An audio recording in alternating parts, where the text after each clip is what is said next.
Directed in Hollywood by Norman Macdonald, stars William Conrad as Matt Dillon, U.S. Marshal. The story was specially written for Gunsmoke by John Meston and adapted for radio by Frank Paris.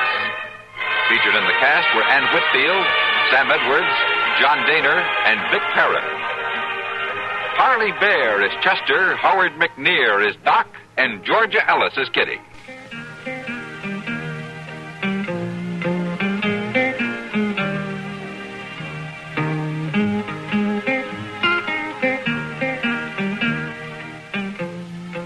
This is George Walsh, inviting you to join us again next week when CBS Radio presents another story on Gunsmoke. This is the CBS Radio.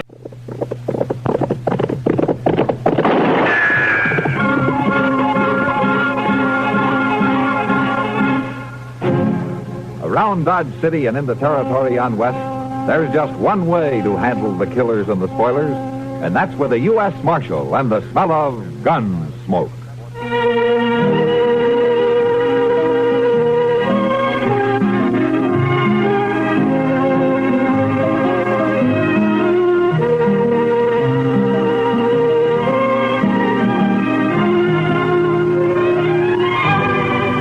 Gunsmoke, starring William Conrad, the story of the violence that moved west with young America, and the story of a man who moved with it. I'm that man, Matt Dillon, United States Marshal. The first man they look for and the last they want to meet. It's a chancy job, and it makes a man watchful and a little lonely.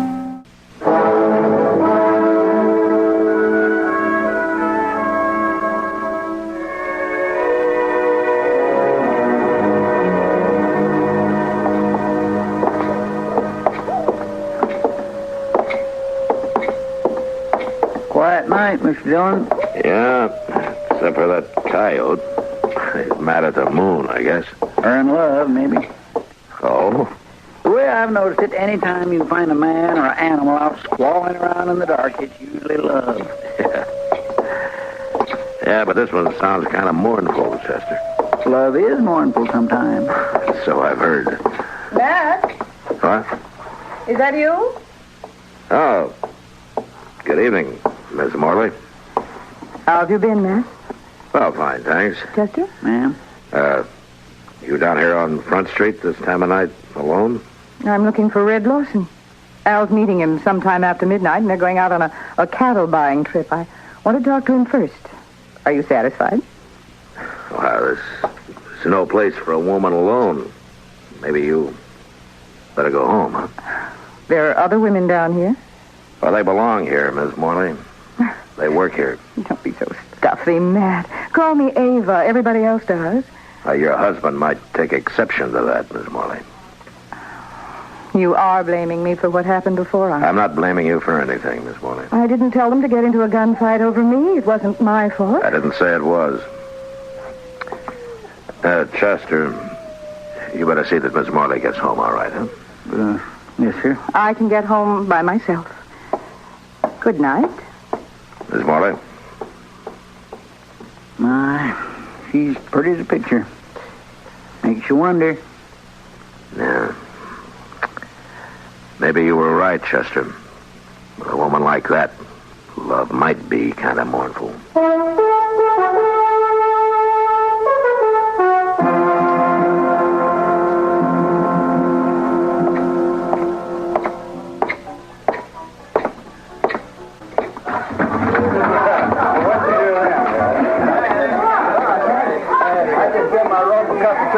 Juniper stump, I jerk back on Lawson.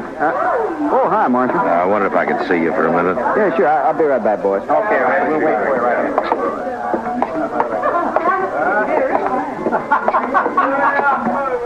What's on your mind? I just ran into Miss Morley in the street outside. You did? Uh-huh. I suggested she go home. She's got no business being down here this time of night. Might be a good idea if you'd tell her that. Seems to me that's up to her husband. You know, you're new here, Lawson. I guess you didn't know Fred Curtis and the Santa Fe Kid. I heard about it. A couple of fools, as far as I can see. Sure they were. After they met Miss Morley. Look, Marshal, what's your stake in this? I got no stake. What Miss Morley does is her own business, as long as it doesn't cause any trouble. I feel kind of sorry for her, that's all. Al treats her like a dog. Yeah, Fred and the kid used to talk the same way. Like I said, a couple of fools. I'm not. I hope not. I'll see you around. Yeah, sure.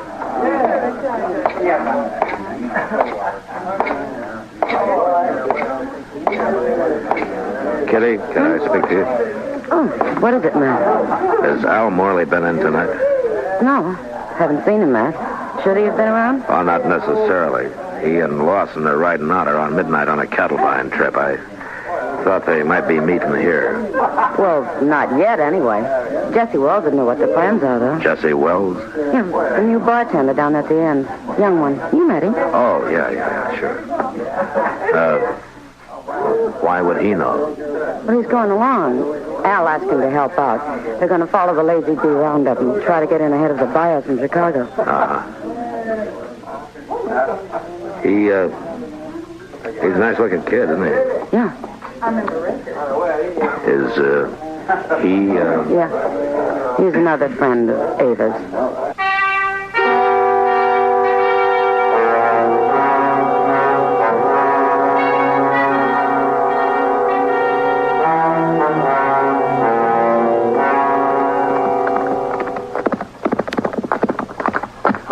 Oh, boy.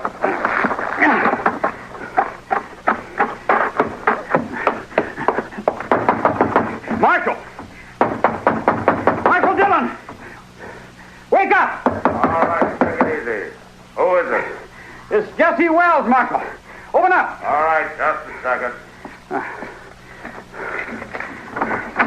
Yeah, what's the trouble, Wells? You better get your horse.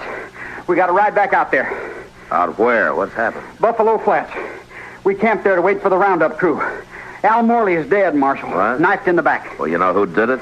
Yeah, it was Red Lawson. He knifed Al and stole the money we were going to use to buy cattle. What in the world is going on, Mr. Dillon? You better saddle up, Chester. We got a ride. Well, what's the trouble? The usual. Nothing new but the names. Seems Red Lawson's turned out to be a fool, in spite of himself.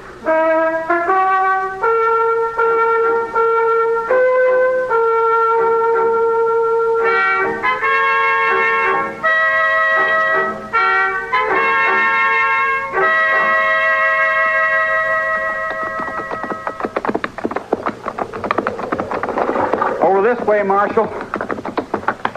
Camp's right there by the plum thicket. Right. Be daylight in another 20 minutes. Yeah.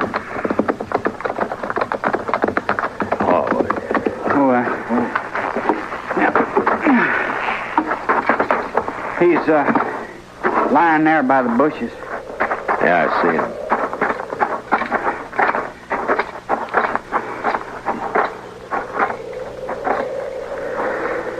Whose knife is it, Jesse? Al's. We were all asleep. We built a fire and made some coffee and then turned in to wait for daylight. The Lazy Bee bunch had planned to work their stock up this way. I see. Here, Chester, wrap the knife in something and hang on to it, huh? Yes, sir. Go on, Jesse. What happened from then on? Well, like I said, Marshal, we were all asleep. I guess it was the sound of the horse's hooves that woke me up. It was Red Lawson. He was pulling out. Yeah. I ran over to Al and shook him to wake him up and tell him, but... Well, then I saw the knife. He was dead. Where were you sleeping, Jess? Well, right about here, I guess. Red was across the fire there. And Al where he's lying now. Uh-huh. Now, what about the money? How did you know it was gone? Oh, I thought of it right off. I figured that's why Red had done it. You see, Al was carrying about $10,000 in a leather sack, and he'd stuck it under his blanket before we'd gone to sleep. I looked for it, and it was gone. Now, you figure Red killed him for the money, then? Well, sure. I doubt if he meant to, though. No, I think Red was trying to ease the sack out from under the blanket, and Al woke up and caught him. Yeah, that's possible. Be light enough to start tracking him in a few minutes, Mr. Dillon. Yeah. Which way did Lawson head out, Jesse? East. He seemed to be following the wagon tracks. He's got quite a start on us. Yeah, too much of a start. Well, we'll ride back into Dodge and take the train from there to Abilene and then work back from the east. Yeah, that's a good idea. Lawson probably won't be expecting anybody ahead of him. I can't understand it. I just can't understand how anybody could do a thing like this.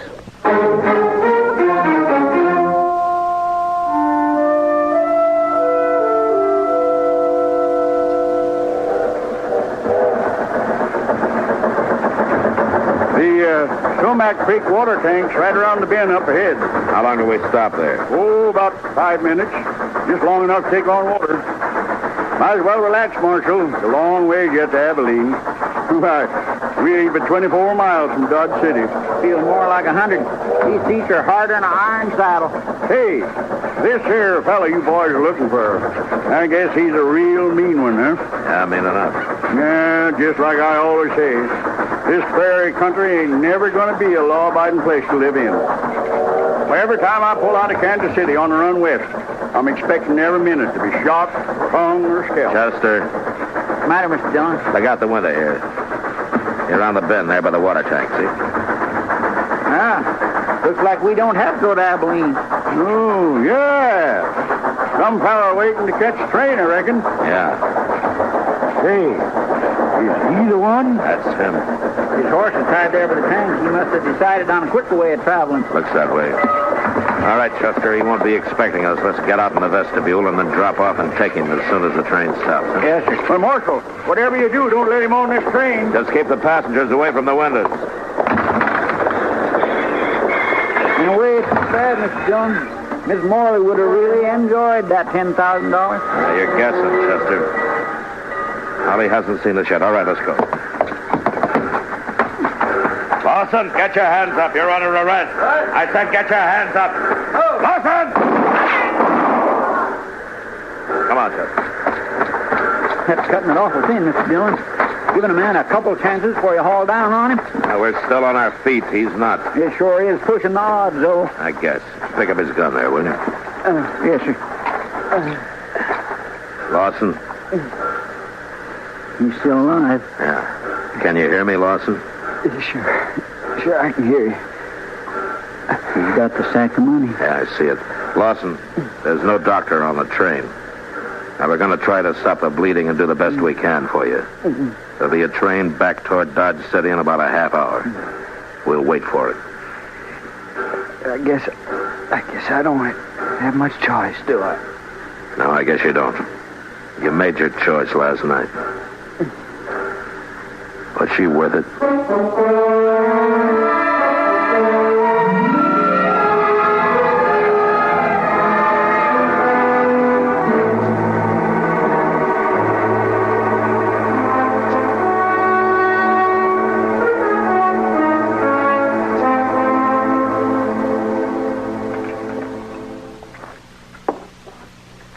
Yes, that's a bad one, Matt.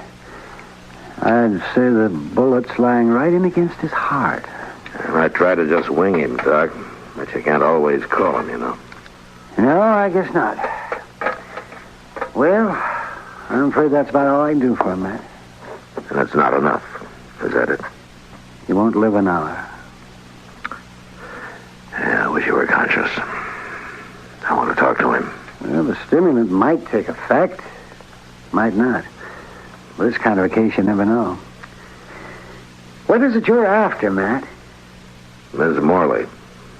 Accessory before the fact? Yeah, she could have been. Wait a minute. Lawson? Lawson, can you talk? Can you hear me? Sure. Was Ms. Morley in on it? Nobody was in on it. Did she know you were going to do it? She had nothing to do with it. Was she going to meet you somewhere later? She had nothing to do with it. It was my idea. Nobody else. Lawson, you're dying. Do you know that? Yeah, I know. I can feel it. She wasn't ill. All right. That's the way you want it. At least Al won't treat her like a dog anymore. What do you mean?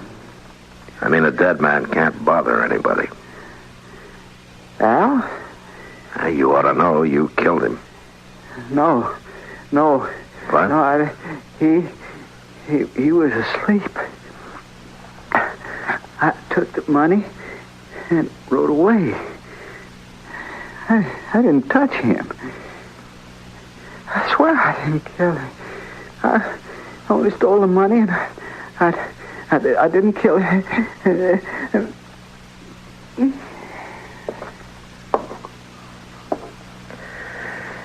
Guess I was wrong, Matt.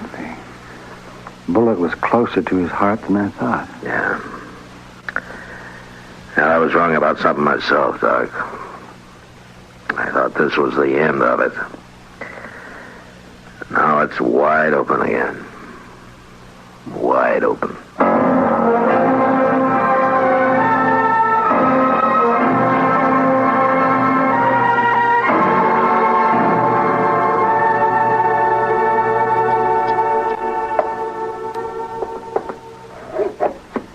I don't see why you got me here just to ask me the same thing all over again, Marshal. I told you how it happened. Yeah, I know. You caught Red Lawson with the money on him. What more proof do you need? That only proves he took the money, Jesse. It doesn't prove he killed Al. Now, what do you mean by that, Marshal? You killed Al yourself, didn't you, Jesse? You're out of your mind. You woke up and you saw Red steal the money and take off, and it gave you ideas. You slipped over and you knifed Al in his sleep. You knew Lawson would get the blame for it. Sure, because he did it. He said he didn't. Of course he'd say that. Did you expect him to tell the truth? He was dying, Jesse. He knew he was dying. I think he did tell the truth. I see. His word against mine, the word of a thief. I didn't say I could prove it, Jesse. You did it, though. We both know that. And sooner or later, I'll get you for it.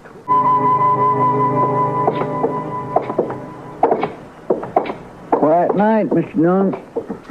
It was a quiet night last night. And two men who was alive last night is gone tonight. Makes you stop and wonder. Well, at least one thing hasn't changed. The coyote's still there. Yeah, I guess there'll always be coyotes around, Mr. Dillon. What you gonna do about Jesse Wells? I don't know, Chester. He's guilty. You can see it written all over him, but it'd be no use bringing him in. I haven't got one piece of evidence. Matt? Good evening, Miss Morley. Miss Morley? Who are you looking for tonight? Can't be Red Lawson. He's dead. So is my husband. Yes. My deepest sympathy. Don't bother. You know better. Sorry about Red, though. He was nice. You're the one who did it, aren't you? Yeah, I killed him for you. I couldn't do anything else. I don't know why you say for me. It wasn't my fault. Yeah, sure, I know. Oh, you know. You don't know anything, Matt. You don't know how it feels to sit in a house alone with your husband dead. No one in town coming near you like you were poison or something. Sure, I don't feel sorry for Al, but I would have once. He's the one who changed me. Made me feel different. I know it wasn't your fault. And you. You didn't even come to tell me that he was dead. Why not? It's part of your job, isn't it? I didn't come and tell you, Miss Morley, because I figured you... Chester. Yes, sir? Would you mind walking on ahead? I'll meet you in the Long Branch in a few minutes. Huh? Oh. All right, Mr. Dillon. You say so. Matt? Why did you send him away?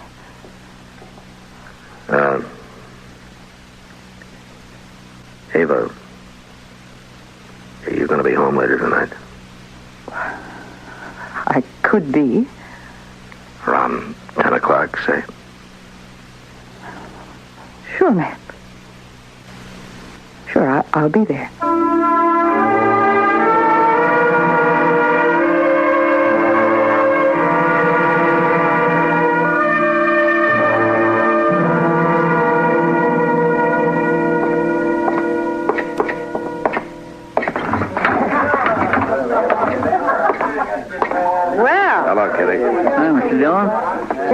we're trying to think of some way to rescue you from Mavis' clutches.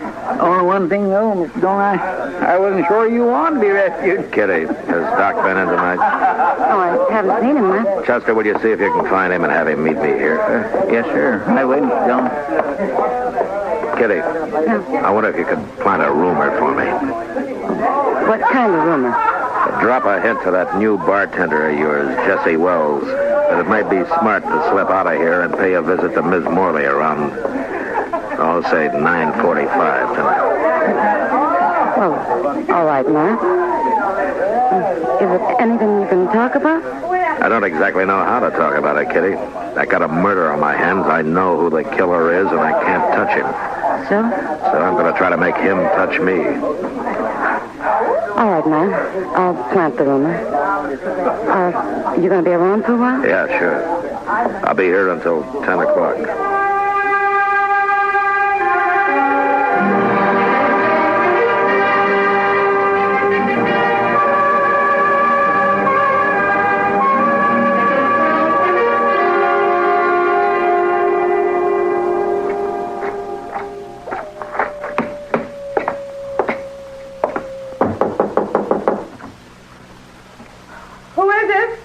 Matt Dillon, who'd you think?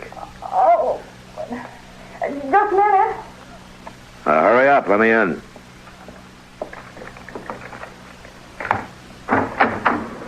All right, Dillon, come on in. Well, Jesse, I thought you were working. I was. Until a few minutes ago. I think the marshal just wants to ask me some questions or something. Yeah, I do, as a matter of fact. About Jesse Wells here, for instance. You didn't tell me he was going to be here, Ava. Well, What do you mean she didn't tell you? What about this, Ava? So you were expecting him. You knew he was coming. But... Of course you knew I was coming. You and Matt Dillon. Just for how long? And what kind of a fool does that make me? You were born a fool, Jesse. That's why she picked you. It would be so wonderful, you said, if only Al didn't stand in our way. Well, I didn't tell you to kill him. I didn't mention it once. No, you didn't have to. You just kept dropping hints and leading me on. And all the time, you and Matt Dillon. She's too smart for you, Jesse. You should have realized that. Sure.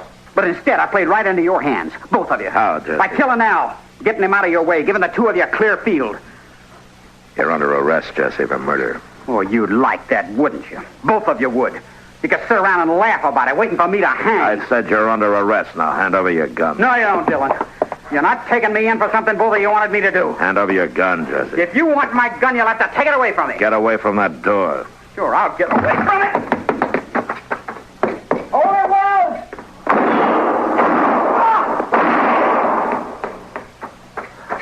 You all right, Chester? Yes, sir.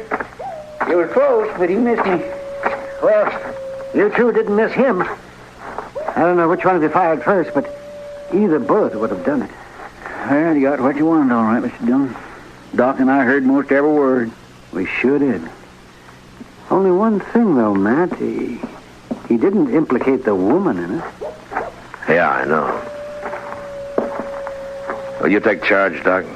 Sure. Matt? All right, Chester, let's go. Matt, could I see you a minute before you go? Matt? What's it add up to, Mr. Dillon? 3 men been killed since the same time last night. Yeah. And you know, Mr. Dillon, I think maybe it's kind of all her fault. And you can't pin a thing on it. Well, one lucky thing, Chester. There aren't many women like her.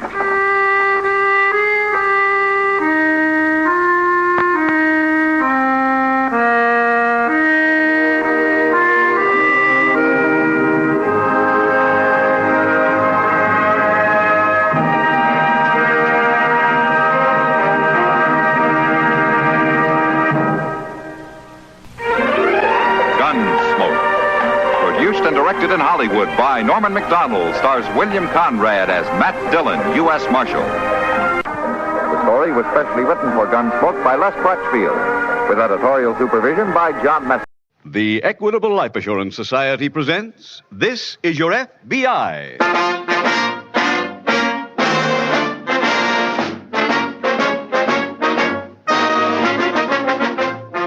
This is Your FBI, the official broadcast from the files of the Federal Bureau of Investigation.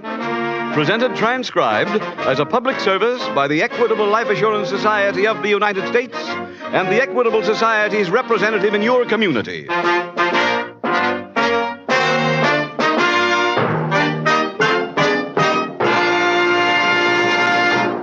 AHO.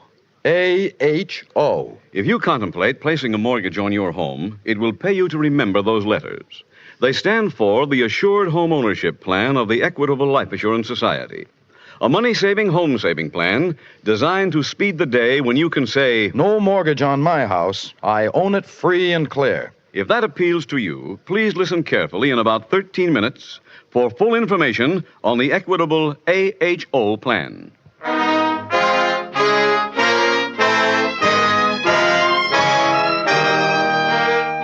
Tonight, the subject of our FBI file, Armed Robbery. Its title, The Innocent Santa Claus.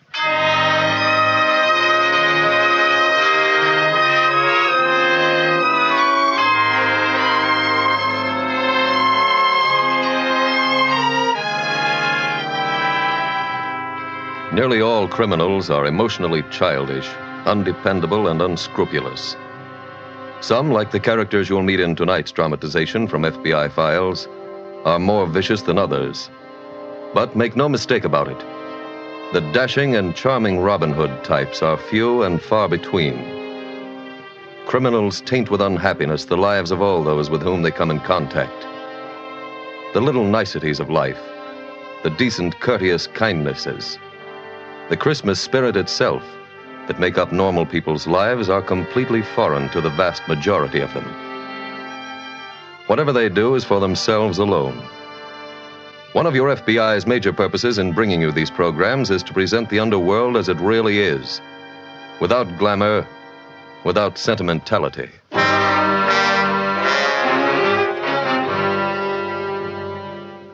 Tonight's FBI file opens in a cheap hotel room in the downtown district of a large eastern city. A 12-year-old girl is alone in the room. She walks to a full-length mirror on the wall and sings a song. When she finishes, she bows to the mirror. Thank you, ladies and gentlemen, for your kind applause. That was a great act, but we've got a long show. So let's meet a star who needs no introduction. Wait a minute. I didn't hear you come in. Honey, you ought to know better than to try to bring on a star that way. Oh, but I was just trying to have a... What theater were you playing? The one I'm named after. All right. You're on the stage at the Roxy. A sensational flash act has just finished. Mm-hmm. Now your star's on next. So you want to give her a bill, huh? But, Daddy, you always say, and now a star who needs no introduction. I know I do. But then I introduce them. Oh. And I tell a couple of jokes. Like, as I was coming in the stage door tonight, a bum came up and asked me for $2 for a cup of coffee. And I said, $2 for a cup of coffee? Why, you can get one for a nickel. And he shrugged his shoulder and says, well, can I help it if I'm a big tipper? Now you got the audience going, see? So you slug him again. Mm-hmm. You say, that bum is sure crazy. I met him yesterday, too, and he asked me for $8 for a piece of pie. And I said, $8 for a piece of pie? Why, man, you can get one for a dime. And he shrugged and says, mister, do I tell you where to eat? Now they're warmed up, see? And you bring on your star. You get it? Oh, yes. Oh, say, anybody call me? Oh, Pete Morrow. Pete Morrow, what do you want? I don't know. I got the message at the desk. Hey, maybe he's got some action. Gee, Daddy, you think so? Well, he's my agent, ain't he? He wouldn't call to find out how I was. Hey, maybe they need some next-to-closing insurance at the palace.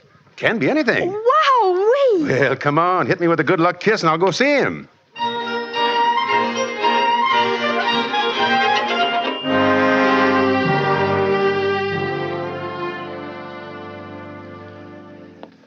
Hi, Pete. Say, sorry to keep you waiting. Yeah? Oh, hello, Fred. I just got your message, and let me tell you, brother, I am ready. I got 2 new routines, and I got a kid writing me a parody on Melancholy Baby. Wait till I give you the opening. I come out in a broken-down suit, see? Hey, Fred, I didn't call you for a theater job. Oh, well, that's okay. I do just as good in nightclubs. I'll just move the song up. Wait a minute, Fred. This ain't a nightclub job either. A guy uptown called me this morning, and he's having a Christmas party for some kids at his house tonight. He wants a guy to play Santa Claus. And you called me for that? That's it. Now, look, Pete.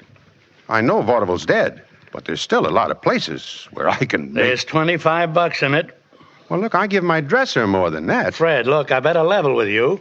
Vaudeville ain't dead, but you are. I couldn't book you in a charity bazaar. You couldn't book Abraham Lincoln at a patriotic rally. You want the job or not? No. Okay, then I'll get somebody else. Well, go ahead. Oh, Fred. By the way, how's your kid these days? Great. Good. I'm glad to hear it. She eating good? Well, sure. I got to cut her down. She's getting a little heavy. Well, she's even... Yeah? Even what? Okay. I'll do it. Your Santa Claus outfit's right there in that box. A car will pick you up in front of your hotel at 7. Now, you be ready.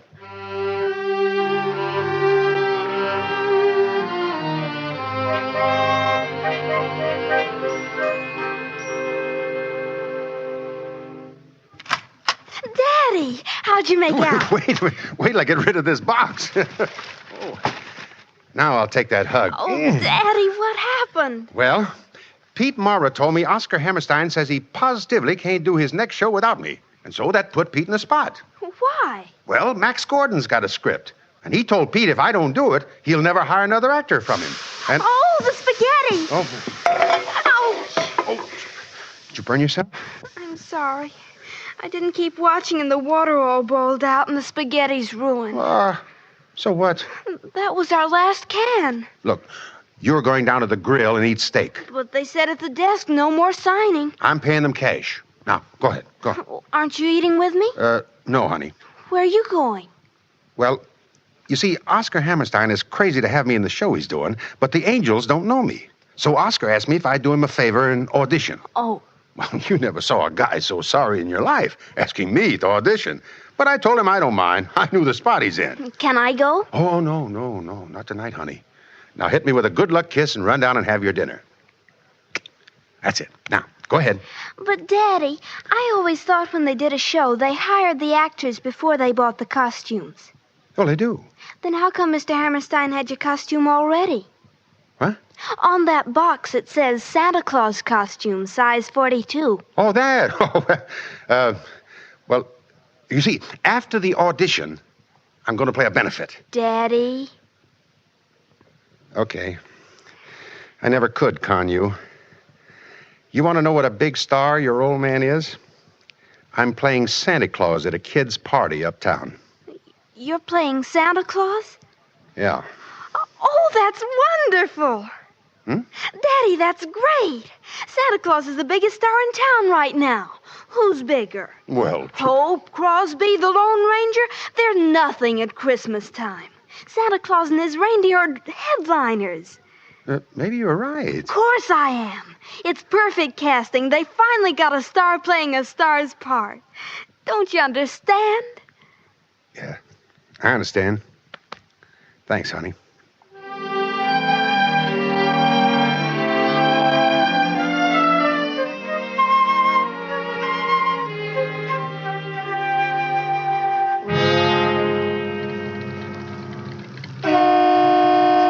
Hey, you waiting for me? You Fred Harper? Yeah. All right, get in. Okay.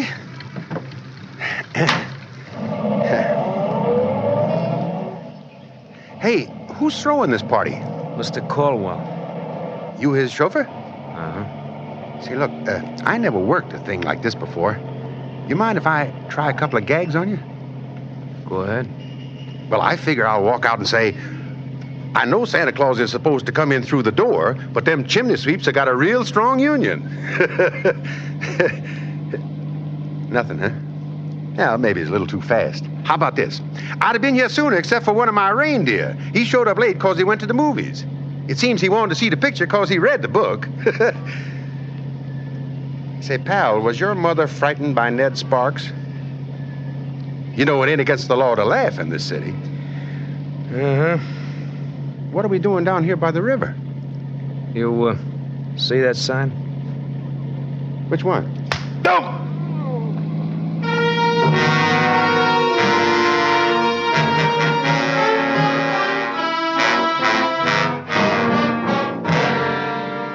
The following day, on a street corner near the local FBI field office, Special Agent Jim Taylor meets Police Detective Mike Wolf. Hey, Mike. Oh, hello, Jim. I just coming up to see you. Oh, what about? A jewel theft last night. Where? Uptown, the home of some people named Caldwell. Huh? What's our jurisdiction? Interstate transportation. These Caldwells live in a big house on the heights just off the approach to the Huntington Bridge. You know where the Cloverleaf turn begins. Yeah. Well, they were having a Christmas party last night for their children and some neighborhood kids. Mr. Caldwell went all out and hired an actor to play Santa Claus. Santa Claus stuck up the place. Oh, no. Yeah. Tied up the children, the Caldwells, and their help, and then he emptied Mrs. Caldwell's jewel case. Hold it, Mike. The light's against us. How much did Santa grab at the party? About $15,000 worth of jewelry and $300 in cash. Oh, that's quite a haul. After he left, one of the parents wiggled over to a window and saw him drive across the bridge. How'd they know it was a thief's car? Oh, it had a broken taillight, so they could follow it all the way. The alarm's already gone out on the car. Come on, I'm going. Mike, any prints found around the place? I haven't been up there yet, but I doubt we'll come across any. Part of the Santa Claus outfit was a pair of rubber gloves. Oh, I see. Well, we won't need the prints for identification, though. We know who Santa Claus was. How?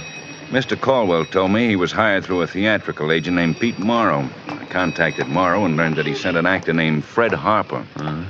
Find out where he lives? Yeah, the hotel vending. I called there, but his room didn't answer. You interviewed the victims yet? No, I was going to do that now. Okay. I'll go over to Harper's hotel.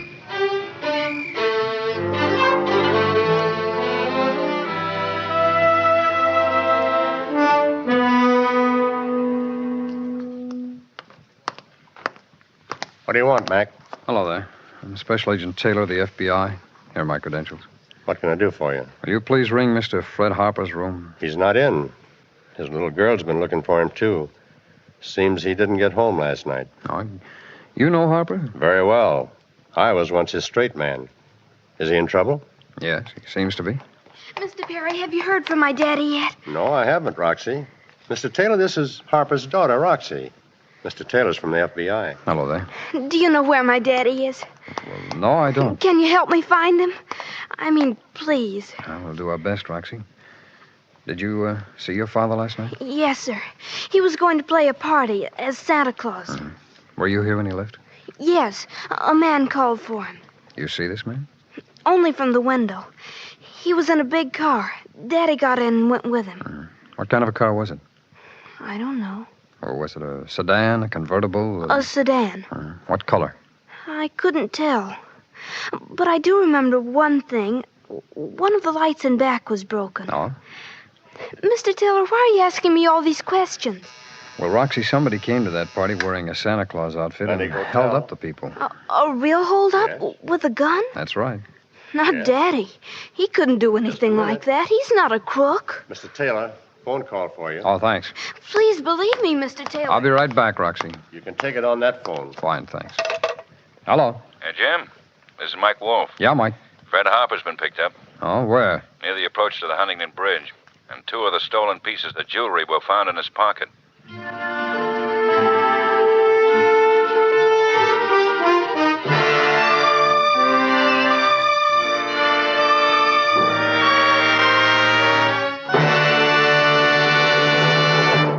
We will return in just a minute to tonight's exciting case from the official file, which shows how your FBI helps promote America's security. And now, listen to the most important security letters in the lives of thousands of homeowners. A-H-O. A is for assured. H is for home. O is for ownership. The Assured Home Ownership Plan of the Equitable Society. It's America's finest plan of home ownership because it gives 4 special benefits not always found in other mortgage plans. First benefit. An Equitable AHO plan gives you a way to pay off your mortgage years ahead of time. That's right. One of the big objectives of this Equitable Society plan is to speed the day when you can proudly say, "No mortgage on our house. We own it. Free and clear." Here's why this can happen so fast. Every Equitable AHO plan combines a low-cost first mortgage with life insurance protection. One monthly payment takes care of both. Thanks to the insurance element, a constantly growing cash loan fund is created. Year by year, the mortgage grows smaller and the cash loan fund larger until it actually is big enough to pay off what's left of the mortgage. This explains how hundreds of AHO families pay off their 20-year mortgages in about 14 years. That's 6 years ahead of schedule. Second benefit of an Equitable Assured Home Ownership Plan. If the owner dies, his widow doesn't inherit a mortgage. She inherits the home, free and clear. And what's more, the Equitable Society not only cancels the mortgage, but also returns to the widow every cent her husband had paid to reduce the principal. Lastly, this plan is a money saver at all times. The mortgage draws interest at only 4%. So, for many reasons, a man may consider himself lucky if his health, age, income, and the location of his home enable him to qualify for an Equitable Assured Home Ownership Plan. For full information, see your Equitable Society representative or write care of this station to the Equitable Life Assurance Society. Remember, the sooner you start an Equitable Assured Home Ownership Plan, the sooner you'll be able to say, no mortgage on our home. We own it, free and clear.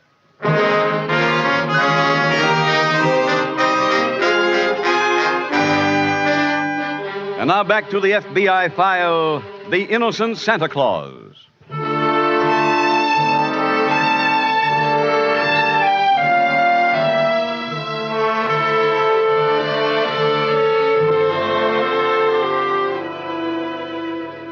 We referred previously to the selfishness and callousness of the criminal mind.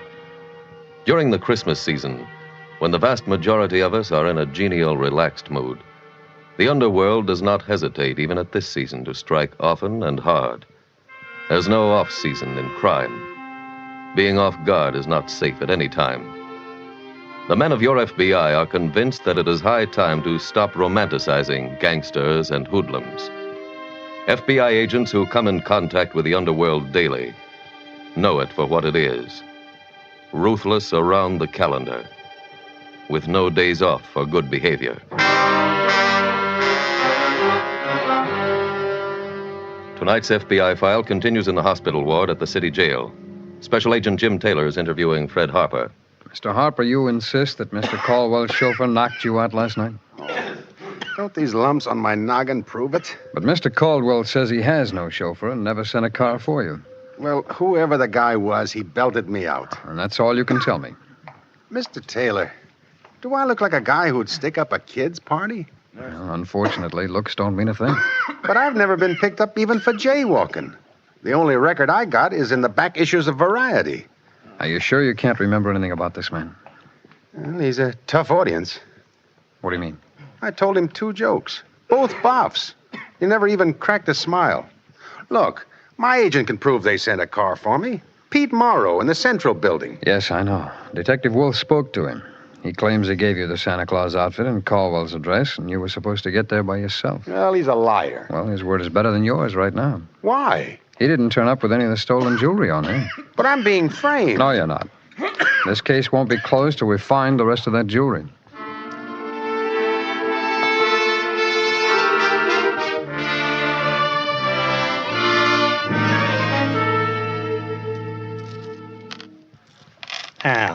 Albert, don't hold out on me.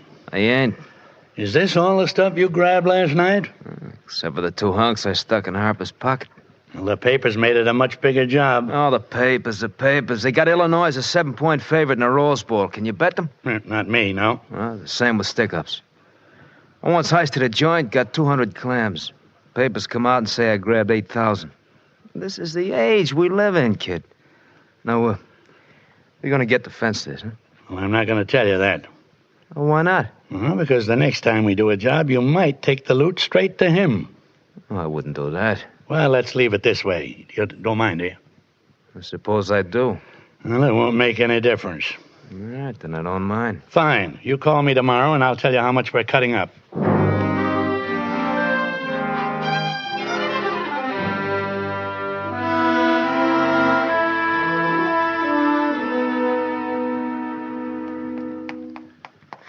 Daddy. Oh, hi, honey. I got so scared last night when you didn't come home. Well, keep being scared. We're still in a jackpot. Mr. Taylor told me he was coming to see you. Didn't you tell him you had nothing to do with it? Mm-hmm. But I'm still here. Oh, they'll let you go. Oh, sure. When they take this turban off my noggin, they'll move me down to a regular cell downstairs. Great guy you got for an old man. I know you didn't steal anything. Thanks, honey. Oh, hand me that bottle of pills. My head starts coming off if I get up. Here. And a little water, honey. Thanks. What kind of pills are those? I don't know. Well, here goes. Oh, they taste like chopped up theater tickets. Nothing, huh? I just don't feel like laughing. Daddy, will you be out Friday?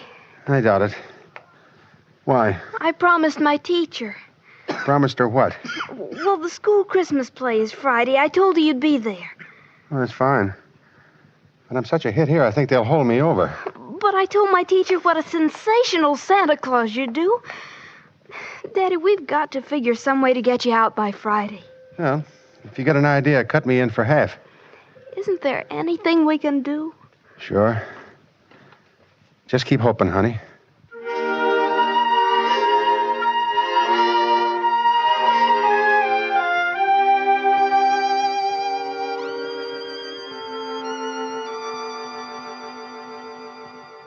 Mike, I got a report from our lab on that jewelry. Oh, what's the word, Jim? They found a single latent fingerprint on one of the bracelets.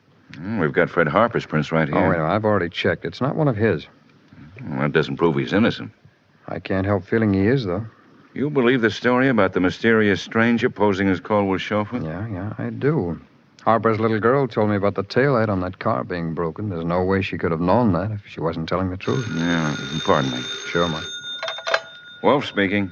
This is Captain Gordon, State Police. We've got that car you set out the alarm on. Where? One of my men just found it where Highway 81 hits the turnpike.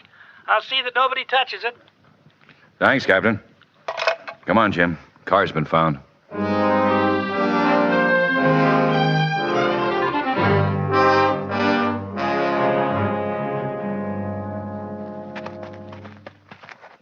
Yeah, that's the car, all right, Mike. Mm-hmm. There's the broken taillight. Yeah, let's see what's inside it. Mike, look here on the back seat. Huh? Santa Claus outfit. There's the pants, shirt, hood. There's the whiskers on the floor. Any labels? Yeah, I'll take a look. Yeah. Yale Costume Company, but that's no help. Harper's agent admits running this suit. Well, suppose we go through the trunk. Oh, wait a minute. I'll look up front first, Mike. Right. Police went over everything in the car for prints. It was clean. Yeah, let's take a look in here. Well, these glove compartments are like the clocks. They never work. There's road maps, instruction books, baseball scorecard. Mike, rubber gloves. Let's head back to town and get these to the lab.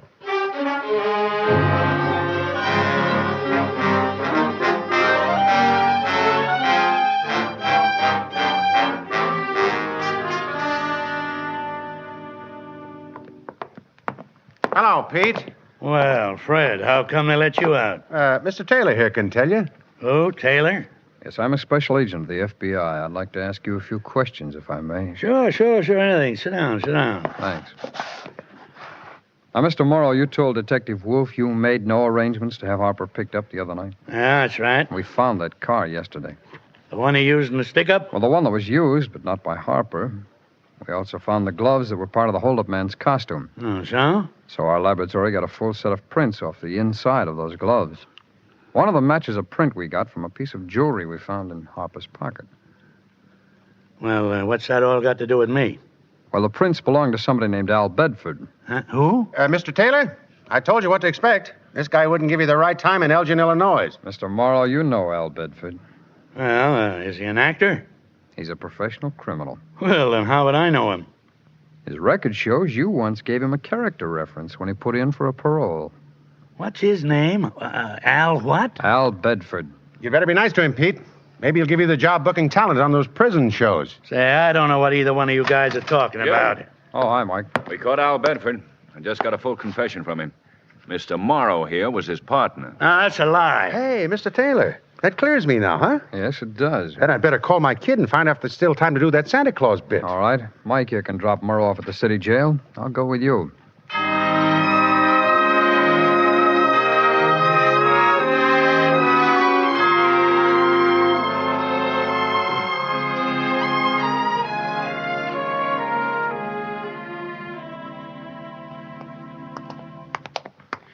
The auditorium's down this way, Mr. Taylor. Yeah, it's a pretty big school. Mm-hmm.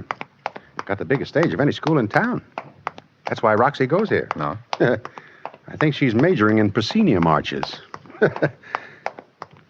What time you got? It's 4:50. Hope we're not late. Hey, you want in on a secret? What? I'm scared. Scared of what? Walking out on that stage in front of 2,000 kids. Oh, you've been on plenty of stages. Yeah, but what do you do with Santa Claus? You can't get hokey.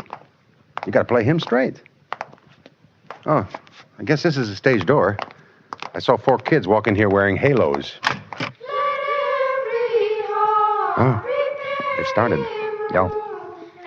Guess they got tired waiting. Can't blame them. You see a little girl around anywhere? No. Look. And what? It's the old man in the Santa Claus costume over there. Oh. Come on. Hey, where you going? I've been canceled. Daddy! Daddy! Honey. You made it, Daddy, you made it. Yeah, look, honey. Mr. Taylor and I are going out front now and catch the show. Out front? Well, we don't want to hang around backstage here and get in everybody's way. But you're Santa Claus. We can't do the show without you. Now, baby, don't let me down easy. There's Sam Whiskers sitting over there on that trunk. Oh, that's the janitor. He was standing in for you till you got here. Well, why don't you let him do it? He's got no Santa Claus material. Daddy, you promised me. Yeah, but suppose I lay an egg. You? Oh, Daddy, you're teasing me. Okay, I'll do it. I think I'll go out front to watch this. All right, and thanks again, Mr. Taylor. You're very welcome. And Merry Christmas. And the same to both of you. Oh, let's make it bigger. Let's make it Merry Christmas to everybody. And heaven and nature sing, and heaven.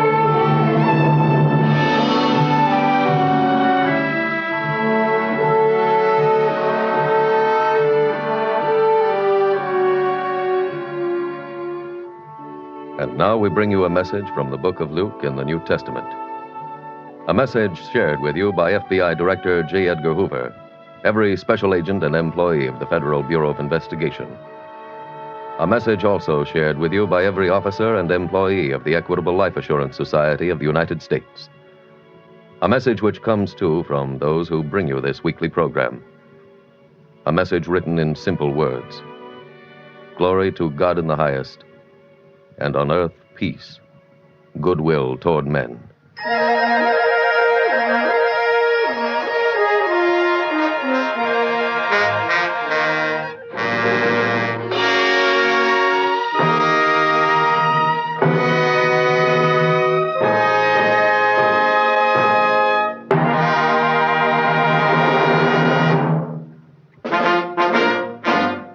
The incidents used in tonight's Equitable Life Assurance Society's broadcast are adapted from the files of the Federal Bureau of Investigation.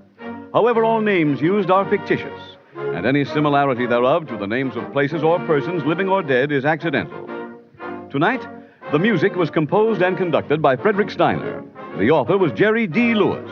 Your narrator was William Woodson, and Special Agent Taylor was played by Stacey Harris. Others in the cast were Anthony Barrett, Walter Catlett, J.C. Flippen, Tony Hughes, Bill Johnstone, and Ann Whitfield. This Is Your FBI is a Jerry Devine production. This is Larry Keating wishing you a Merry, Merry Christmas from the Equitable Life Assurance Society of the United States and the Equitable Society's representative in your community, and inviting you to tune in again next week at this same time to This Is Your FBI. Stay tuned for the adventures of Ozzie and Harriet. There's fun for the whole family when Ozzie and Harriet come your way next. This program came to you from Hollywood.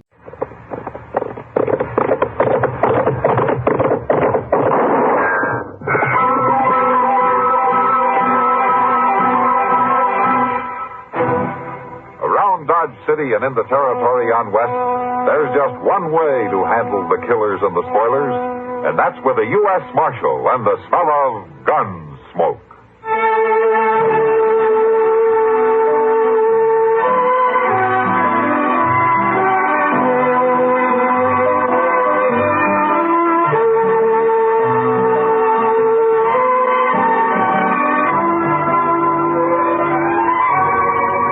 Gunsmoke, starring William Conrad. The story story of the violence that moved west with young America, and the story of a man who moved with it. I'm that man, Matt Dillon, United States Marshal. The first man they look for and the last they want to meet. It's a chancy job, and it makes a man watchful and a little lonely.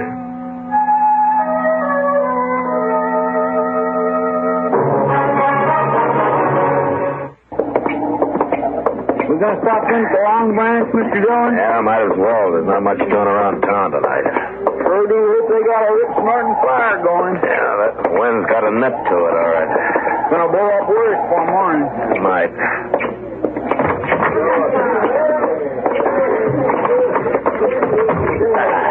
Well, I thought old Doc might be around here, but I don't see him no place. Oh, Matt. Kitty. Home, Kitty. Come on over to the stove where it's warm. Feels warm right here after that wind outside. Goes right through you, doesn't it? I think I'll ooch over by the stove, Mr. Dillon. Might be some kind-hearted stranger who'll buy me a beer. Chester never gives up hope. Yeah, sit down, Kitty, if you're not busy. Oh, thanks, Matt. Don't you believe in kind-hearted strangers? No, not since I was 9 years old. What took you so long? Well, I was kind of slow growing up. Would you like a beer? If you'll let a kind-hearted stranger buy it. I wouldn't exactly call you a stranger, Kitty. You'll have to admit I'm kind-hearted, though. Couple of beers, Sam. All right. You think a real bad storm's coming up, Matt? Yeah, it's that time of year. I remember the blizzard last year around Christmas time. Yeah, that was a rough one, all right. Matt, things will be rough this time of year, even if the weather weren't bad. What do you mean? Oh, holiday season. Families getting together and all, just ordinary, decent, good times. The people still live that way? Not many out here. I sure don't. Ah, not kidding. Sorry, Matt. This time of year, I get to thinking too much, remembering too much. That's not good, Kitty. It's a hard town.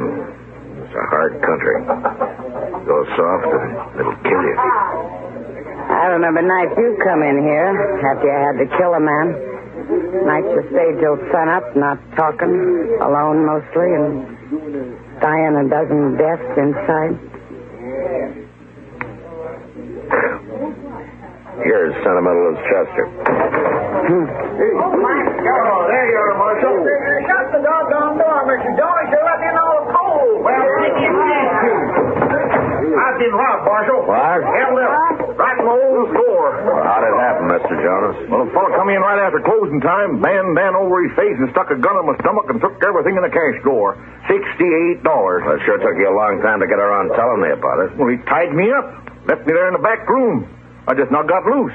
You got to go after him, Marshal. Kind of a tall order, isn't it? Trailing a 5-hour head start. Well, that don't matter now, because I know who he is. I thought you said he wore a mask. He did. But I could tell by his voice and his walk and everything about him. It was Clint Doty. Clint Doty? Yeah, he's a homesteader up the river. I know him. But I can't believe that Clint's the kind to do a thing like that. With him, all right. I'm 100% certain. Well, all right. We'll ride out in the morning and bring him in. In the morning? If it was him, he'll be there. But, Marshal, you... Wilbur, I'm not going to ride 12 miles up that river bottom at midnight with a blizzard coming up for $68. Now, we'll leave in the morning at sunup.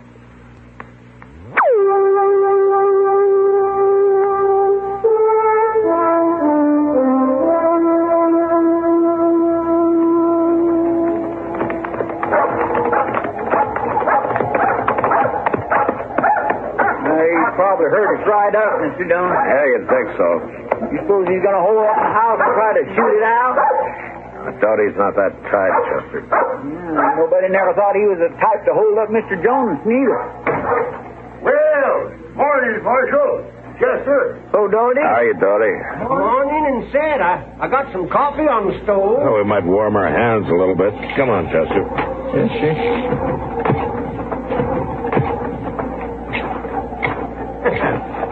I reckon Medora can rustle up some eggs inside and eat if you ain't et. Thanks, Doty, but we had breakfast before we left Dodge. And you can get warm at least.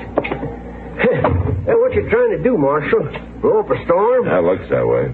It's been snowing since daybreak out here in the river bottoms. And with that wind blowing, it's going to start drifting. Yeah, probably will. Well, I'll heat this coffee up a little. What brings you out this way, Marshal? You, Doty? Me? What do you mean? We're here to arrest you. Take you back in. What for?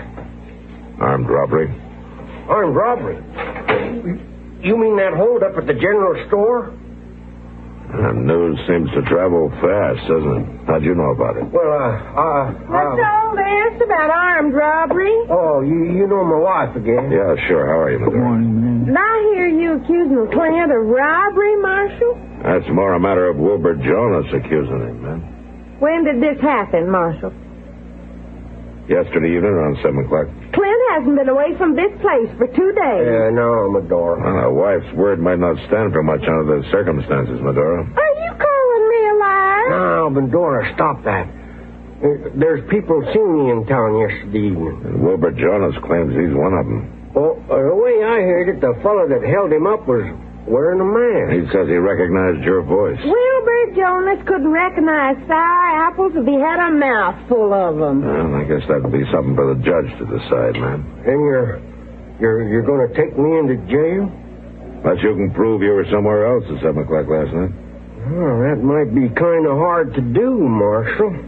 Yeah, then we better get started. We've got a hard ride ahead of us. Oh, no, wait a minute. I can't go off and leave Medora like this with a storm coming on. Well, maybe one of the neighbors could come over and stay with her. There's none closer than 5 miles, Marshal, and they all got plenty of troubles of their own this time of year. Well, I ain't even got enough firewood to split it up to last her more than a day and a half. I was aiming to get some laid in today. I'm sure she's made out before. Oh, well, maybe so, but not in her condition. Clint. Condition? What are you talking about? Well, she's going to have a baby, Marshal. Oh, for the love of... It's mighty hard on a woman having her man took off to jail and not even wood in the house to keep warm. Now, look, Doty. You know, it wouldn't take no time at all if the 3 of us was to pitch in together. All right, Doty, let's get at it.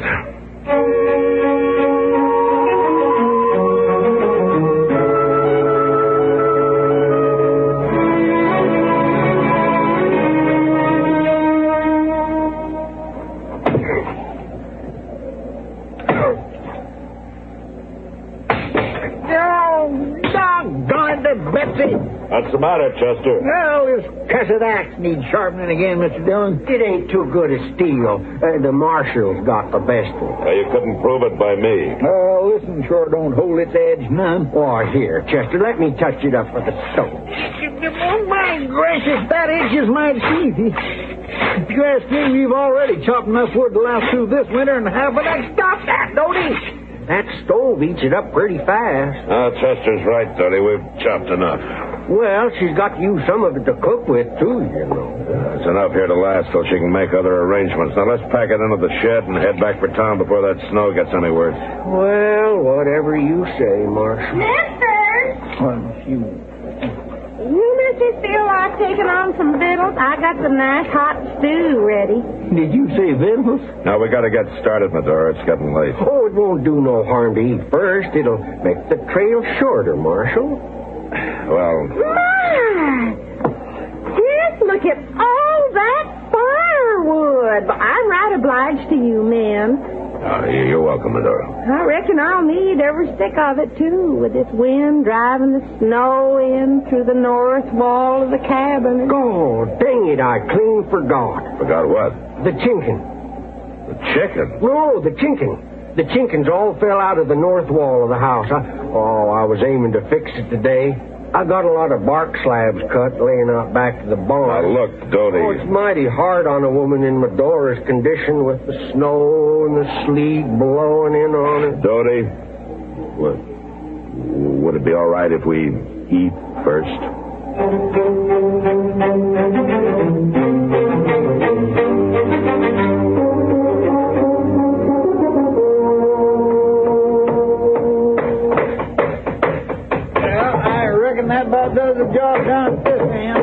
just about through here, too. You know, that ain't a bad piece of work, if I do say so myself. Oh, sir, a carpenter couldn't have done one bit better. Yeah. That ought to keep the wind out. Oh, that looks fine, Marshal. Just fine. I'm mighty obliged to you, man. Oh, that's all right. Well, I know you got your duty to do. You got to take me in, and I want you to know there's no hard feelings about it. Oh, sure, Dodie. And I appreciate the way you've been so decent. Help me get things in shape so the day will be all right here alone. Oh, there ain't many lawmen that take the trouble. Well, she's got enough problems without making it worse for her. So let's put the tools away and get started. It's going to be dark before we get to Dodge. Yes, sir, you sure are right about her having plenty of problems, Marshal. In her condition and all. And now, the cattle gone.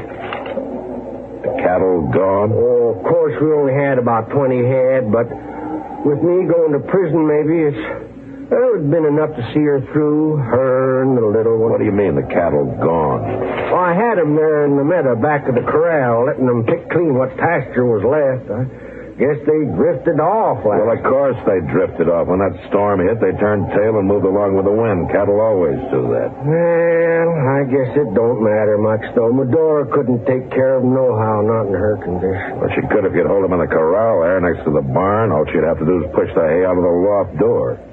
I reckon they drifted down south there about 3 miles and come up against the bluffs. Oh, they'll probably mill around and freeze to death there if the storm keeps up. About 3 miles, huh? Mm-hmm. I was aiming to go after them, but of course, one man alone wouldn't have had much chance. All right, Dodie, come on. Let's go find your cattle.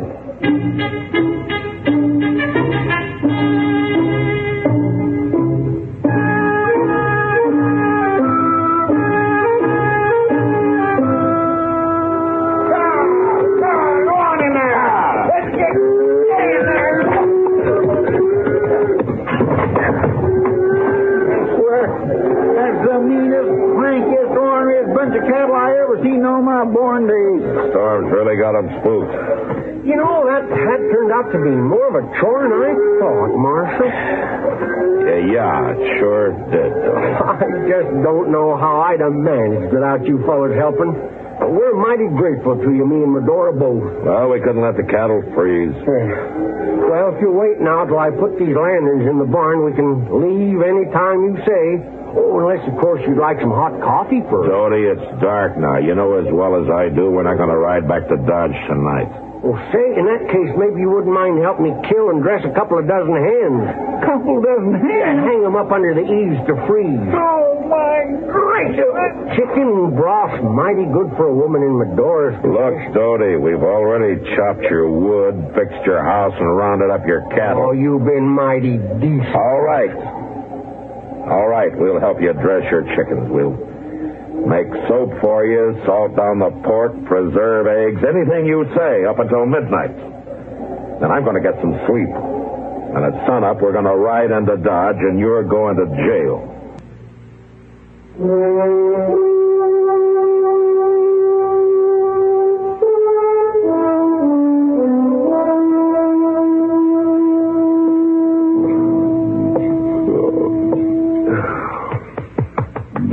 Chester. Hey, Chester, come on, wake up. What's the matter, Mr. Dillon? You told me you're the one who's supposed to be on guard. Huh? Well, it's after daylight. I must have dozed off for a second. You need a couple of hours, don't you? Dodie, did he get away? No, he's in there. I just woke him up. Oh, well, I kind of figured he wasn't going nowhere in that storm. What storm?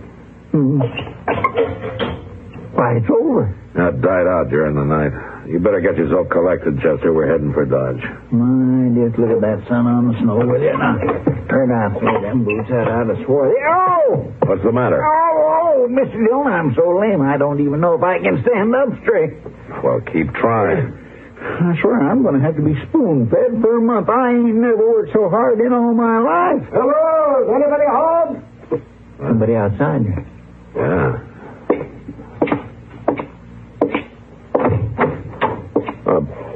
By golly, it's dark. Dog? Well, come on in, you old reprobate. I'm coming, just tying up my horse and buggy. Wonder what he's doing out this way. Seeing a patient, I guess. He must have left town awful early. Hey, did somebody ride up? Yeah, it's dark. You about ready to leave, Dodie? Oh, if you're still a mind to take me. Nothing's changed.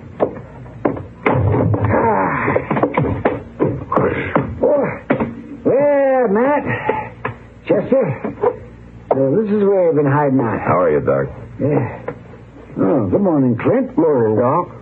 Got any coffee? Have some in 2 shakes, Doc. Medora, Yes, Clint? will you come out and fix some coffee? Just a minute. What are you doing out here this time of morning, Doc? Oh, the Murdoch baby was acting up, touched the croup, so I spent the night there. Thought I'd just drop over and say hello to the Doties, as long as I was this close. You could have done that in town. I'm taking him in. You're taking him in? Well, for what? Robbing Jonas General Store night before last. Robbing the... Now, where'd you get that idea?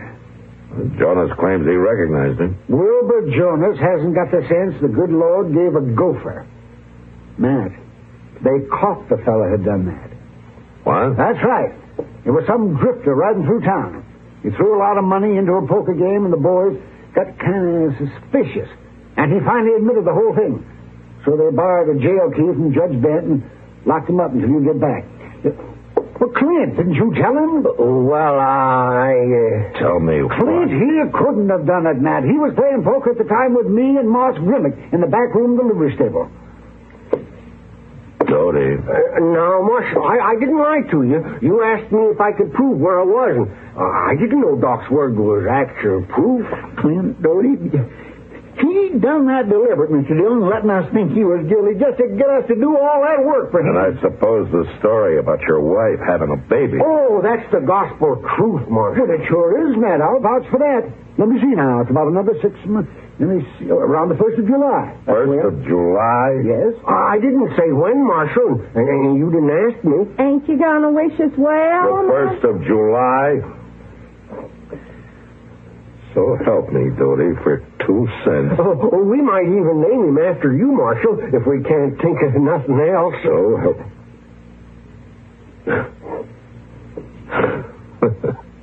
All right. All right, Dodie. Now, how about some of that coffee, huh?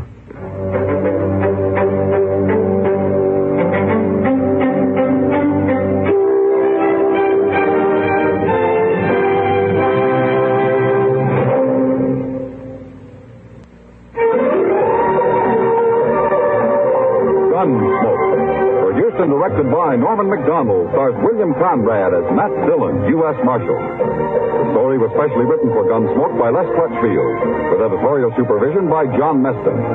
Featured in the cast were Joseph Kearns, Virginia Gregg, and Ralph Moody. Harley Bear is Chester, Howard McNear is Doc, and Georgia Ellis is Kitty.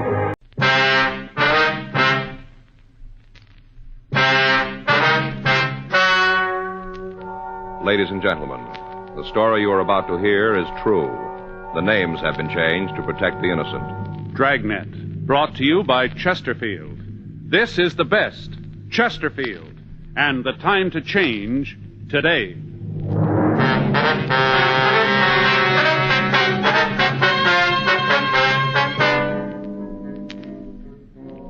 You're a detective sergeant. You're assigned to burglary detail. A man walks into a pawn shop and wants to sell a ring. Indications are that the ring is stolen. Your job? Find out.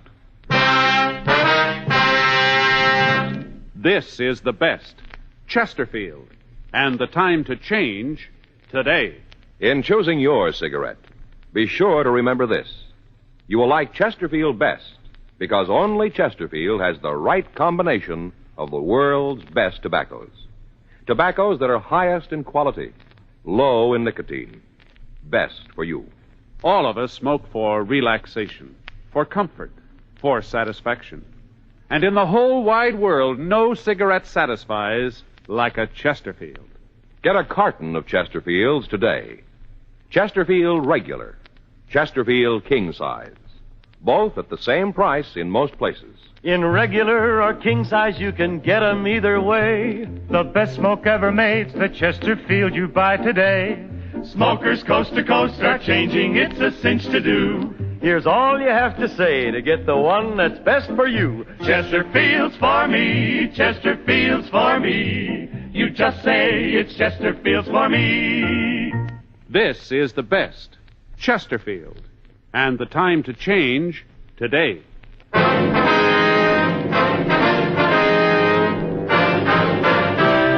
Dragnet, the documented drama of an actual crime. For the next 30 minutes, in cooperation with the Los Angeles Police Department, you will travel step by step on the side of the law through an actual case transcribed from official police files. From beginning to end, from crime to punishment, Dragnet is the story of your police force in action. It was Tuesday, June 17th. It was warm in Los Angeles. We were working the day watch out of burglary. My partner's Frank Smith. The boss is Captain Bernard. My name's Friday. We were assisting another team in checking out pawn shops, and it was 9:27 a.m. when we got to 552 South Main Street. Pacific Loan Company. Hi, Joe, Frank. Herb, how you doing? What is it, business or pleasure? A little of both. I'd like to check the Bible. Can, Herb? Sure thing, I'll get it for you. Where's your partner? Took the day off. Going to get some sunshine. You picked a good day for it. Yeah. Here you are, Joe. Thank you. Herb, are these all the tickets for yesterday? Yeah, it was kind of slow Monday. Mm-hmm. You find anything? No, not what we want. Okay, thanks, Herb. Oh, it's okay. You know, Joe, anytime we can help you fellas. Yeah. Say, Joe, while we're here, I'd like to look at the guitar. What? It's not for me. You know me better than that. The only piece I know is it ain't gonna rain no more. What's wrong with how dry I am? It's funny. What do you got in a good guitar, Herb? Well, come on down here. I'll show you some good buys. One of my neighbors asked me to check if I had a chance. Wants to buy his kid one. Mm-hmm. What do you got? Did you say how much you want to spend? No, but I don't guess he wants to lay out too much. How about that one hanging up there, the one with the knobs on it? Oh, that's an electric. What's with the knobs? For volume. Oh. How much? You know, that one, I'll let you have for $30. I don't think he'll go that much. You got something cheaper? The kid can make his own volume. That's nice looking, though, don't you think, Joe? Yeah, sure. Hey, here's a good one, a Spanish. That the regular kind? That's right. How much is it? $12. Oh, that sounds more like his speed. Can I see it? Sure thing. Yeah. It isn't tuned, but go ahead and strum it. Uh-huh. But what should I be listening for? Tone. Oh. Yeah, that's nice. Oh, excuse me, fellas. Sure, go ahead, Herb. Something I can help you with, sir? Yeah, maybe I got something. How's it sound to you, Joe? You want to step to the back? I don't know. I'm with you. What do we listen for here? What is it you Tone, you know. Oh, yeah. This neighbor told me he was pretty lucky. How's that? Well, his kid's been watching those singing cowboys on TV, so now he wants to be one with a guitar. Mm-hmm. This guy next door says he's glad his kid hasn't got all wrapped up in space shows. Well. Says he couldn't afford a spaceship. Yeah. I don't guess there are too many second-hand spaceships for sale, are there? Joe, I think he's trying to push your hot ring. I turn it down. Let's go. All right. Hey, you, fella, hold it up. You mean me? That's right. Police officers. What's the matter? Let's go over to the doorway. Right over here. Well, why? Come on, move. All right, hands over your head. Come on. Turn around. All right. He's clean. See your identification. Like what? You got a driver's license? Yeah. Get it out. All right. Here. Take it out of the wallet. Sure. All right, give it to me. James Feder. This your true name? Yeah. You live at this address, 1201 South Grattan Street? Yeah. Right, here you are. What were you doing in that shop? I went in to sell a ring. Let's see it. All right. Here. The ring belong to you? Yeah. Want to wait here, Frank? I'll check Herb. Right. Herb, you want to come out here a minute? Sure. Let's take a look here. Is that the man who tried to sell you the ring down there? Yeah. All right, now look at this. Is this the ring? Mm-hmm. Yeah, it's an emerald. Real good stone. Why'd you turn it down? Well, I thought there was something wrong, like I said. Yeah. Well, he wanted to sell it for $20. Yeah. Ring's worth close to $1,000. We took James Feder to the office for questioning. Frank checked with R&I and found that he had a previous record. He'd been picked up on suspicion of burglary and had served one term for auto theft. The ring was examined and found to be genuine. Feder maintained the ring belonged to him. After an hour of interrogation, he began to change his story. All right, I didn't know what it was worth. You mean the ring wasn't yours, then? Yeah, if I'd known it was worth that much, I wouldn't have tried to sell it so cheap. Well, where'd you get it? I found it. Where? MacArthur Park. When? Last night. I go over there all the time in the evening. Did you do anything about trying to find out who lost the ring? Yeah, I checked in the papers and the lost and found. I guess I looked in all of them. I didn't see any ads, though, for a green ring. Uh-huh. Well, I looked at the ring real close and didn't seem like a good stone, so I decided maybe it wasn't worth anything advertising. No, but it was worth trying to sell, wasn't it? Well, like I said, I ain't working. A few bucks would come in handy. Yeah, sure. You don't believe me, do you? Well, you haven't given us much reason, have you? You started out lying. Why should we think different now? Yeah, I guess I told you it was mine. I was afraid maybe you'd think I stole it. But I told you the truth now. You have. I can prove it. You take me out there. You take me to that park right now. What'll that prove? Well, I'll show you just where I picked it up. Well, now, if we wait until Sunday, the trip won't be wasted, will it? Huh? We can listen to the band concert, too.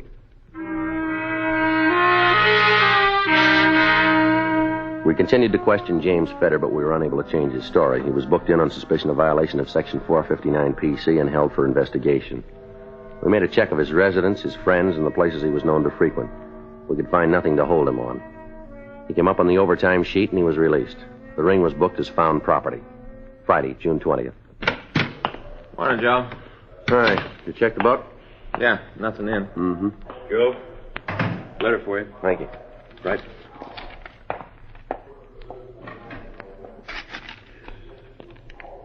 Listen to this. You did me a favor, now I'm going to do you one. Go to the Greyhound bus depot. Rental locker number 103. Yeah, that all? Take a look at it. Here. Typewritten, no greeting, no signature. Yeah. What do you think? Let's check it out.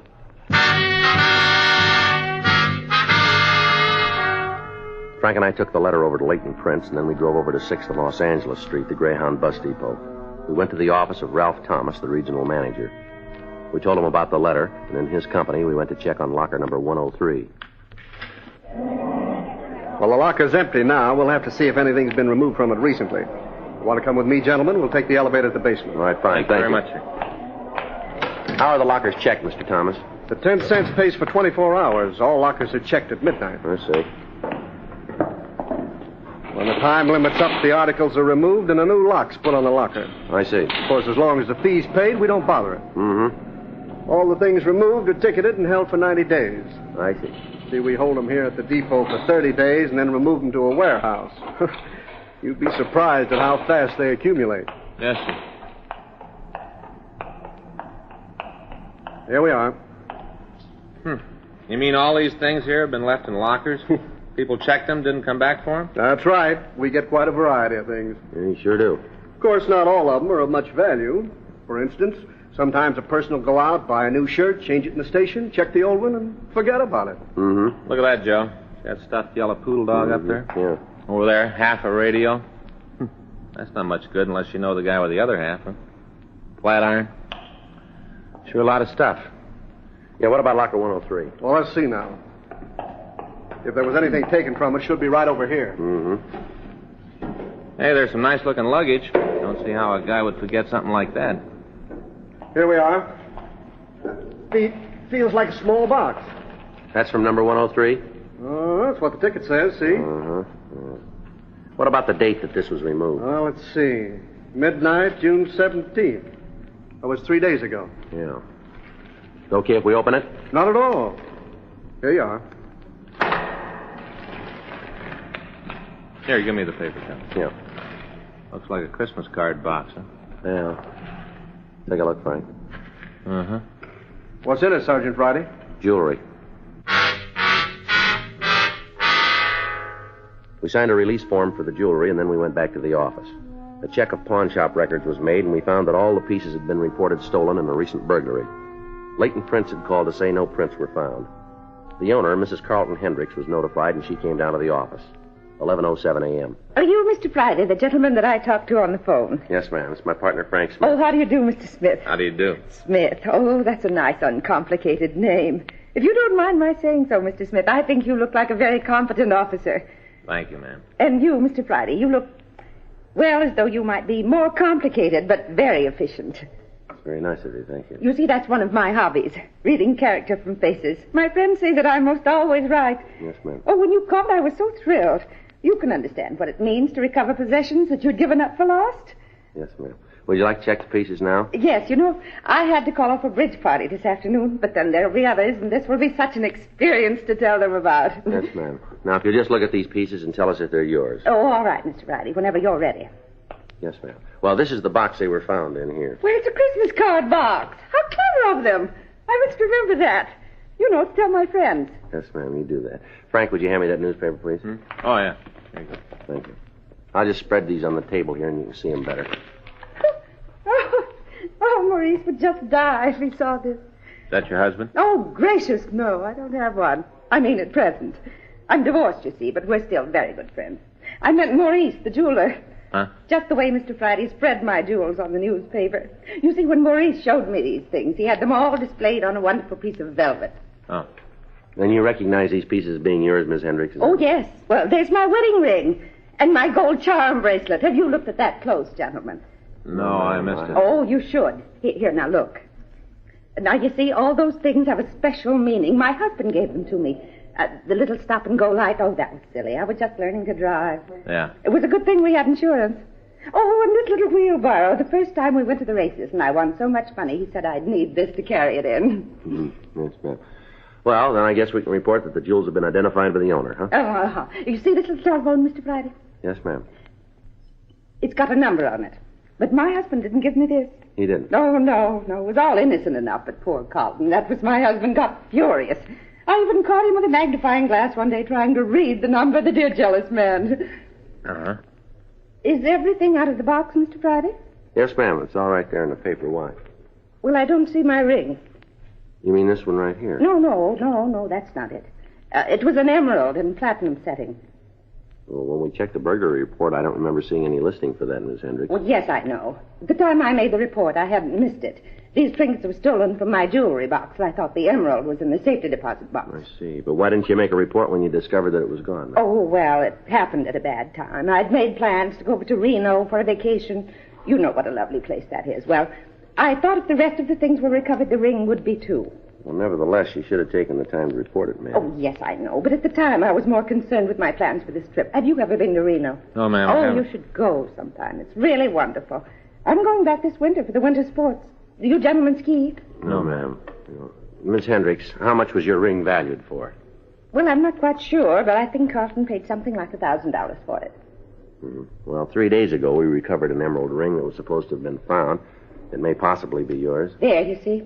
Nothing to worry about. I just knew when I saw you two men that everything was going to be all right. My friends are right. I can read character. Yes, ma'am. We'll have to go over to the property department to identify the ring, Miss Hendricks. Oh, good.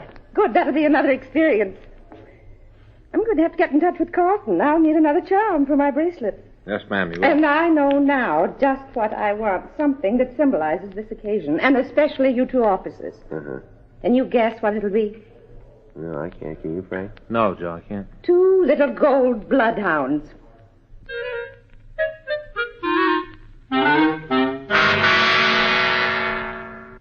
We took Miss Hendricks over to the property department in the central jail. We signed out for the ring, and she identified it as being hers. All the jewelry was booked as evidence. We went to the district attorney's office and got a warrant for the arrest of James Fedder. We got out a local and an APB on the suspect.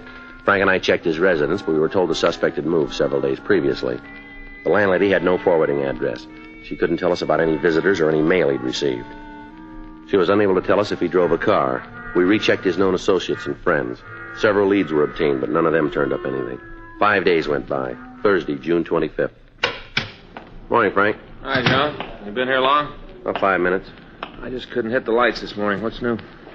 Well, we got a call from auto theft. Yeah. They picked up a man early this morning trying to steal a car. Somebody we want? I think so. James Fedder.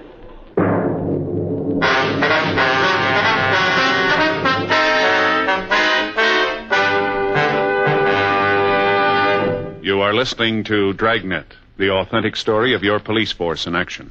All of us smoke for relaxation, for comfort, for satisfaction. And in the whole wide world, no cigarette satisfies like a Chesterfield.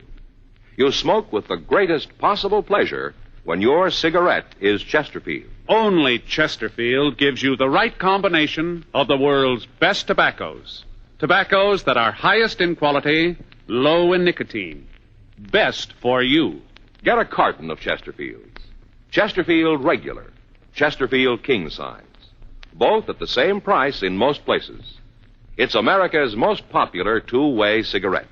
This is the best, Chesterfield. And the time to change, today.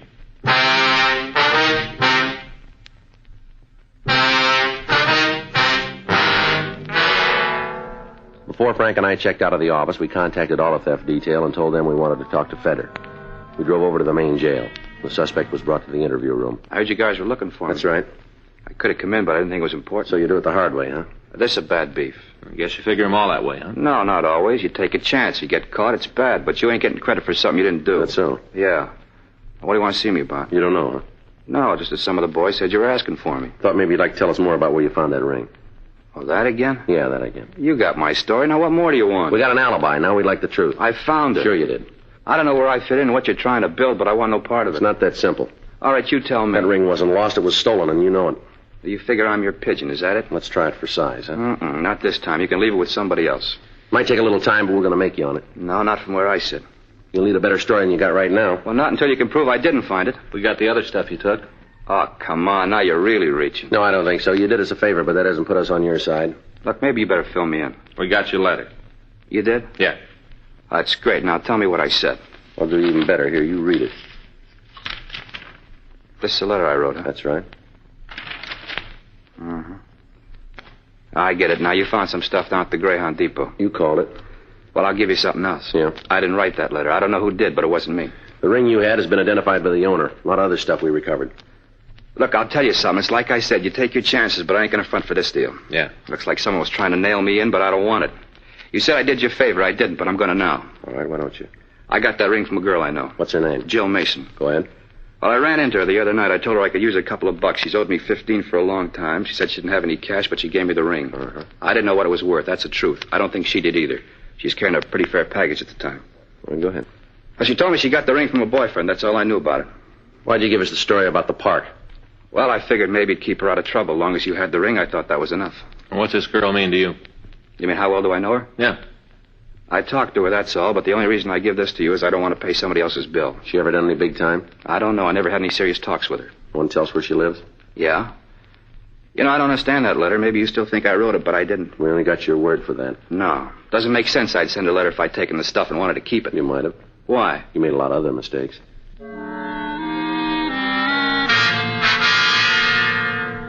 After further questioning, the suspect gave us a description of Jill Mason and her address. Frank and I went back to the office and checked her name through R&I, but we found no previous record for anybody answering her description.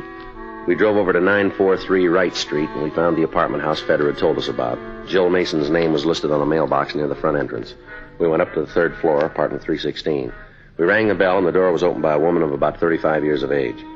Her face showed signs of having recently been bruised. Yeah? What is it? You Jill Mason? That's right. Police officers would like to talk to you. Oh, well, I was just going to the beauty parlor. I'm late now. We'd appreciate it if you can wait, ma'am. All right. All right, if we come in? Guess so. Thank you. You live alone here? Yep. All right, if we look around? Go ahead. Frank? Yeah. Look, what's this all about? I don't think I like it. That slob Whitey put you up to this? Beg your pardon? Whitey, the bartender up the One Stop. That chiseler make a fuss over the couple of 10-cent glasses I broke last night? We haven't talked to him. It's okay, Joe. Wouldn't have surprised me if he had. Imagine him telling me I wasn't no lady. His shins are going to be sore for a couple of days. Do you know a person named James Feder? What's the last name? Feder. F-E-D-E-R. You say he knew me? Can you tell us that, please? You know? Yeah. Say, is this going to take long? Does it make a difference? Yeah, I'd like to call and cancel my appointment. All right. Thanks.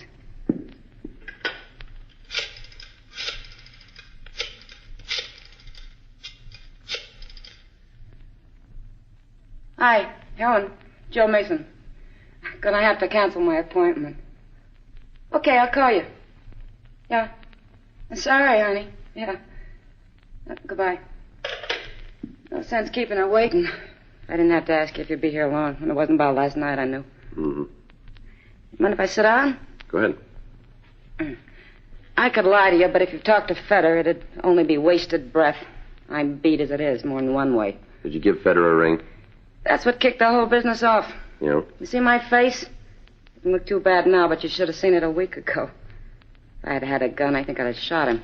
Fetter, you mean? Huh? No, he didn't have anything to do with it. I mean Steve Remsen. Who's he? Guy that gave me the ring, the one I gave to Fetter for the money I owed him. I was pretty stupid about it, but that wasn't any reason for me to take the beating. Where did this Remsen get the ring? Did you get my letter? So I got even with him. Did you know the ring was stolen when you gave it to Fetter? No, Steve just gave it to me. He didn't say anything about where he'd got it or how much it was worth. Nothing. Just before I saw Fetter, I'd had a fight with Steve. Mm-hmm. Got a little loaded. When Fetter asked me for the money, I gave him the ring. Remsen told you it was stolen, did he? Later, after he'd found out what I'd done with it, he got real sore. Said if Fetter tried to pawn the ring, they'd find out about the other stuff. Uh-huh. Said he couldn't go back to the bus station for it. Cops might pick him up. I see. We were up here. He was drinking. Got madder all the time and finally worked me over. Mm-hmm. Fetter got in touch with me after you let him go. Told me what had happened. I didn't let on that I knew about the ring, but that's when I figured how to get even with Steve. I mailed you the letter. You know where Remsen is now? No. He'll probably call today. I haven't seen him since he beat up on me, but he'll call. Trying to make up. I told him we were through. I can get him up here for you. Mm-hmm. Do you know where he lives? Not now. He's moved. Can you give us the address? Sure. But don't you believe me? I wouldn't lie to you, not after what he done to me. Mm-hmm. I want to get even with him, that's all. I don't know why you don't buy it. Well, maybe we will. Yeah? If he shows up. We called the office, and another team of men was sent out to check the address Joe Mason had given us for Steve Remsen. We had the name checked through R&I, but without result. Frank went out and moved the car away from the building in case Remsen might show up. We went back to the apartment and waited for him to call. 10 hours went by. She received several calls, but none of them from Remsen. Manuel Pena, one of the detectives checking Remsen's address, called and said that they'd found that he moved away on June 18th. He said they'd make a follow-up investigation. 11:30 p.m. What if he doesn't call me? He said he might, didn't he? I know, but it's never at any particular time. I just said he'd been calling. Maybe he won't. What happens then? We'll wait and see. Remember, hold it so we can hear it now. I know. Hello? Oh, hi. I don't know if I can make it. Well, I know. I'd like to, but I'll have to call you. Uh-huh. Sure, honey. Thanks for calling. Bye. Girlfriend wanted me to go bowling tomorrow night. Mm-hmm. You heard what I told her. Guess it's better not to try to plan anything, huh? Yeah. It's a front door buzzer. Someone's calling from down below. Door's locked at 10. All right, answer it and hold the receiver so we can hear. You still don't trust me. That's not the point. Hello? It's him. Get him up here. What's that, Steve? Uh-huh. I know, honey. I guess I was wrong, too. Uh-huh. Come on up. Hurry, honey. There. That'll open the front door for him. He'll be right up. Frank, you want to unlock this door? Yeah. Does he carry a gun? I know he's got one. All set? Yeah. Hiya, doll. Police officers, Remsen, get your hands up. What's going Come on, on? over your head. Hold it right there, Frank. Yeah. What is this, Jill? All right. He's clean. Get your hands behind your back. Come on. You heard him. These are police officers. Honey. Boy, you... All right, hold it right there. Never mind. You and the cops. I should have finished what I started with you. You tried. You wouldn't have got your laylet if you'd used your head. We wouldn't be in this mess now. My fault for tying her with a knothead like you. Oh, you... All right, now stop it, both of you. Sure, it's just that you guys never come close if it wasn't for this dumb broad. You tell us. It had all worked out. Things were going just the way I planned. All right? Sure, I'd be sitting pretty except for her. Yeah, sure you would. Dumb broad, the biggest mistake she ever made. No, there was one other. What? The first time she talked to you.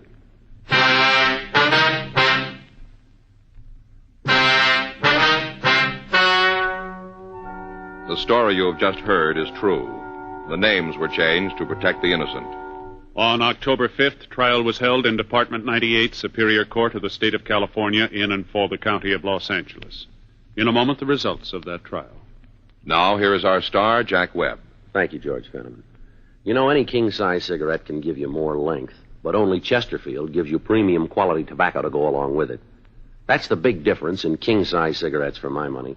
Chesterfield has the quality you want. But don't take my word for it. See for yourself. King-size Chesterfield or regular. I think you'll find they're best for you.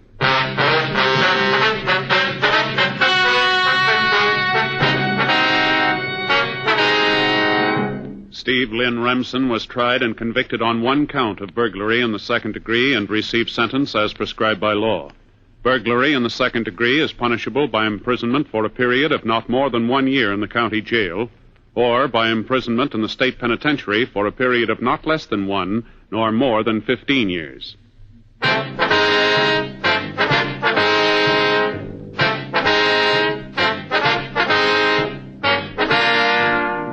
You have just heard Dragnet, a series of authentic cases from official files. Technical advice comes from the Office of Chief of Police W.H. Parker, Los Angeles Police Department. Technical advisors, Captain Jack Donahoe, Sergeant Marty Wynn, Sergeant Vance Brasher. Heard tonight were Ben Alexander, Herb Ellis, Harry Bartell, Georgia Ellis. Script by John Robinson, Earl Schley. Music by Walter Schumann. Hal Gibney speaking. Watch an entirely different Dragnet case history each week on your local NBC television station. Please check your newspapers for the day and time. Chesterfield has brought you Dragnet, transcribed from Los Angeles. This is it, L&M filters, this is it.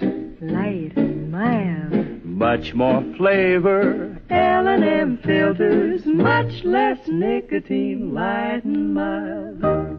Remember, it's the filter that counts, and no filter compares with L&M's Miracle Tip for quality or effectiveness. You get much more flavor, much less nicotine. Buy L&M, king size or regular, both at the same low price. L&M, light and mild.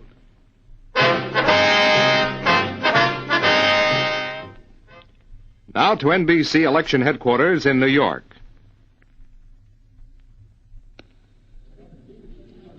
This is Merrill Muller. Here are the latest returns in a surprising election in which voter apathy disappeared during the last 2 days of the campaign. Millions of voters unexpectedly turned out to vote in freezing weather in the west and rainy mixed weather with snow along the east coast.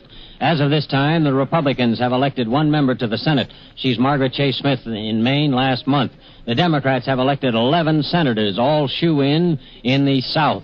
In other Senate contests, Republicans are leading in 5 races, the Democrats in 7. In the House, the Republicans have elected 10 members. The Democrats have elected 120, mostly in the South. In other contests, Republicans are leading in 25 House districts. Democrats lead in 10, no net gain. We'll be back on the air at 10 p.m. Eastern Standard Time with a full all-night roundup across the nation. Keep tuned to your NBC station for the later election news. Here's a late bulletin on the Democratic governor contest in New York. The Democratic state chairman says that Averell Harriman is ahead, and the Democrats claim Harriman will win New York by 300,000. This is Merrill Muller at NBC Election Headquarters. This is the NBC Radio Network.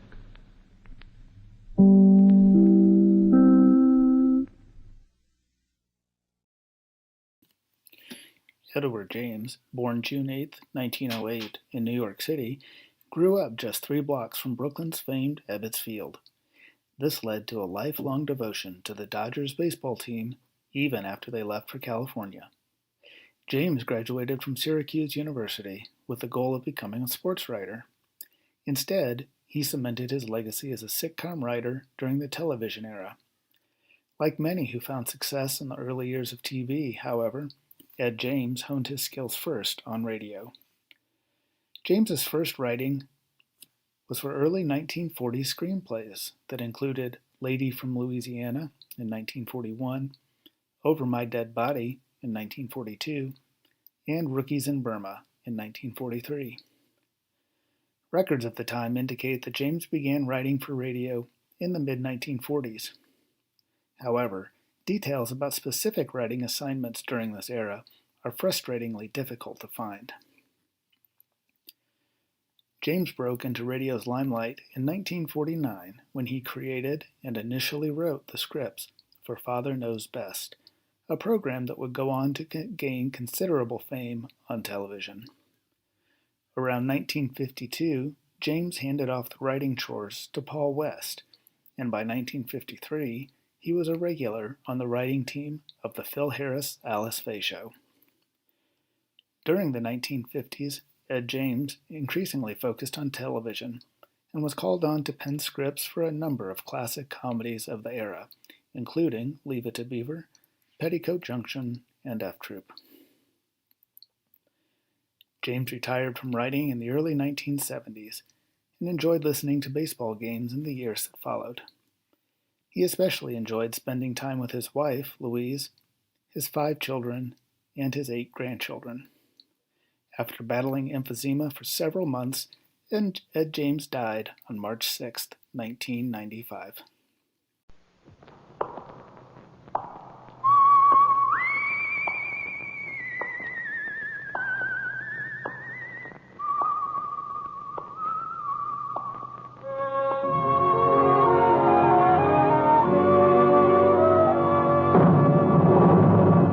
The Adventures of the Saint, starring Vincent Price.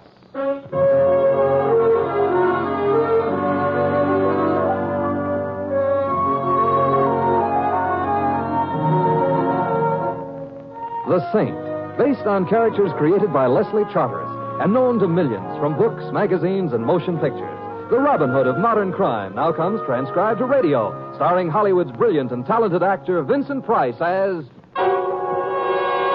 The Saint.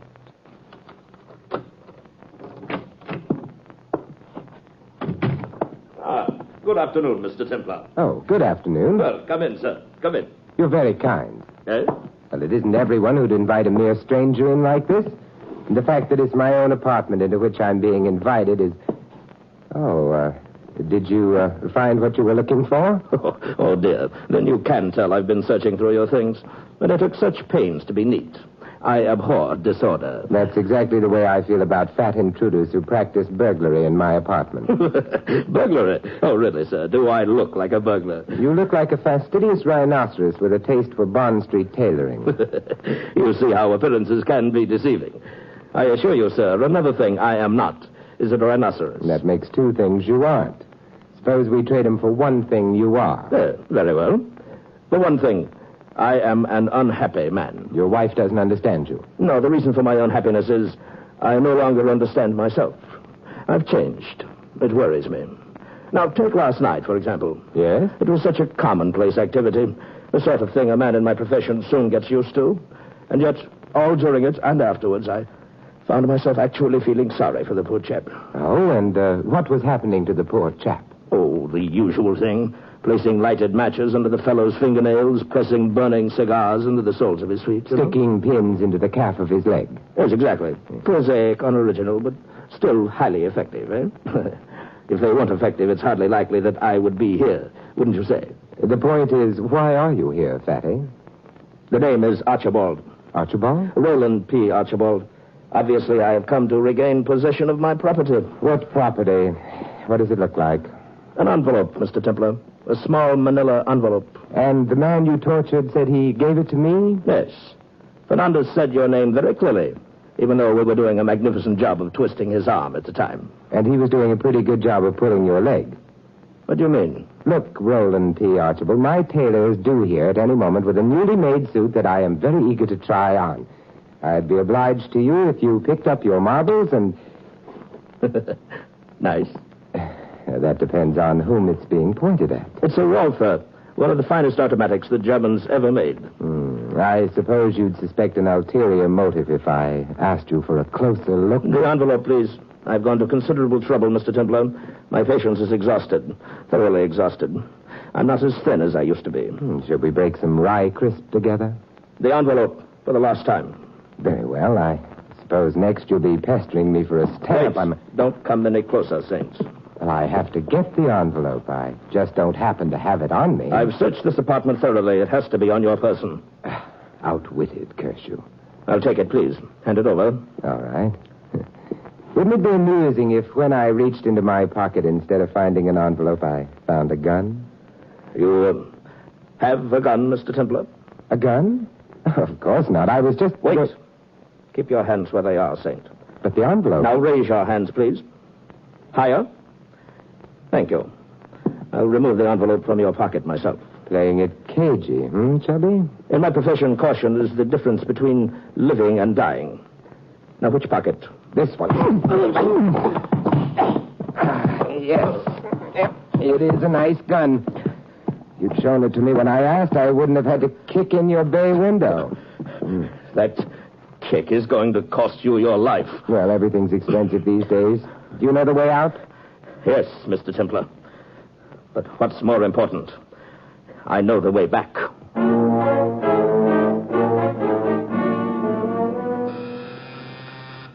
Who is it? It's Finley, Mr. Templar. I've brought your suit. Oh, come in, Finley. If you'd been here 10 minutes ago, you'd have found me having my measure taken by someone else. Indeed. You're displeased with my work, Mr. Templar? That someone else wasn't a custom tailor, Finley. He was taking my measure with a gun. Well, now, let's see. How did this latest masterpiece of yours work out? Oh, if I may say so, sir, I do believe I've exceeded myself. Then you've exceeded the best tailor in town. If you'll remove your coat, Mr. Templar. I'll just take the suit out of the box. Yeah. Now, if you'll just slip the coat on. All right. Oh, that's a good fit. Step over to the mirror, sir. All right. Yeah. It's a well-tailored piece of... Hey, what's this? Pardon? This little... Well, I'll be... Something wrong, sir? Yeah. Or is it the latest fashion to wear a bullet hole beside the breast pocket? What's that? A bullet hole? Well, look, see for yourself. Small and round and still smelling of cordite. But it isn't possible. How could a thing like that have happened? Well, did this suit have any known enemies? Say a bargain basement blue serge with a jealousy neurosis? Mr. Templar, I'm dumbfounded. I don't know what to say. What's this? Another bullet hole? Something in the inside pocket. It feels like... It's an envelope. What? Yeah, a small manila envelope. Now, that has a familiar ring. And so has this name penciled across the flap. Name? Yeah. Do you have a customer named Fernandez? Fernandez? Why, no, sir. I know no one by that name. Who is he, sir? A man who tells tall tales when his arm is twisted. A man who right now is probably very dead.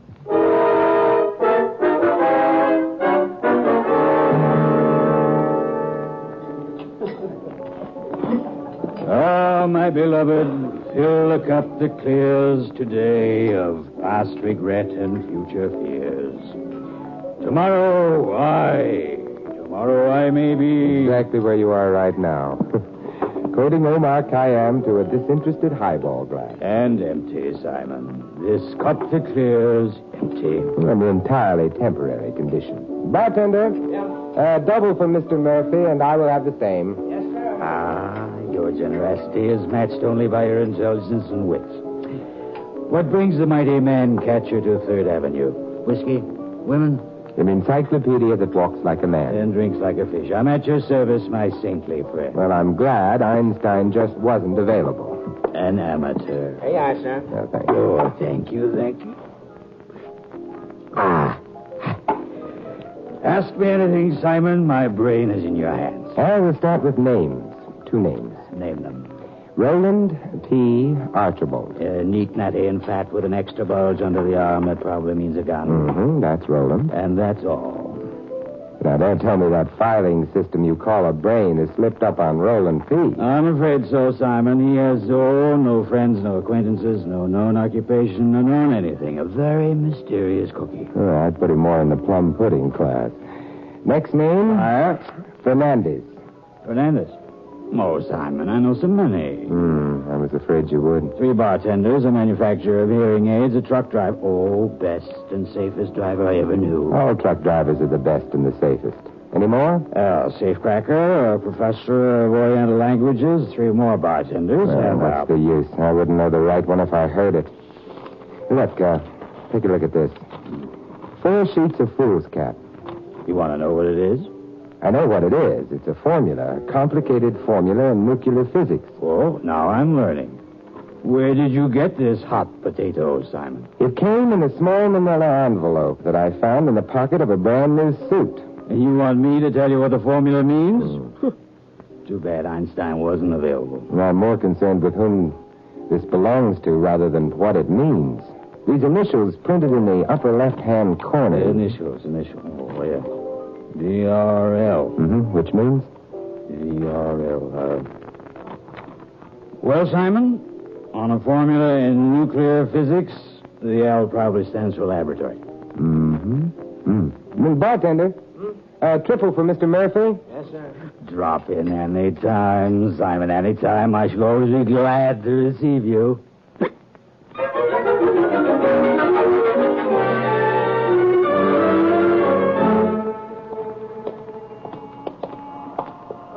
Hi. Hi. Been waiting a long time for you to come out of that saloon. Oh, why? I wanted to see you, that's why. You're the saint, aren't you? I'm the saint, and you're seeing me. What are you seeing me about? The envelope. You know, the one with the formula. I want it. Now, don't tell me it's your homework. You know who I am, Junior. Who are you? It don't make no difference who I am. But if it'll make you happy... It'll make me happy. The name's Gus. Now, come on, give. Why? I got a gun in my pocket, that's why.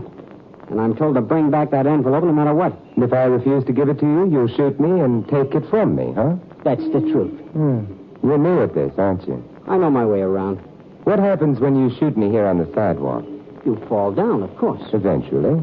But first a woman screams. There's always a woman who screams. And people start running toward us, and a cop comes tearing up, and, what do you do during all of this, Gus?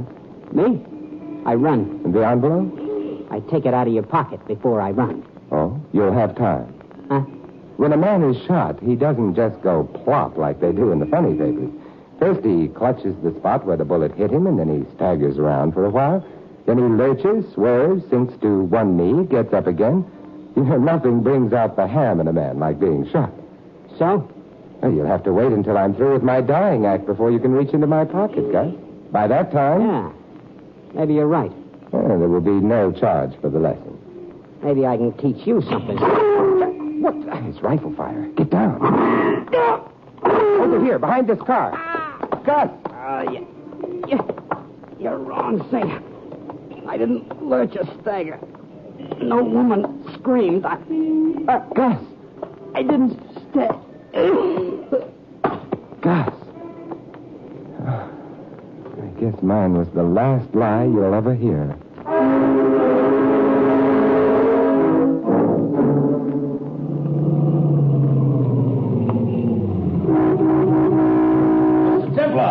Mr. Templar. Oh, it's you, Fatty. Oh, Mr. Templar, I wish you wouldn't persist in calling me by that absurd name. Well, Rose by any other name. I suppose the same sort of reasoning applies to a rat. Well, is this the big moment, Roland?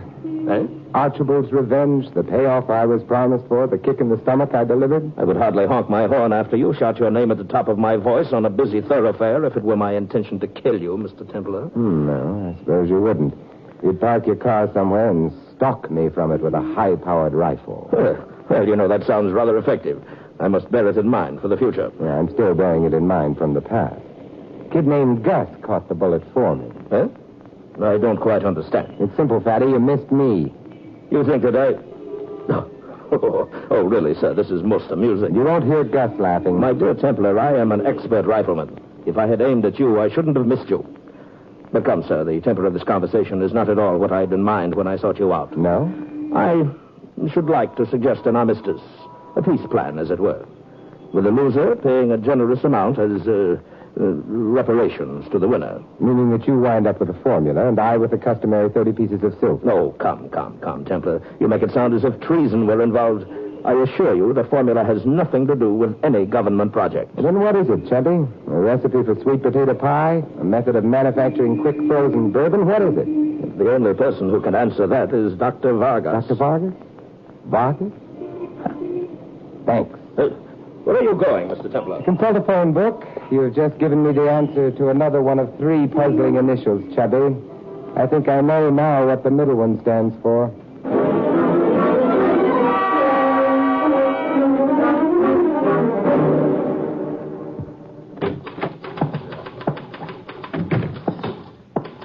Good morning. Good morning. May I help you? So this is VRL, Good old VRL. I beg your pardon. I'd like to see Dr. Vargas. Dr. Vargas? You seem surprised. This is the Vargas Research Laboratories, VRL. Of course, but Dr. Vargas never sees visitors. Oh, I'm not a visitor. What I've got in a small manila envelope practically makes me a member of the firm. I beg your pardon? Again? And on such short acquaintance? But what? Merely tell the doctor it's probably a matter of life or death. But I've strict instructions never to interrupt the doctor. Who shall I say is calling? Simon Templar. A saint? With a question mark where my halo ought to be. Do we know each other? No. Something tells me that we will. But until that happy moment, If that's Templar, send him right in. Hey, did you hear something? Something that sounded like artillery fire with the ability to make words? Through that door, Mr. Templar. Oh, thank you. Well, come in. Don't take all day about it. You can close the door now. Sit down, Templar. I believe we have something to discuss. I have something to discuss with Dr. Vargas. And who am I supposed to be, Snow White? I'd rather not answer that. Let's get right to the heart of it, Templar. I'm a busy woman. And I'm a puzzled man, Doctor. And one of the things that puzzles me is how you knew I was coming here. A friend told me to expect you. A friend who carries about 75 extra pounds and who dislikes being called fatty, Not so sure I like your friends. And I'm not so sure I give a hang. Just for the record, I've been checked and double-checked by almost every government agency in this and several other countries. Oh, then you are doing government work. Your fat friend is a terrible liar. Take it up with his clergyman. We're here to discuss a formula. One that somehow found its way out of this laboratory and into your pocket. You have it? Yeah, it's burning a hole in that pocket. Toss it over. This is what the fuss is all about? That. Good day, Templar. Yes, it is rather nice, huh? Then please feel free to go out and enjoy it and take this mishmash with you. Mishmash? Gibberish, prattle, nonsense. Pick your own word. The word I pick is why. Why? Why what? Look, if this formula is mishmash, why does a fat man named Archibald want it so badly? Why does a kid named Gus threaten to gun me down for it and wind up getting a rifle slug right into another world? And why is a new suit delivered with a bullet hole over the heart? And why did... I'm a scientist, not a policeman. Goodbye, Mr... Dr. Vargas, excuse me. Yes? You're one in the laboratory right away. Okay. Mr. Templar is just leaving. Will you show him out, Miss Fernandez? Did she say Fernandez? That's my name, Jean Fernandez. And I'm delighted to hear it. You have a father, a husband perhaps, or is it a brother who might be mysteriously absent? You know it. Oh, Mr. Templar, you must help me. You must. How? My brother Louis, he... No, we can't talk here. Later. Now, here's my address. And if you see a certain beef trust named Archibald before I do, don't tell him your name is Fernandez. But he knows Oh, Mr. Templar, I'm afraid. I'm afraid.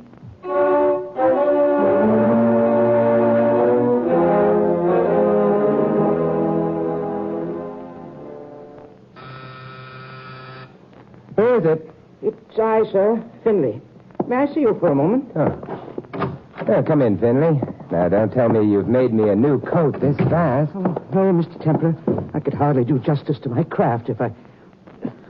Mr. Templar, I have a problem. Well, judging from the record, you've come to the right place to unload it. It's that object you found in the suit I delivered yesterday, sir. The manila envelope? Yes, sir. A gentleman called at my shop today inquiring for it. He insists that the envelope is his and demands its return. A fat gentleman? No, sir, a rather thin gentleman. His name is Fernandez. I doubt it. Pardon? Did he tell you how the envelope happened to be found in my suit? Yes, sir, he did. He was in for a fitting himself the other day. Fernandez? Yes, sir, Fernandez. He says he saw your coat hanging on the rack, admired it, and on an impulse tried it on. The envelope had been in his hands at the time. And he just slipped it into the pocket and then forgot about it, huh? So he informed me, sir. Now he's threatening me with legal action if I don't... Tell the gentleman to call here for the envelope, Finley. If he can identify the contents, he can have it. Well, that sounds reasonable enough, Mr. Templar. I'll tell him. Good day, sir, and thank you. Oh, Finley. Yes, sir. Tell the gentleman I'll expect an explanation about that bullet hole in my coat. You know, I'm dying to hear how the gentleman gets around that one.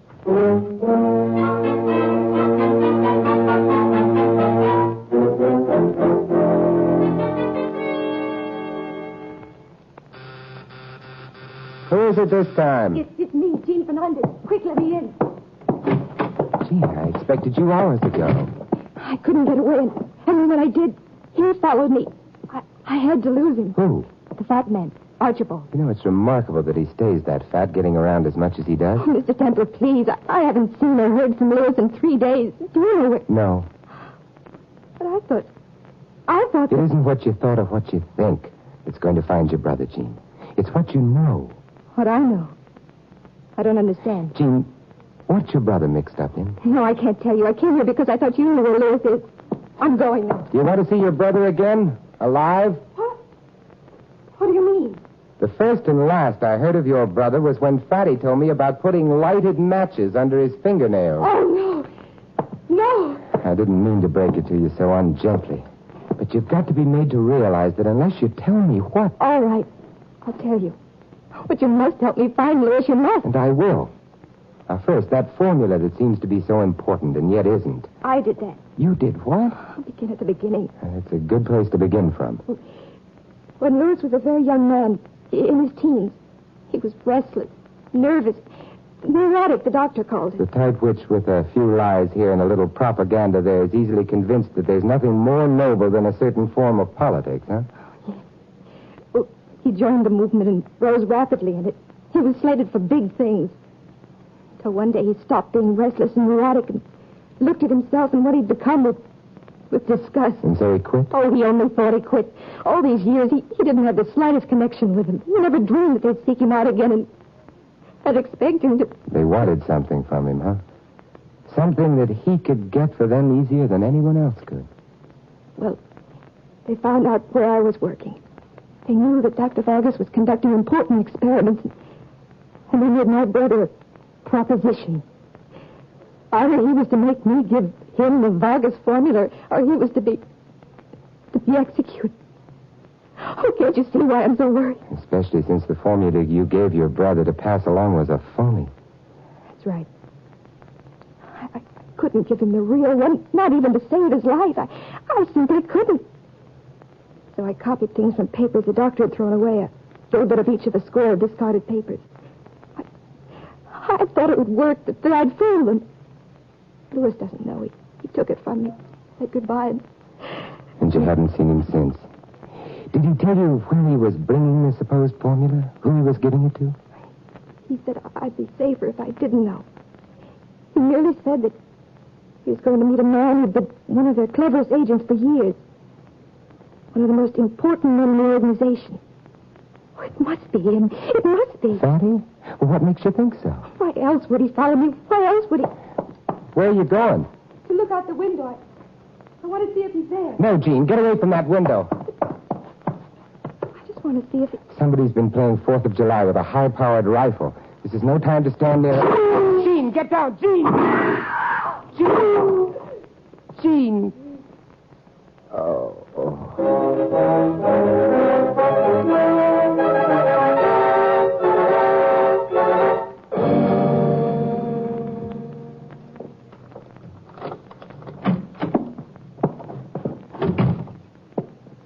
Hello. Welcome home. Again? Come in, Mr. Templar. Come in, sir. Someday I'll open the door of my apartment, walk in, and...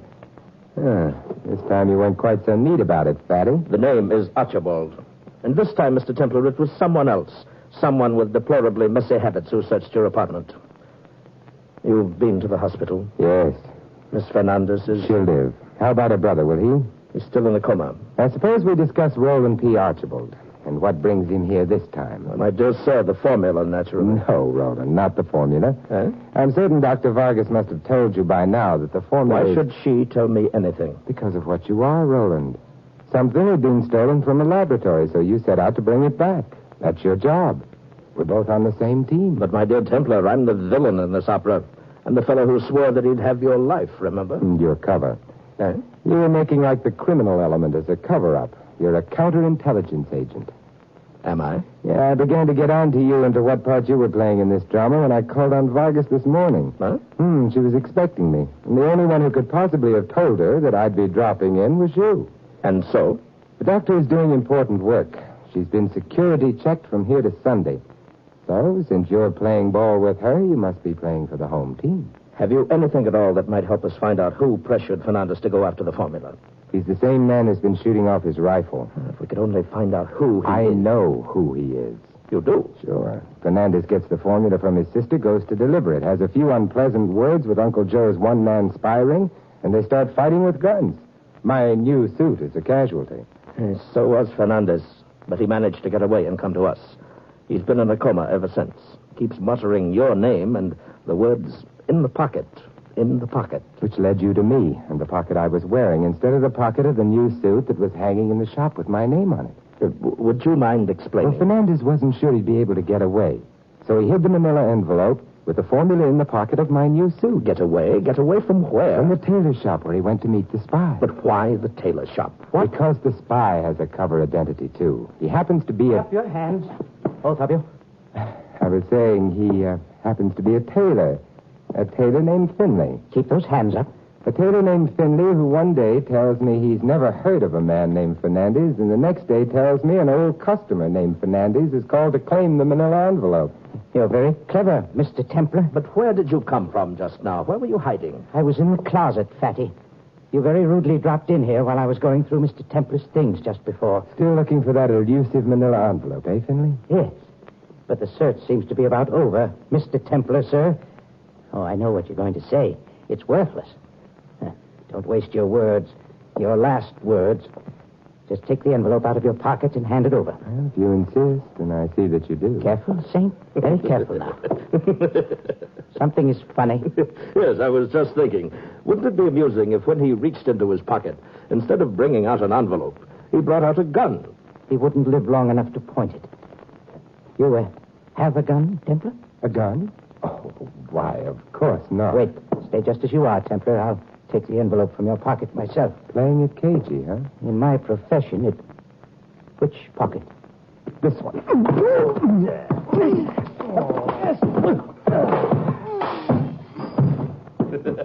Oh, that's splendid, Mr. Templar. Splendid, splendid. You must teach me that kick trick sometime. And the knockout punch was magnificent. Oh, I enjoyed it. Thank you. But I don't think you enjoyed it nearly as much as I did. In fact, Fatty, I'm a little sorry it's over. Oh, Mr. Templar, for the last time, the name is... Yes? Never mind. I think you've earned the right to call me Fatty.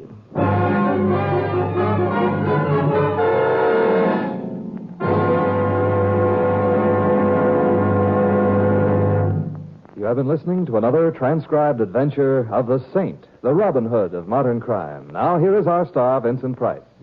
Ladies and gentlemen, in tonight's cast, you heard Patricia Jepson as Jean and Bill Conrad as Archibald. Jack Moyles was Finley, Whitfield Connors Murphy. Sam Edwards played Gus, and Jody Gilbert, Dr. Vargas. This is Vincent Price inviting you to join us again next week at the same time for another exciting adventure of the Saint. Good night.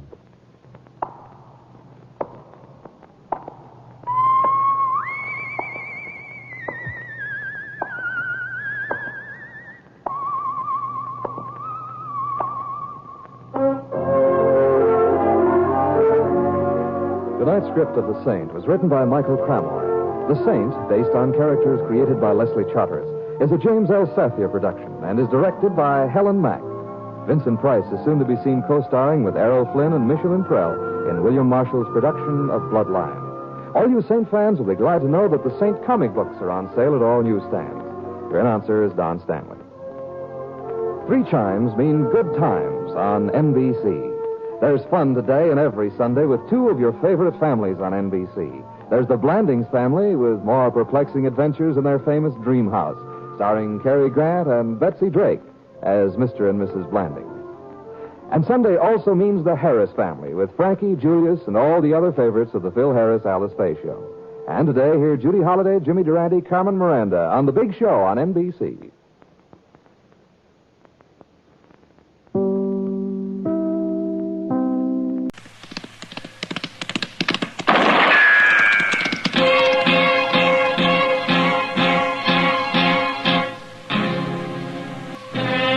Dodge City and in the territory on West, there's just one way to handle the killers and the spoilers, and that's with a U.S. Marshal and the smell of Gunsmoke.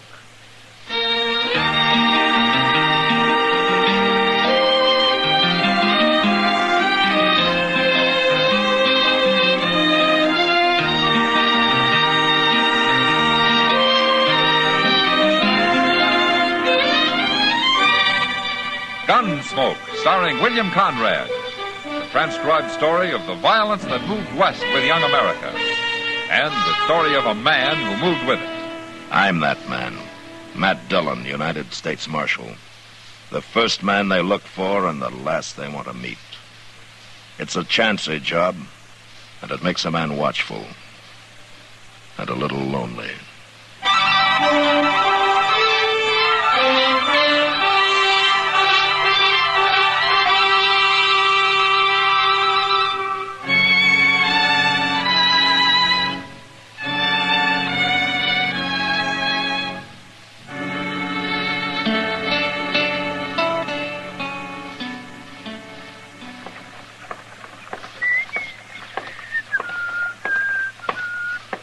Dum-dum.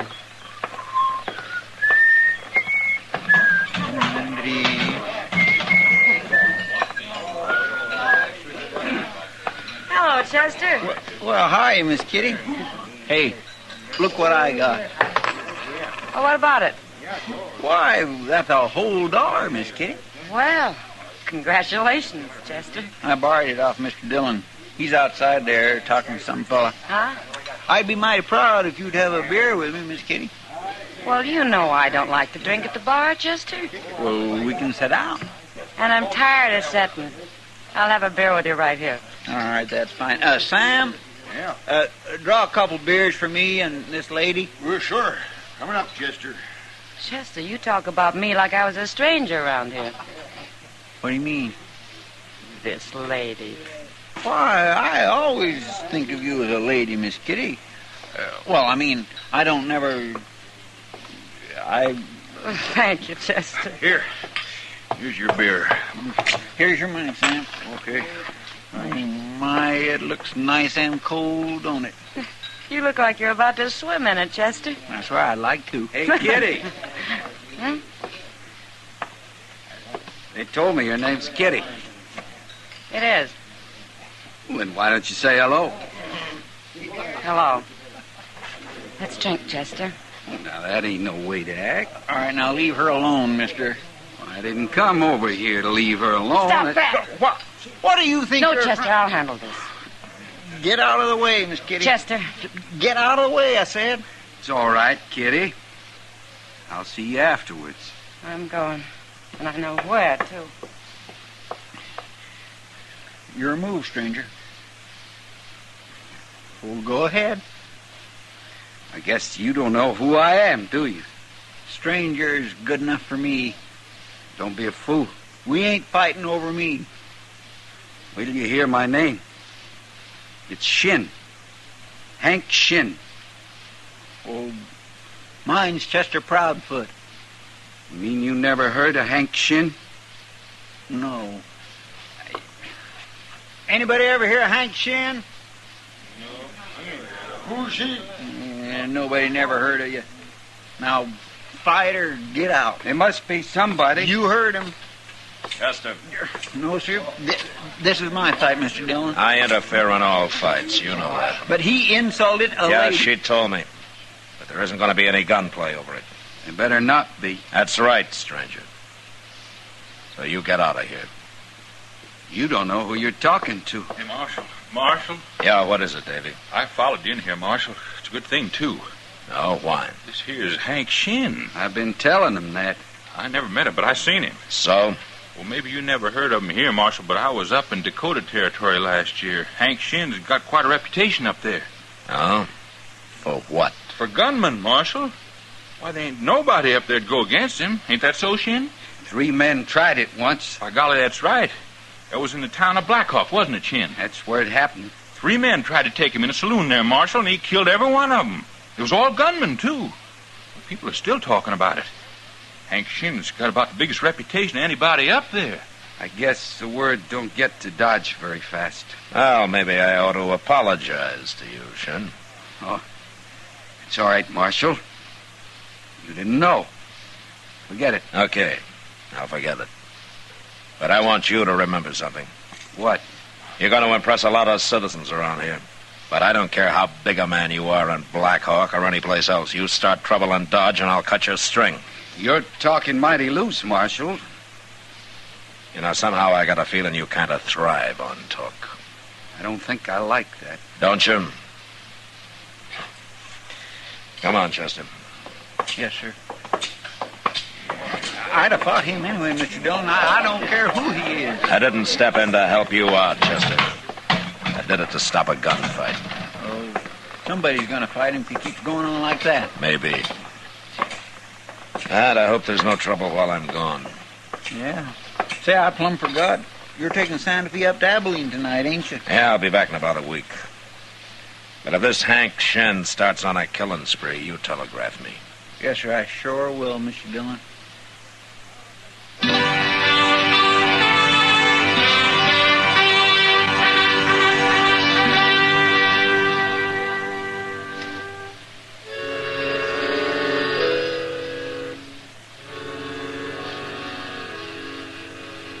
My business in Abilene didn't take as long as I thought it would.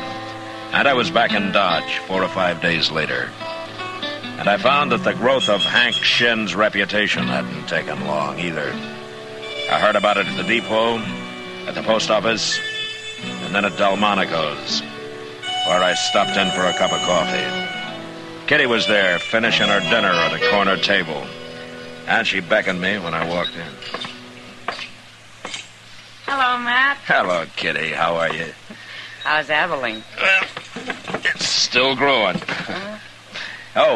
Bill Hickok sent his regards. That's nicer.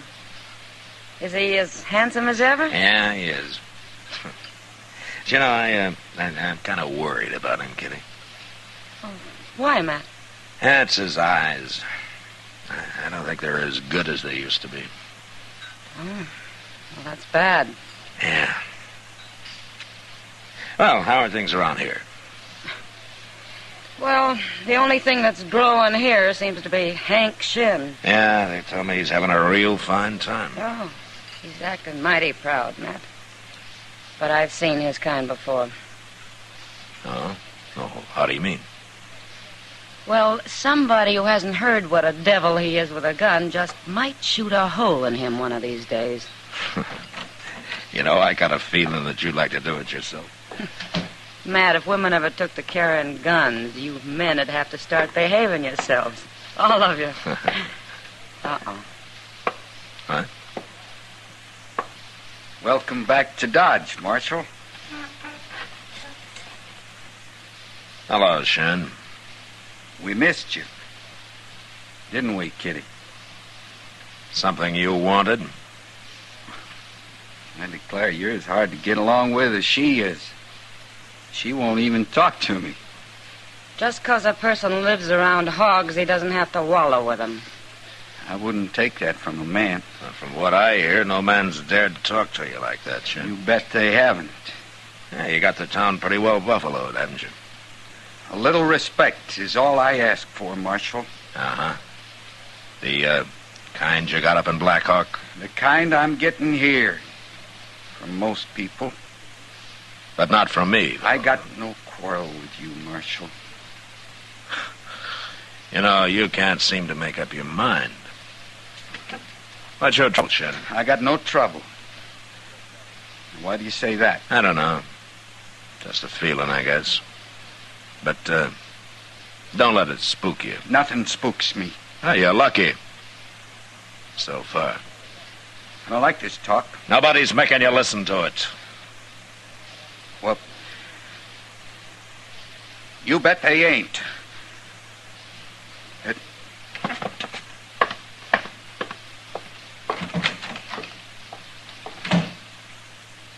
You know what I think, Matt? No, what, Kitty? I think Hank Shin's off center. Way off. Well, we'll find out how far, Kitty. Any day now.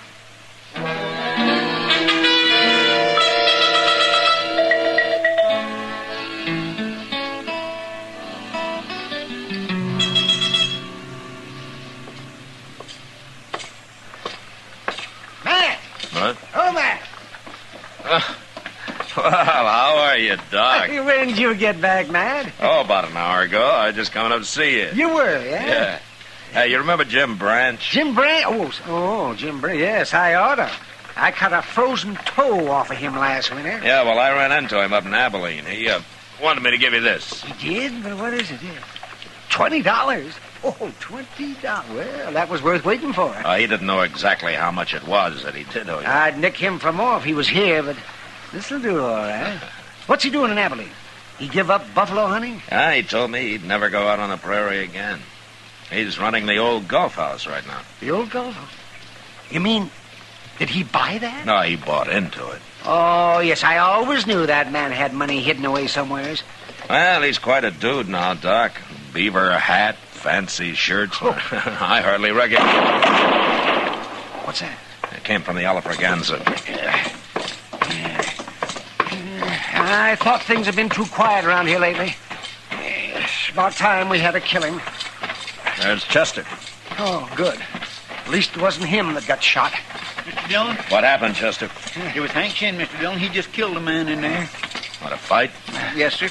Oh, this fellow was awful drunk. Some stranger. I don't know who he was. Well, him and Shin got to arguing, and he went for his gun, and Shin shot him. Killed him dead. Well, I'll look at him anyways. He seemed half scared, Mr. Dillon. Oh, Shin? Yes, sir. He kept trying to say who he was, but the fellow was too drunk paying attention. And then afterwards, Shin looked kindly surprised, like he didn't quite know what had happened. Oh, is that so? There he is at the bar there. Oh, well, where's the dead man? Well, he was right here with you. Oh, somebody drug him off the corner there. Oh, yes, I see him. I see him. Stand back. Here's the Marshal, Shin. Now, what's he want? Now, it was a fair fight. Now, you tell him, Davy. Sure, I will. Marshal, I seen the whole thing. Chester already told me about it, Davy. That fella drawed first. I tried to tell him who I was, but he wouldn't listen. I did, too. I told him this here is Hank Shin from Blackhawk. I told him that before he ever got started. He was drunk. He was too drunk to know what he was doing. Too drunk to fight? He shouldn't have tried to fight me. He should have known better than that. Now maybe people will leave me alone. Why? Because you outdrew a drunk man? What are you saying, Marshal? You seem kind of upset, Shin. Did it get you this way when you killed those 3 men up in Blackhawk? I'm all right. I'm all right. Now, you leave me alone. I want everybody to leave me alone. Yeah, sure. That next time it may be a little different. What do you mean? Somebody might come along who hasn't been told what a killer you were. A real gunman, Shin, not some drunk who probably couldn't shoot straight if he was sober. You're the worst man I ever met, Marshal. Anyway, I told you to leave me alone. Okay, Shin, I'll leave you alone. Here. Have a drink on me. You need it. Come on, Chester. My, he's so mad he can't talk, Mr. Dillon. He's already talked too much. What's wrong with him, anyway?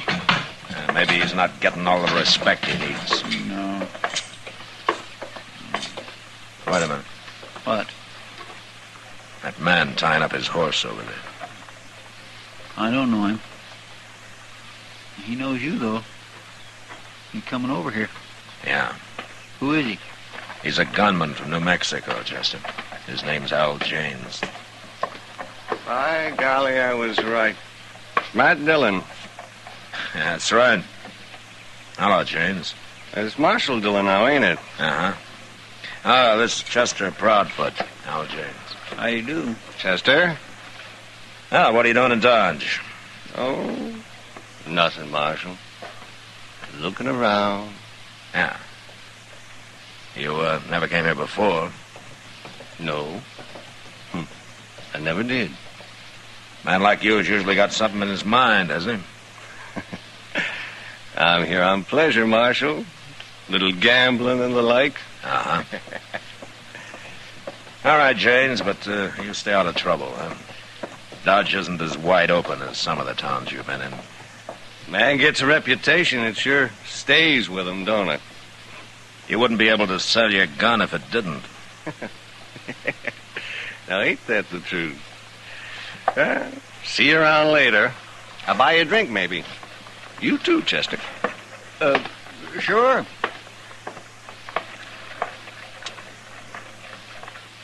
What do you suppose he is doing here, Mr. Dillon? Nothing, Chester. I believe him. He's a paid gunman, but I've never known him to lie. Yeah. Then there ain't nothing so much to worry about, huh?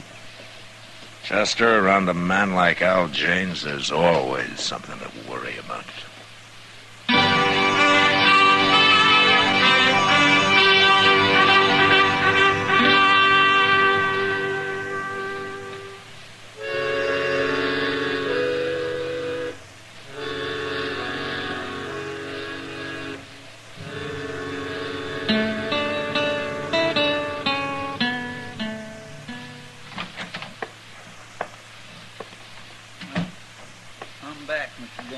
Did you have a good supper? Oh, just terrible. Oh, where'd you eat? Over at the Durango Cafe. Ah. Could have been chili beans. Yes, sir. Oh, I'll never go there again. Not after tonight. Why not? Well, they were sour, Mr. Dillon.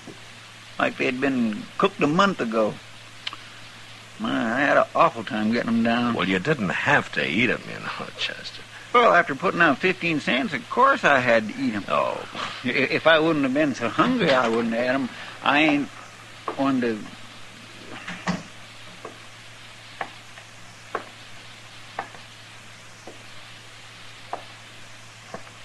Marshal? Evening, Shin. Marshal, I've been thinking. What? I've been thinking about this afternoon. Yeah? You was right. I needed a drink. So? I don't like killing people, Marshal. And that's the truth. I don't like it. Why are you telling me about it? I tried to tell Davy and some of them fellas, but they wouldn't believe me. I'm tired of it, Marshal. I just don't want no part of it. Oh? I thought maybe you could explain it to them, to everybody. And they'd listen to you. You tell them I'm through, Marshal. Tell them I ain't a gunman no more. Just a plain, ordinary man. And if you're so plain and ordinary, why don't you tell me what this is all about? I did tell you. And if you don't believe me, you know what I'm going to do? I'm going to take off my gun. And I'm going to leave it right here. Now there. Now you believe me? Well, do you? I don't know what to think of you, Shin. But I proved it. Now there's my gun. And you got to tell him, Marshal. I got me a bottle in my coat pocket. I'm going to my room, and I'm going to forget all about this. You tell him now, Marshal. And you tell him tonight. He is crazy, Mr. Dillon. Yeah, there's something sure wrong with him. I don't believe any of that about him being tired of killing people. No. It's more like he's scared of something, ain't it? Chester. Yes, sir? I think I know what it might be. What? Al Janes. What's he got to do with it? I don't know. But let's go find him. Well, what for? To tell him Hank Shin isn't armed. Well, he could see that. He was wearing a coat, Chester. That's right out there in the street. Yeah, come on. There's some men down there, Mr. Dillon. Yeah. If it was a fight, it sure didn't last long. One bullet can end a fight, Chester. Yes, sir. Well, there's somebody laying there. Looks like Hank Shin. Yeah. Nobody ain't paying any attention to him. They're all crowded around Al Janes. By golly, that is Janes. I'm going to go take a look at Shin, Chester. You better go back and get Doc, huh? Yes, Mr. Dillon. I'll hurry.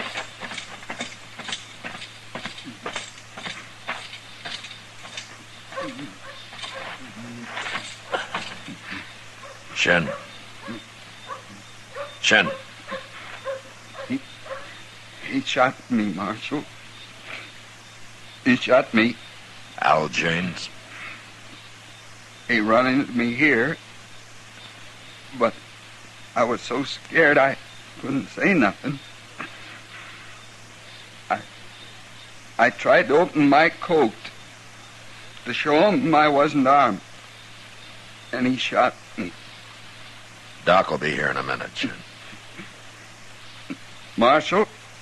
Yeah. Marshal, I never killed nobody before today. No, I didn't think so. Them fellas up in Blackhawk, they had a fight. I was the only other man there, and I hid out till it was over. They killed themselves. And you took credit for it. Mm-hmm. It made people respect me. All kinds of people.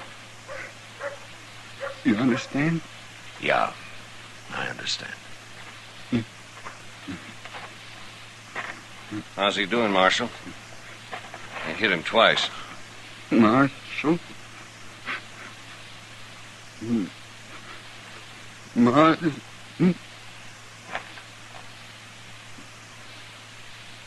Well, he sure died slow. Pretty slow, James. He went for his gun, Marshal.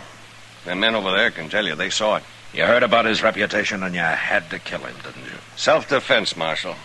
There's nothing to talk about. Hank Shen was a liar, James. His reputation was a fake. What? I don't believe you. It's true. Now, besides, he wasn't even armed. Take a look. He ain't wearing a gun. But he went for it. I saw him. Everybody did. You killed an unarmed man, James. I don't like that. You'll have to stand trial for it. That ain't what's bothering me. No? It was a mistake. I'll get off.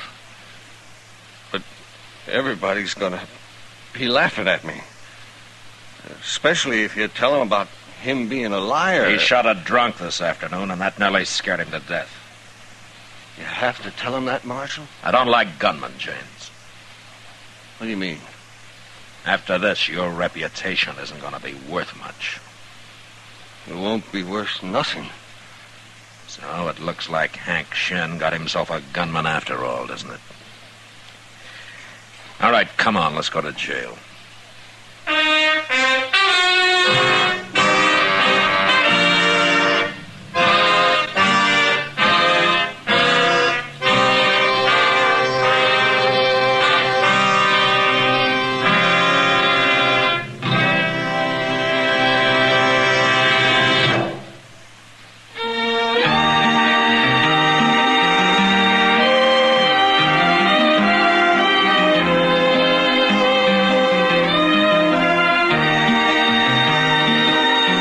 Gunsmoke, produced and directed by Norman MacDonald, stars William Conrad as Matt Dillon, U.S. Marshal.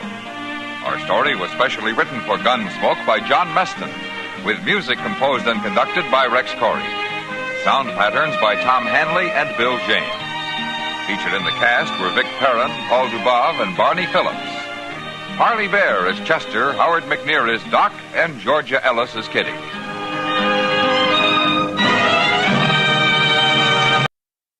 Wheaties presents Joel McCrea in Tales of the Texas Rangers. On stage tonight, transcribed from Hollywood, another in the Wheaties big parade of exciting half-hour presentations.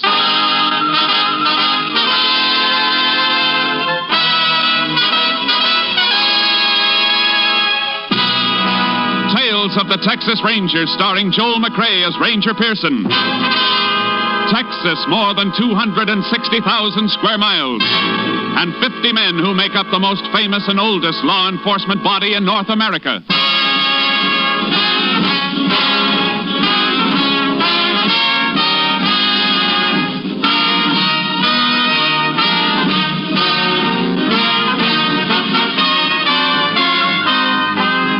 From the files of the Texas Rangers come these stories based on fact.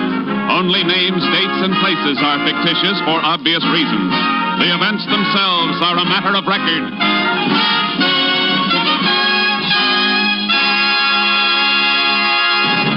Case for tonight, the Trigger Men.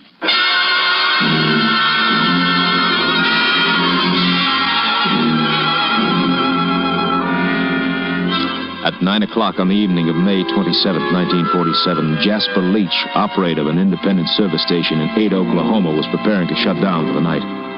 Suddenly, 2 men in a green convertible pulled into the service island of his station. Close for the night, fellas. Pumps are all locked. We gotta get some gas. All-night place on the highway south, mister. Big station. You're heading that way. I don't like big stations. We're gassing up right here. I got a tire you can fix. Now, look, I told you I'm close for the night. Hey, stop the chatter, will you? You heard him, Hick. Now get moving, or I'll put a slug in you. All right, mister. I ain't arguing with a gun. He gets that pump going. Make him fill a couple extra 5-gallon cans, Pat. All right, Joe. Stop playing Napoleon and get that flat spare out if you're so hot for action. Okay, but let's shake it up, eh? Well, come on, Hayseed. Get with the pump. Keys are in the office. Well, let's get them.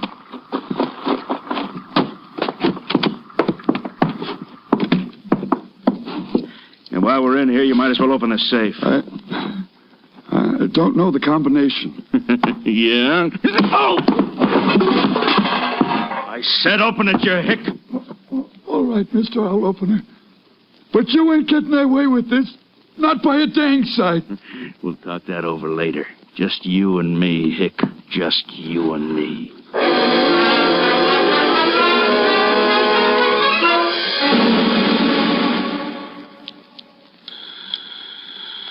KTX-8, all units. KTX-8, all units. Oklahoma State Police advised that about 9 p.m. of 5/27, gas station attendant at Ada, Oklahoma was robbed and beaten to death with tire iron. Subjects tentatively identified as number 1, Joe Gordon, average size, eyes blue, hair blonde, complexion fair. Number 2, Tiny Gordon, 6'3", peculiar walk, pigeon-toed. Same coloring as brother. Subjects now believed to be in Texas en route to Mexican border. Wanted 6 states and FBI for murder, bank robbery, narcotics, other charges. Use caution, these men are dangerous. KDXA, Austin.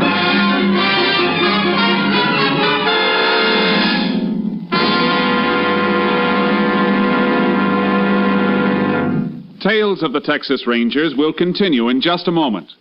Get up and get at 'em with Wheaties. Yup, for folks up and doing, for folks going places, breakfast of champions. Sure, begin a better breakfast with Wheaties tomorrow and see if you don't feel the difference all morning long. Here's why. There's a whole kernel of wheat in every Wheaties flake. You got it? There's a whole kernel of wheat in every Wheaties flake. That's why Wheaties can give so much. Energy? You bet, whole wheat energy. Vitamins and minerals? You bet, and protein, too. That's why Wheaties at 7 can make a difference at 11. There's energy in them thar flakes. You try 'em tomorrow morning. Make yours Wheaties. Pour on the milk, put on the fruit, and eat happy. Yes, and work happy. Tomorrow, see for yourself how Wheaties at 7 can help at 11. Breakfast of champions. Breakfast for you.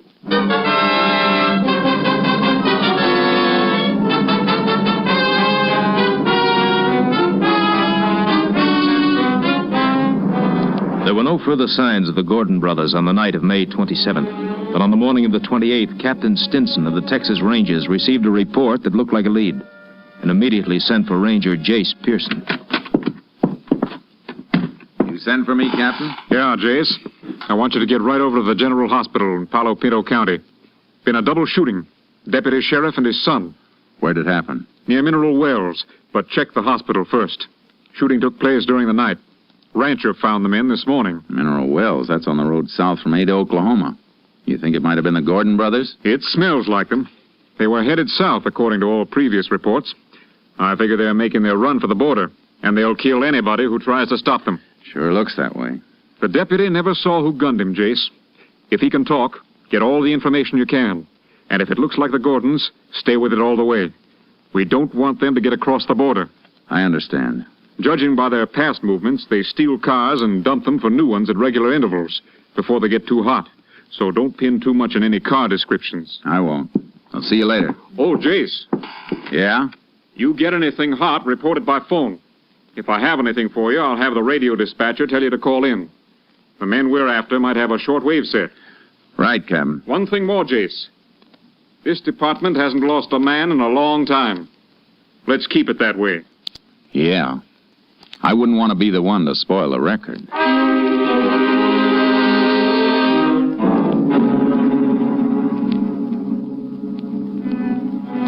I checked my car out and headed for Palo Pinto County. I reached the hospital at 9:45 a.m. and saw the doctor in charge. He'll pull through, I think, but his condition is critical. Shot 3 times through the back. One of the bullets is lodged in his spine. Which room's he in? I'll show you. Deputy's son hurt bad, too? Too bad, Ranger. Dead on arrival. He know it? Yep, he knows. Be better if you could wait. I wish I could. I can't. I understand. He's in here.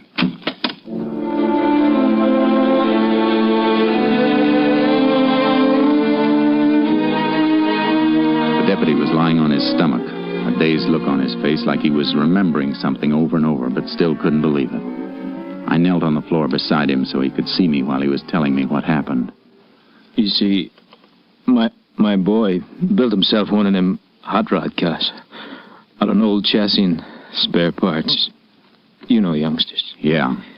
I broke down on him last night. Fooled with it and couldn't get it to start. Called up home about midnight. Tell me and his ma why I was out so late. Sure. I drove out in my car and meet him where he called from, up at Salesville. We both fooled around with his car some, but wasn't fixing to go at all. Here. Here, sip a little water through this glass straw. Better? Yeah, thank you. You couldn't get the car started? Yeah, so finally I told the kid to come on home. And we'd get it taken care of today. Reckon that don't matter none now. What happened on the way home? We passed the carpet place. Big place. He raises silkworms. Here, let me fix that pillow for you a bit. Thank you. Worms feed off in the leaves of the mulberry trees. We was passing the grove, Carver's mulberries. I spotted a fire, little campfire like deep in the grove, almost out of sight. I see. Thought I'd better stop and have a look. The kid, he wanted to get out of the car with me. I don't know why I let him, but I had no way of knowing. Oh, of course, you couldn't know. We walked in. I guess they heard us coming. One of them kicked at the fire. I saw his shadow. That's all. I yelled at him to stand where they was, and they started blasting. Go on. I turned, pushed the kid down. Something hit me in the back. I went out.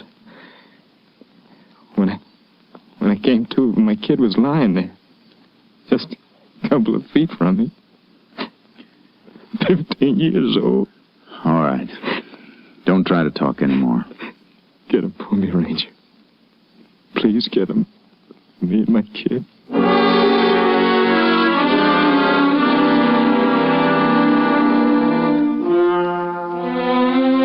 I left the hospital and headed for the Carveth Ranch outside Mineral Wells. Big Jim Carveth, the owner of the place, took me into the mulberry grove where the deputy and his boy had been gunned. Well, this is the spot. Sheriff's combed it over pretty complete, though. Had their fire right over here. What are you digging out of them ashes? Fire wasn't burning long. Started it with a road map and an envelope. A little corner of the envelope not quite burned. I can just make out the stamp. Huh? It's Mexican. Maybe our lab can make out the postmark. Out of that charred hunk? Yeah. If I can slide it into this fresh envelope without breaking it up too much. You fellas sure can figure a lot from a little, I reckon. Sometimes. When they left, they went through there toward the road. How do you know that? Here's the mark where the fire was kicked. Steps from it move that way. It might have been the sheriff and his men. Not in low-heel Eastern boots. See the impressions? Oh. One set, same as yours or mine, except for the difference in boots. The other set scuffs in at the toes. Man who made those is pigeon-toed. You sound like you could draw a picture of them. I could now. Let's see where these prints lead.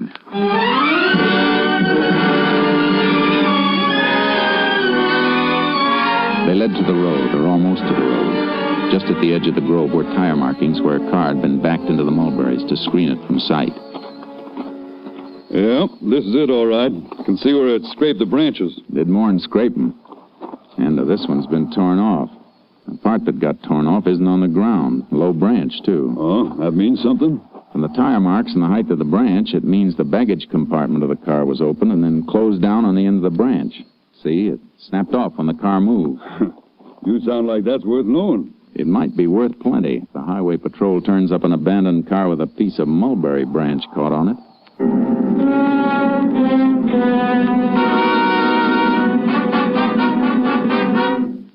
I drove back to headquarters and turned the charred envelope over to the lab. Then I went in and reported to Captain Stinson. Sounds like the Gordon brothers, all right. I'd bet on it. And if they're in the habit of ditching their cars, we better check on all the stolen and abandoned. We find the car, we'll know which way they're headed. I'll send out a bulletin on it. What did Lab say about the envelope? Burned pretty bad, Captain, but they think they can restore it. Take time, though. And if they can bring out that Mexican postmark, it might tell us where the Gordons plan to cross the border. That's what I was thinking. They won't go through a regular border station. It'll be an illegal crossing. And they'll probably have a hideaway arranged on the other side. Yeah, probably other members of the Crawford gang.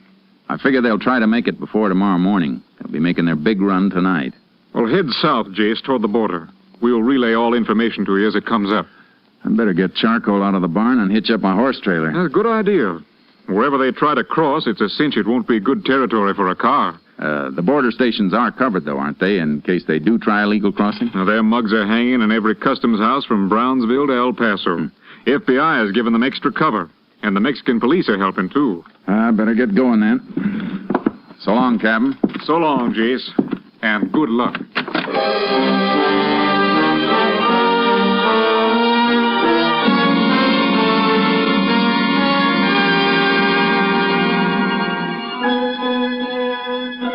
I loaded charcoal into the horse trailer and headed south, aiming for the center of the border near Valverde County so I could change my direction fast either way.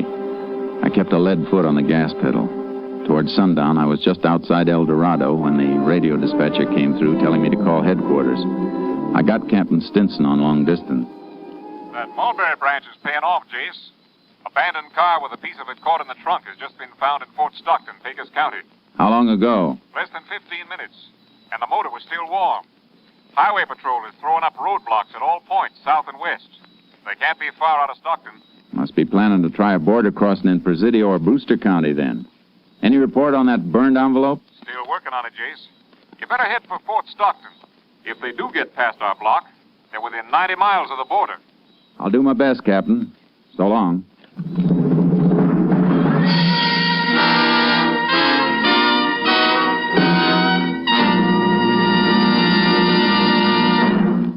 Well, it's another baseball summer with ball fans all over the country watching their favorites and baseball champions all over the major leagues eating their Wheaties. Yup, and do they eat their Wheaties? The Philadelphia Phillies, Ashburn and Ennis. The Cleveland Indians, Lemon and Boudreaux. Stan Musial of the St. Louis Cards. George Kell of the Detroit Tigers. Pee Wee Reese of the Dodgers. They're all getting their Wheaties, breakfast of champions. And you know, so are a lot of other smart people. Folks who want high-stepping energy to stride through their mornings high, wide, and handsome. They're getting Wheaties, too. Are you? Well, listen. You may not play ball for a living, but you can use Wheaties energy. You can use Wheaties vitamins, minerals, and protein. You can use breakfast of champions, too. There's a whole kernel of wheat in every Wheaties flake. A whole golden kernel rolled out flat and toasted. Yes, there's a whole kernel of wheat in every Wheaties flake. That's why Wheaties can do so much and help send you through the morning on high. That's why Wheaties at 7 can help at 11. You have some. Wheaties, the crisp way to get your whole wheat. Tomorrow morning, make yours milk and fruit and Wheaties. Breakfast of champions. See for yourself how Wheaties at 7 can help at 11.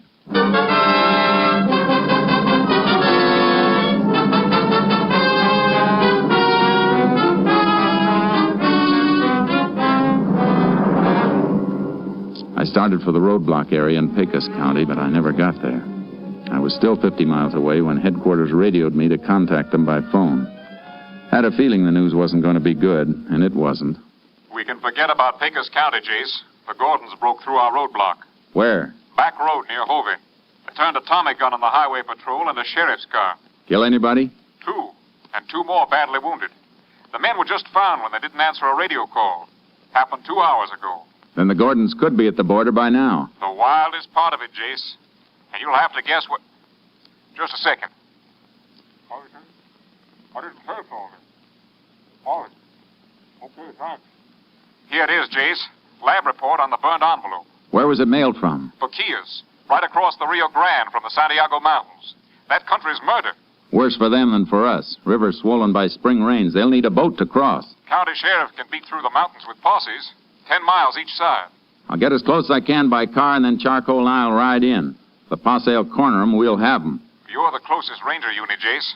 But those men are dangerous. You want to wait for some help? No time for waiting. Now's the time for getting them. You'll hear from me.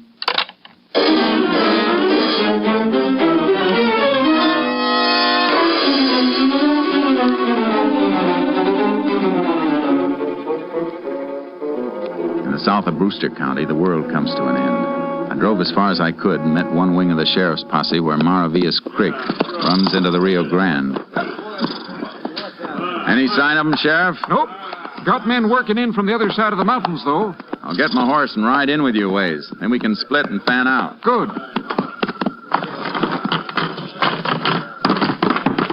Mighty fine horse, Ranger. The best. Come on, Charcoal. Hey, which of your men knows this section best? Jaime Sanchez, I reckon. I'd like him to ride with me when we split. Oh, he'd be proud to. Sanchez! Hey, you want me for something, Sheriff? Ranger wants you to ride with him. That's good with me. Thanks, Sanchez. You got any signal arranged with the rest of your posse? 3 shots. 2 seconds between each one. Good. Well, let's ride. All right, men. Mount up. Well, we'll follow the river, and then you can drop off in pairs and head in toward the peak. The sheriff will pair you off. If you hit ground too rough for your horses, tie them off and move through on foot. All got that? All right, let's move. Come on, get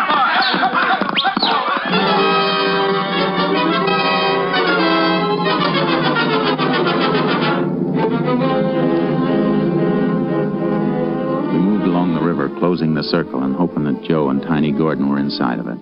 The country got rougher, and no horse could have taken it without the light of the moon. Posse paired off and thinned out. Finally, the sheriff and his last deputy turned off, and Sanchez and I went on alone. How far are we from Boquilla, Sanchez? About 5 miles, senor, and we'll be right across the Rio. We better turn toward the peak, then. We can't go in very far in the horses. Maybe we should leave them right here. Easier to find again. You're probably right. Whoa, boy. Oh. Tie him off over here. See? There are some cabins up here in the mountains, but the men we are after wouldn't know about them. What kind of cabins? Old hunters' cabins from long ago when there was good hunting. But most of the game is gone. Nobody lives in them anymore. No, but the Gordons might know about them anyhow. You said they do not know this country. Yeah, they could have been told. They're meeting somebody in Mexico. Some of their gang might have come through here before. That's why they picked this spot. They're in such a hurry, though, I don't think they would stop. Yeah, they would if the big boy got tired. The big boy? Yeah, Tiny Gordon. He's pigeon-toed. Something wrong with his feet. He's big and heavy and carrying a lot of weight. He's going to slow down in this country. I think you're right, Ranger Pearson. He ain't got good feet. He slowed down plenty in here. The cabins in the territory we're covering? See, 2 of them. Well, let's take a look. See, the first one is right up this way to the left, about 2 miles in.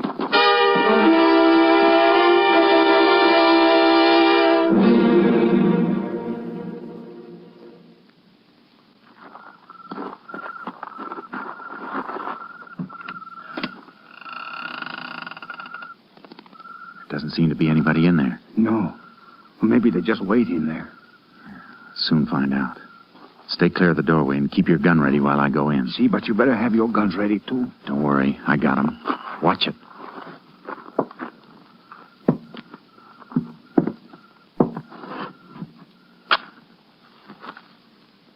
Nobody here. Come in. Lamp here. I'll light it. Something wrong with the lamp, senor? No. But I don't think I'll light it after all. Use your flashlight instead. See? There. Feel the glass. The lamp chimney. It's warm, senor. Used less than half an hour ago. Could any of the posse have reached here before us? I don't see how. They all turned in further back. I mean the group working in from the other side. No, they came all the way from Hot Springs, further than where we start. That's where the sheriff's deputy went to get them. Flash your light around a little. See? Wait, turned on that chair again. See? Look. Dust wiped off it. Somebody sitting there not long ago, that scraped spot on the floor. Sat with his legs straight out. That scraping was done by his heels. See, you have a good eye. I think I'll sit down there and stretch my legs. My heels reach those marks? No, not quite so far, but why do you do that? Because I'm 6 feet tall. The man that sat in that chair is taller. Tiny Gordon is 6'3". Come on.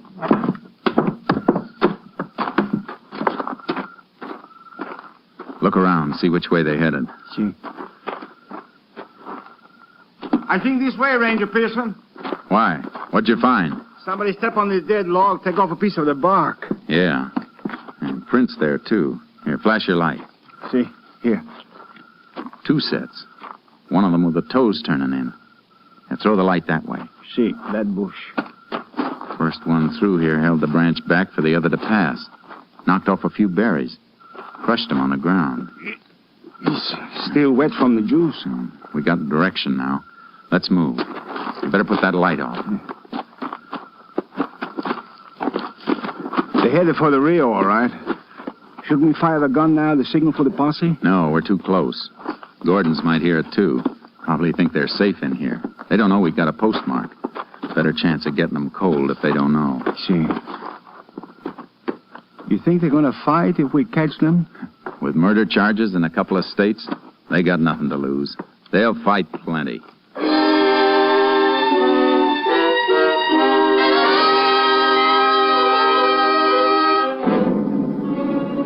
They left a trail all the way, easy to follow even by moonlight. Got fresher as we moved along and saw more and more spots where Tiny Gordon had stopped to rest, and the pace spots where Joe Gordon had moved around restlessly waiting for him. It wasn't long before we could hear the lapping of the Rio Grande as the foothills dipped down toward it. And then we heard them, moving and talking in the reeds at the edge of the river. All right, take it easy, man. How do you know? How do you know they got our letter? They expected us last night. Let's try again. You know we ain't moving on a train schedule. Suppose they don't come. Be light in a couple of hours. So we'll go back to that cabin and hold up again until tomorrow night. Besides, who's going to see us here? Maybe an Indian or something. I don't know who's liable to be tramping around. What are you, Daniel Boone or something? Nah, dry up. Don't you tell me to dry up, you little punk. Tiny. We figured that right. They're expecting a pickup from the Mexican side. See, good thing the boat did not come yet. Those Tommy guns with us. You're lucky you could carry a .45. You tried to carry a Tommy gun the way you were flopping around in there, you'd have killed yourself and me too. I might kill you someday, Joe, shooting your mouth off. Go on, try it. I'll blow your brains Why, out. you want to punch in the jaw, Joe? Try it. Well, they got 45s. But so have we. See? Let's move in and take them.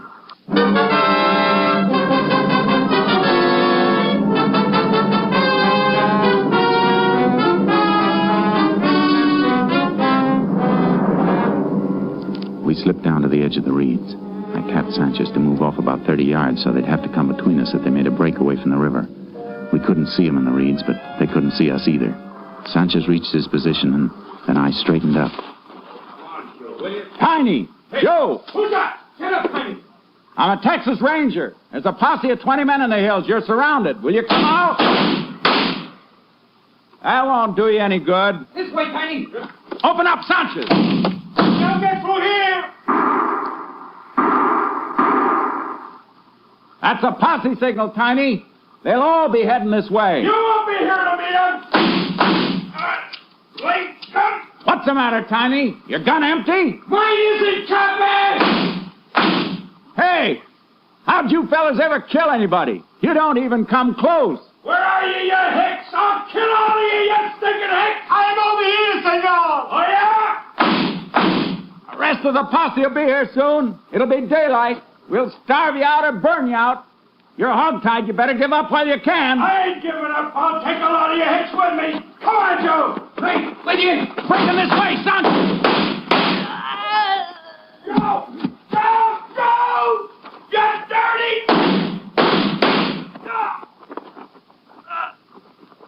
You had your chance, Tiny.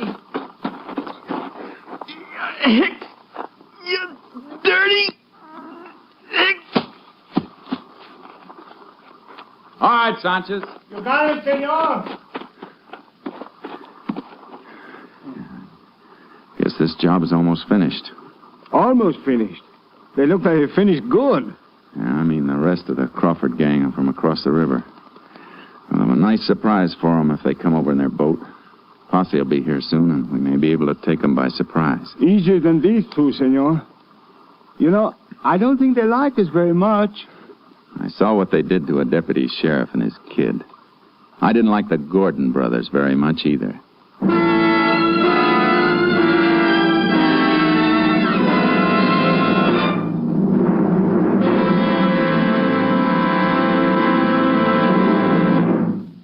Two hours later, other members of the Crawford gang were surprised and captured without resistance when they crossed the Rio Grande to keep their rendezvous with the Gordon brothers. They were turned over to federal authorities to stand trial for their crimes.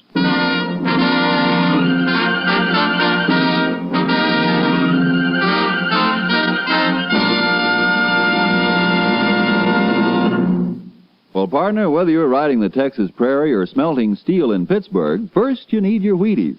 Yep, breakfast of champions for folks with big things to do. It's a brighter morning and a better job when you begin a good breakfast with Wheaties. And here's why. There's a whole kernel of wheat in every Wheaties flake. Yes, there's a whole kernel of wheat in every Wheaties flake. That's why Wheaties can give so much.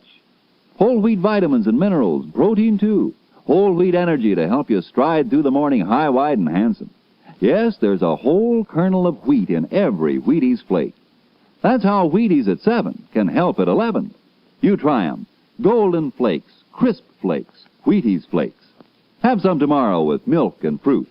And see yourself how Wheaties at 7 can help at 11. Next week, Joel McRae in another authentic reenactment of a case from the files of the Texas Rangers.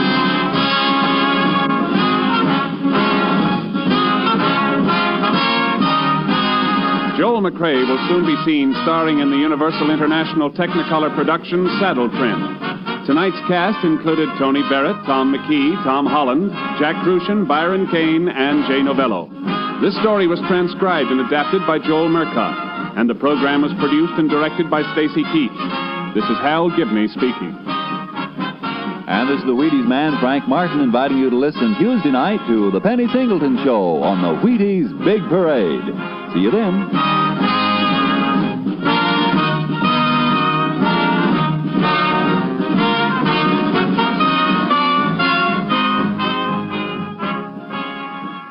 Tomorrow, Rose Bampton sings with the Summer Symphony on...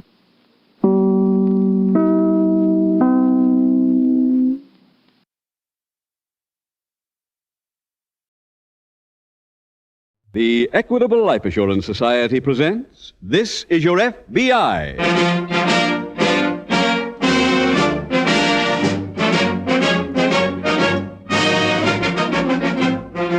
This is Your FBI, the official broadcast from the files of the Federal Bureau of Investigation. Presented transcribed as a public service by the Equitable Life Assurance Society of the United States and the Equitable Society's representatives in your community.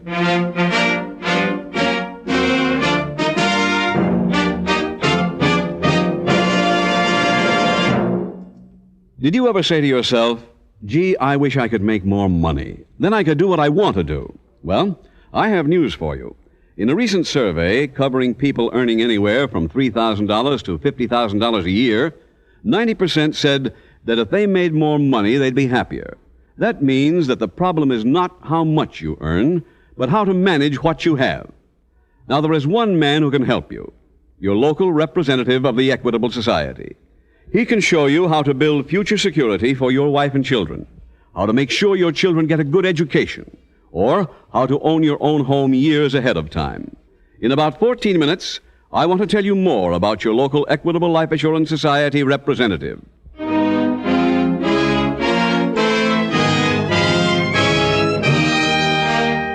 Tonight, the subject of our FBI file, homicide. Its title, The Sightseeing Killer.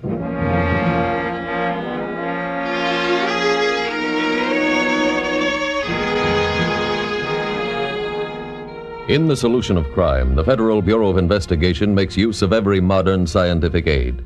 Microscopes, spectrographs, chemical analyses, and laboratory tests of infinite variety are part of the daily FBI routine. But no instrument has or will be invented which can replace human intelligence and dogged determination. The constant alertness and proven skills of the special agent himself are the true basis for all investigations conducted by your FBI. Without him, science would be helpless. Together, they form the combination which brings the criminal to inevitable justice. The case you are about to hear is an example of these two forces acting in conjunction to ensure the arrest of a killer within a few hours of his crime. Tonight's FBI file opens at a small eastern resort lodge. In the sitting room, the owners of the inn, two elderly gray-haired women, are placing white sheets over the stiff Victorian furniture which lines the walls. Oh, be quiet, Jenny. Quiet, quiet.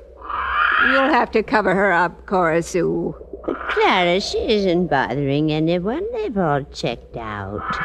Now, Jenny, you be a good bird. Come on, dear. Come on.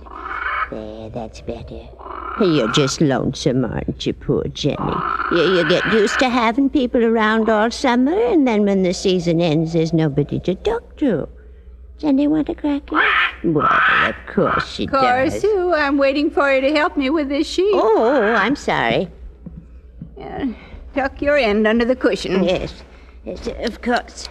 Oh, dear. What's the matter, Clara? Oh, the upholstery is almost worn through. We'll have to get this sofa recovered next spring.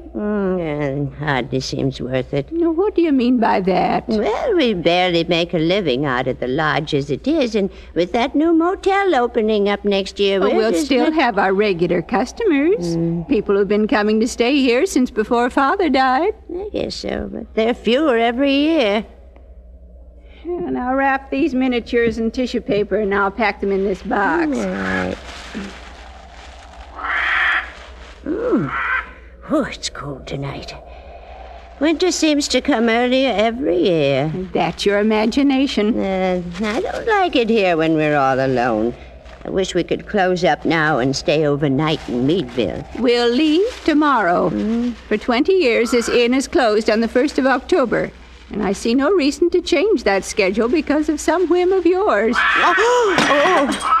Cora Sue, that was Mother's favorite picture. I couldn't help it, Clara. I saw something. What? At the window behind you.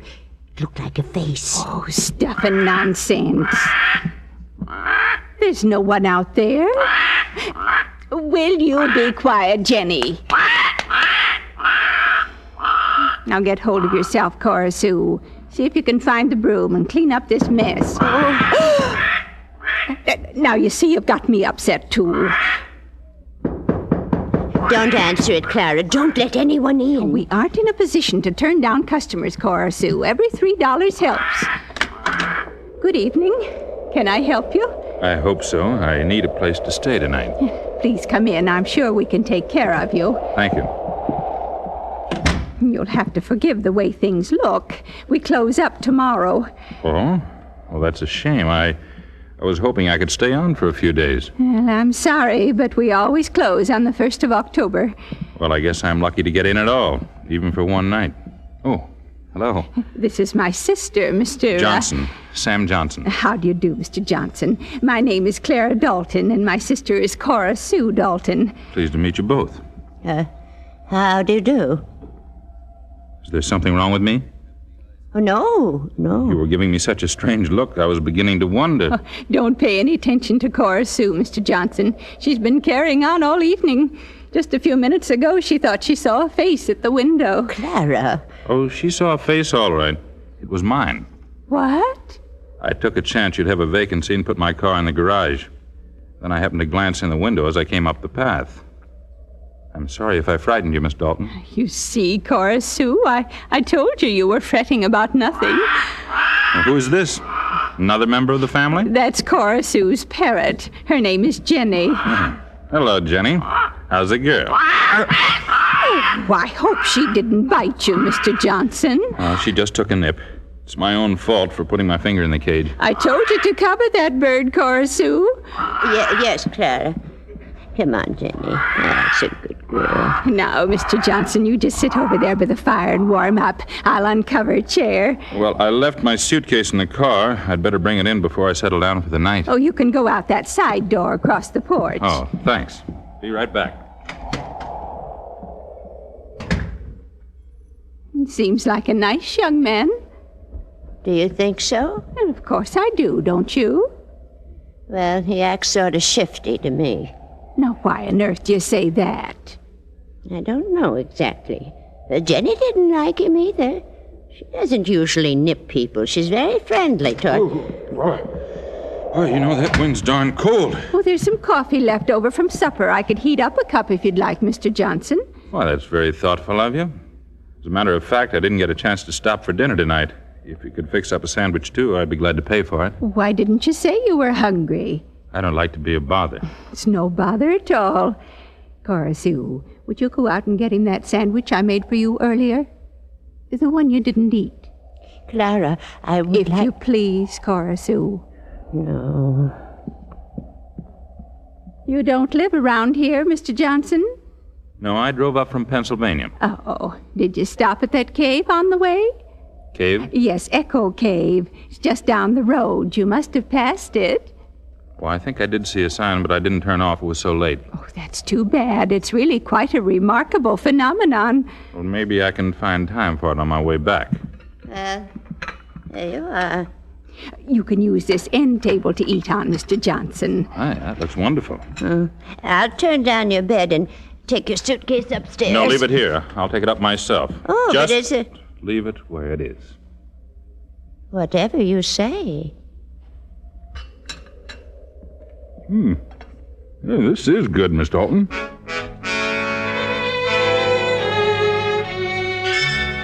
Down the road at Echo Cave National Monument, Park Service Ranger Evans leads Special Agent Jim Taylor along a blood-stained trail which winds into a clump of bushes. How'd you happen to stumble onto this, Evans?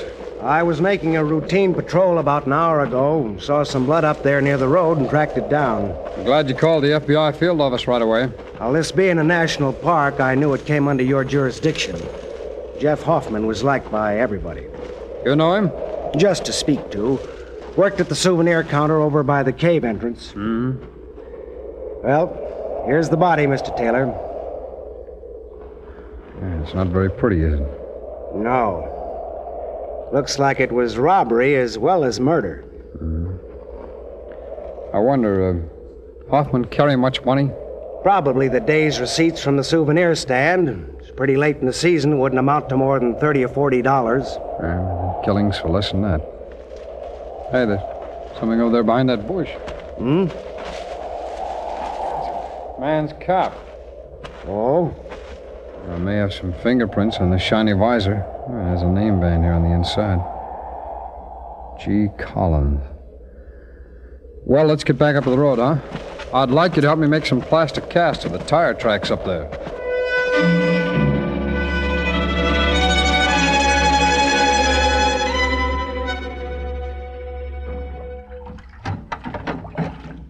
I must say, Mr. Johnson certainly was hungry.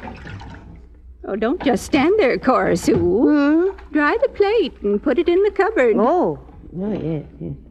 What are you daydreaming about now? Nothing, really. I was just wondering what he has in that suitcase that's so important. The same thing most folks have in suitcases, I imagine. Clothes. Then why did he get so upset when I started to take it upstairs? It probably was too heavy. It wasn't heavy at all, Clara.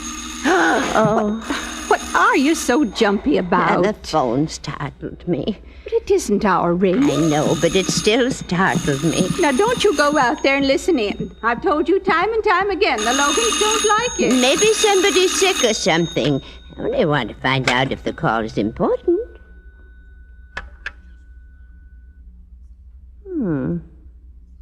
That's funny. Well, as long as you're going to eavesdrop, you might as well tell me what they were saying. But I only heard a couple of words, and then the phone went dead.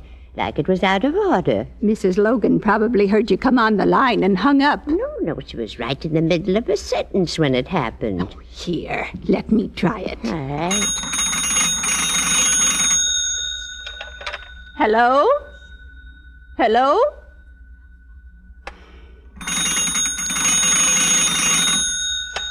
Operator? Operator? There's something wrong with it, all right. Must be the storm. They're supposed to disconnect it tomorrow anyway, so it doesn't make any difference. What was that? Now, Cora, I've put up with all the nonsense from you tonight that Shh. He's out and back again. I can hear him. He's upstairs asleep. You saw how tired he was. There. You heard him too, didn't you? Well, it did sound like somebody closing the barn door. But the way you've been acting up, it's a wonder I'm not seeing things instead of just hearing them. Maybe that's why the phone went dead. Maybe he did something to it. Oh, bosh. Where are you going? Upstairs.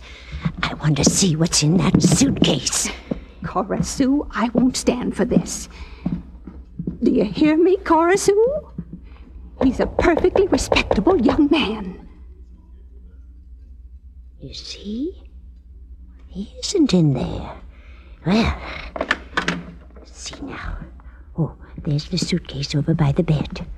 If he comes up and catches you... Oh, I don't think it's even locked. No, it isn't. Well? There's a jacket, and a shirt, and a souvenir from Echo Cave. That's strange. He said he didn't stop there. Oh, there's something else. It feels like metal. Clara, it's a gun. Oh, it looks like it's covered with blood. That's right, Oh, Miss Dalton. no. You'll pick it up, please, and give it to me. Oh, yes, of course. Stay where you are. It isn't loaded, Miss Dalton. Don't come any closer. I told you to give me that gun. There. Oh. Now that's better. Now both of you better do exactly what I say. I don't like to frighten you, but even though this pistol is empty, I used it to kill a man. And if necessary, I'll use it again.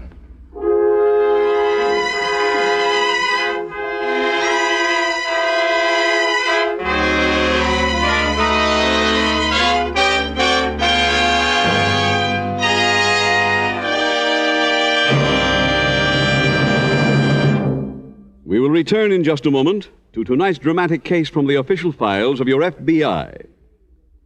Did you ever see older people completely dependent on their children? Well, that can happen to anybody who doesn't prepare for retirement. If that is one of your worries, then perhaps the experience of Mr. Abner Willard may be helpful.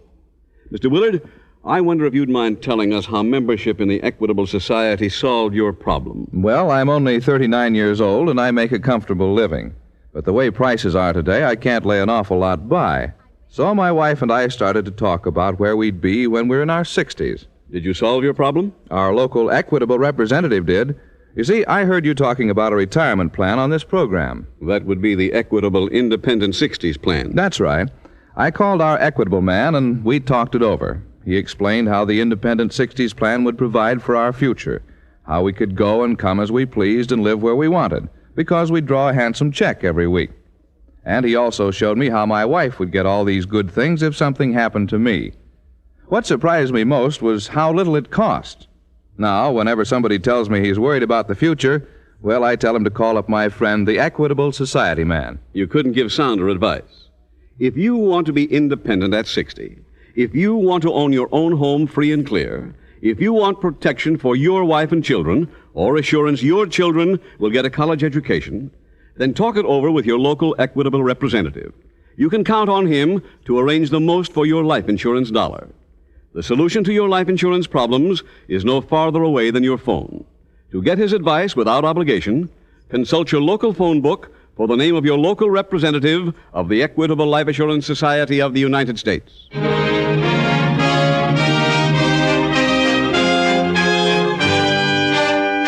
And now back to the FBI file, The Sightseeing Killer.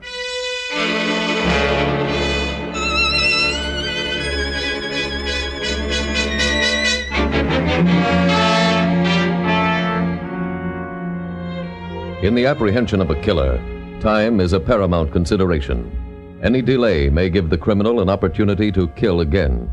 Your FBI is always ready to move at top speed to bring the guilty to justice. But a mistaken arrest would only delay the final solution of the crime. The Federal Bureau of Investigation never acts unless and until it is satisfied that the right person has been found and that the evidence against him is overwhelming. Statistics show that convictions in FBI cases brought to trial average well over 95%. Both swift action and cautious investigation are the factors which have produced this remarkable record.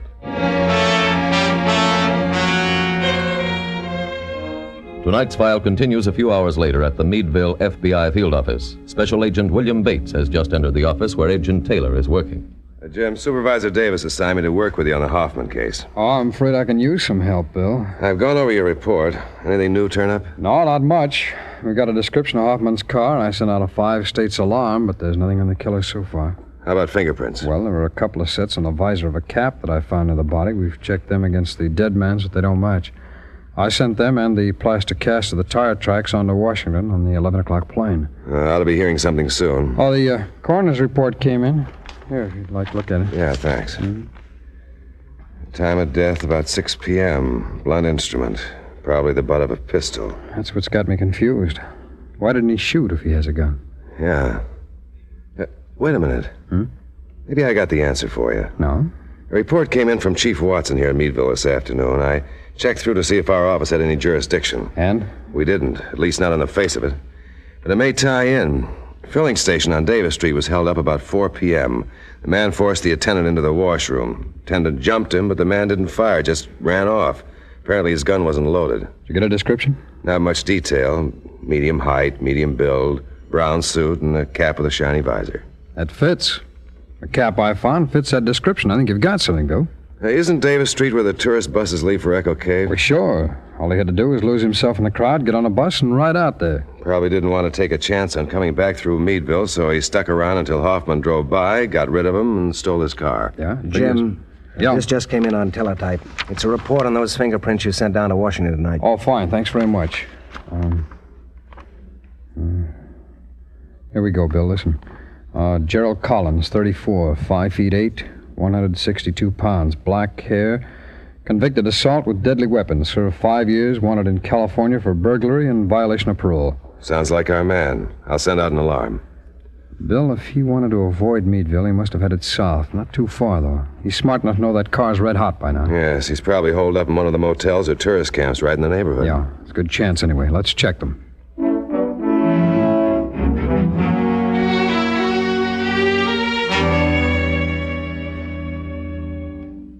Where do you think you're going, Miss Dalton? Why, I wanted a drink of water. I'm sure you're not really very thirsty. Aren't you ever going to let us get some sleep? It's nearly 2 o'clock. You'll be able to sleep in the car. What are you talking about? We'll be leaving when the highway traffic quiets down. But you don't intend to take us with you. Well, I can't very well let you stay behind, can I? Well, that's kidnapping. I know. Oh, by the way, we'll have to go in your car. I don't think it'd be wise to continue on in the one I've been using. Oh, Clara. Don't make any noise. Whoever it is has seen the light. He knows there's somebody here. I'll answer it myself. Don't either of you move. Yes? I hate to bother you this late, but I ran out of gas about a mile down the road. I wonder if I could use your phone. I'm very sorry the lodge is closed for the season. Phone's been disconnected. Oh. Well, then maybe you could let me have a little gas if you can spare it. Well, I'm afraid not. There isn't even a car here. We're completely shut down. Oh, I see. Well, thanks anyway. I guess I'll have to hoof it down to the next station. Wish I could have been of more help. Good night. Good night. Well, I think we can start getting underway now. I'll bring down my suitcase. You'd better put on your things. Clara, what are we going to do? I don't know. Whatever he says, I guess. I'll get our coats out of the... What's the matter? I just remembered the hall closet. That's where Papa always kept his pistol. It must still be there. I saw it when we were doing our spring house cleaning. But, Clara, you couldn't fire a gun. You couldn't shoot a man. Maybe I could, Cora Sue. At least maybe I can frighten him off. He told us his pistol wasn't loaded. Now, where did I put Papa's gun? I thought it was on the top shelf, right behind this hat box. Is this what Clara, you were looking for, Miss Dalton? Where did I thought you might have an overcoat I could wear, so I glanced through that closet while you were in the kitchen. You should never leave a loaded gun lying around. It can be very dangerous.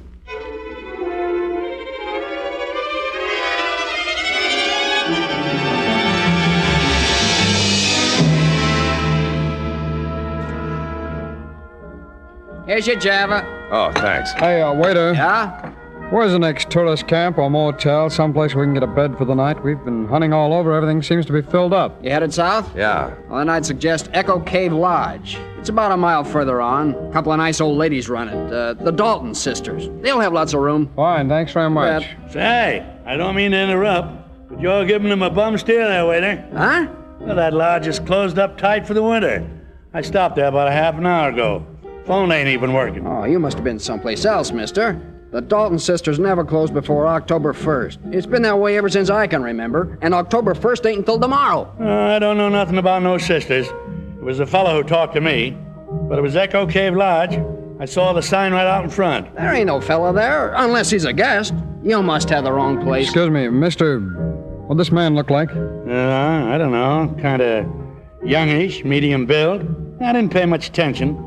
He was wearing a brown suit, it seems to me. Let's go, Bill.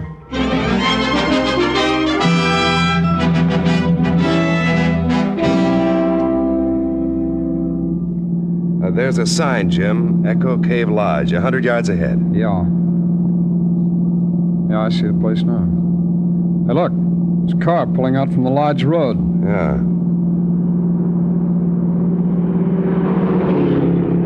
That may be Collins. 2 women with him. Yeah, I'll swing around. He's turning off toward the cave. Hang on.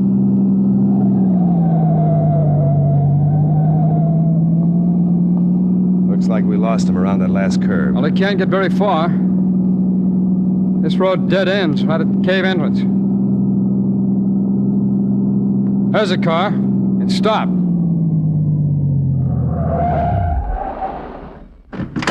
Better take it easy, Bill. Watch yourself. Ladies are getting out. Guess they're all right. But I don't There he goes, running up into the cave. Come on.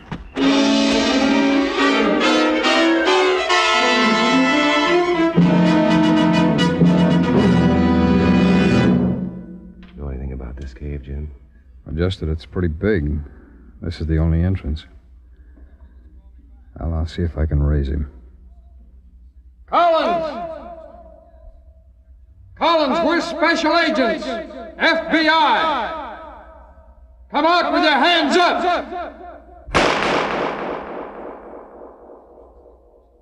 He's got bullets this time. Yeah. Collins! Give yourself up! You'll never hit us in the dark. Give yourself up! All right. I'll come out. Where are you? I can't see. We'll turn on a flashlight. I'm gonna lay my flash on that rock. Get out of the way when I turn it on, Bill. Right.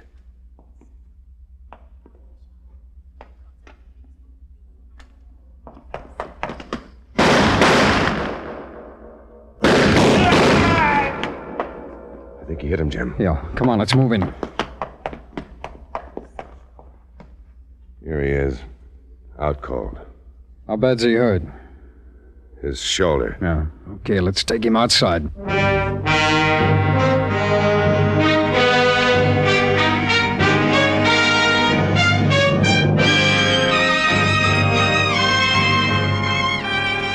Gerald Collins was found guilty of murder in federal court and was sentenced to death. In tonight's file, you heard another example of the cooperation and teamwork which enables your FBI to serve you. The report from a local chief of police furnished the killer's motivation. The quick action of a member of the National Park Ranger Service enabled the special agent to get an immediate start on the case, and the laboratory blood tests, plaster casts of tire tracks, and fingerprints in Washington made Collins' conviction a certainty. This is the kind of teamwork which no criminal can circumvent, and you are part of the same team. Your willingness to cooperate with local, state, and federal authorities is absolutely necessary for the prevention and discovery of crime. Remember, if these agencies are to serve you, you must help them do it.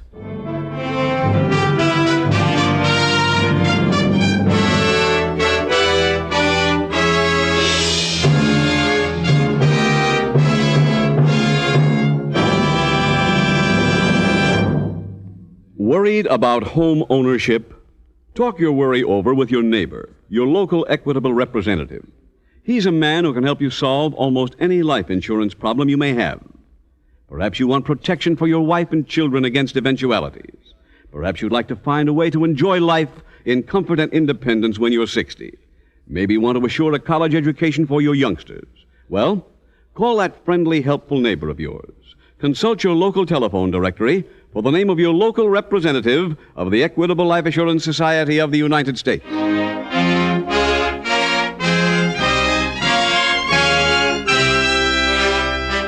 Next week, we will dramatize another case from the files of the Federal Bureau of Investigation. Its subject, Flight to Avoid Prosecution. Its title, Roundup. The incidents used in tonight's Equitable Life Assurance Society's broadcast are adapted from the files of the Federal Bureau of Investigation. However, all names used are fictitious, and any similarity thereof to the names of places or persons, living or dead, is accidental. Tonight, the music was composed and conducted by Frederick Steiner. The author was Frank Burt. Your narrator was William Woodson, and Special Agent Taylor was played by Stacey Harris. Others in the cast were B. Benaderet, Walter Catlett, Dal McKinnon, Helen Cleve, Steve Pendleton, Barney Phillips, and Carlton Young. This Is Your FBI is a Jerry Devine production. This is Larry Keating speaking for the Equitable Life Assurance Society of the United States and the Equitable Society's representative in your community, and inviting you to tune in again next week at this same time when the Equitable Life Assurance Society will bring you another thrilling transcribed story from the files of the Federal Bureau of Investigation. Roundup on This Is Your FBI. Stay tuned for the adventures of Ozzie and Harriet.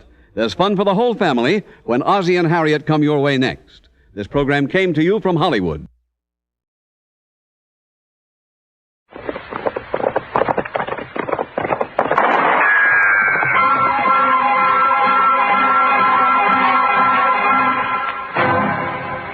Dodge City and in the territory on West, there's just one way to handle the killers and the spoilers, and that's with the U.S. Marshal and the smell of Gunsmoke.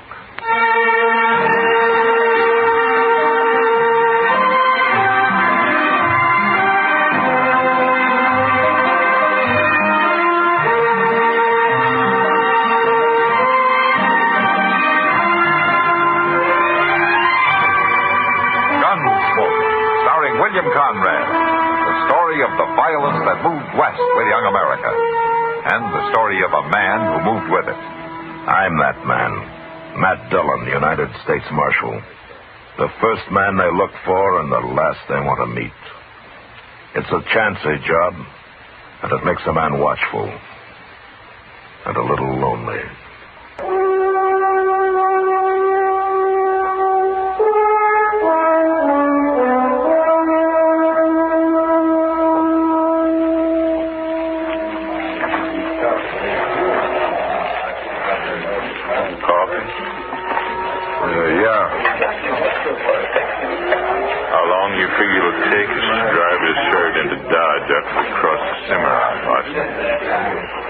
Depends on how hard you want to push them, Brent. How far is it to Dodge? Oh, 50 miles, maybe. 5 easy days, then. I don't want to bring them steers in too poor. Well, it's the men that's got poor this trip, not the steers. A lot of juice left in the ram. Too much, maybe. Look at him. Oh,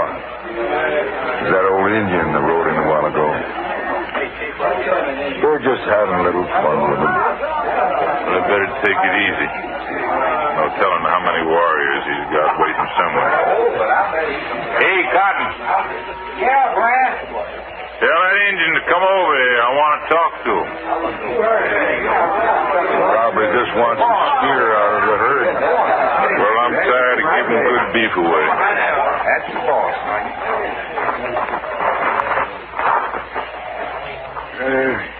You, boss? My name's Tobiel. Tobiel, huh? What do you want, Tobiel? I guide cattle on trail to Dodge. We don't need any guide, Chief. I know the trail. I got letter from men in Dodge. You read. Letter tell you how good guide is Tobiel. Let's see your letter. Old time guide. Many years in army. Big scout. Why ain't you still with the army, then? Too old now. But can guide cattle on trail to Dodge very cheap. Why, you old liar. Tobiel never lie. No? Listen to this, Larson. To whom it may concern. The name of this noble red man is Tobiel. He's a liar, a beggar, and a thief. What he wouldn't steal, a hound pup couldn't pull out of a tan yard. Give him some cold grub or a 3-cent drink if you have any about you, and then run him out of camp. Signed R. Durbin, J.C. White. They sure wrote him a good letter. No, letter can't say that. They my friends. They write letter having me get jobs. What'd you try to steal off them? Tobiel never steal. No, well, I'll take the word of a white man any day. Larson, have the boys run them off. No, they let her lie. They fooled me. Tobiel man with much honor among white men in army. This ain't the army. Run them off, I said. Come on, Chief. No, I leave alone. You leave, all right. Get going. Yeah, but those men die for this. Anybody dies, it'll be you. All right, here he is, boys. Let's send him down the trail.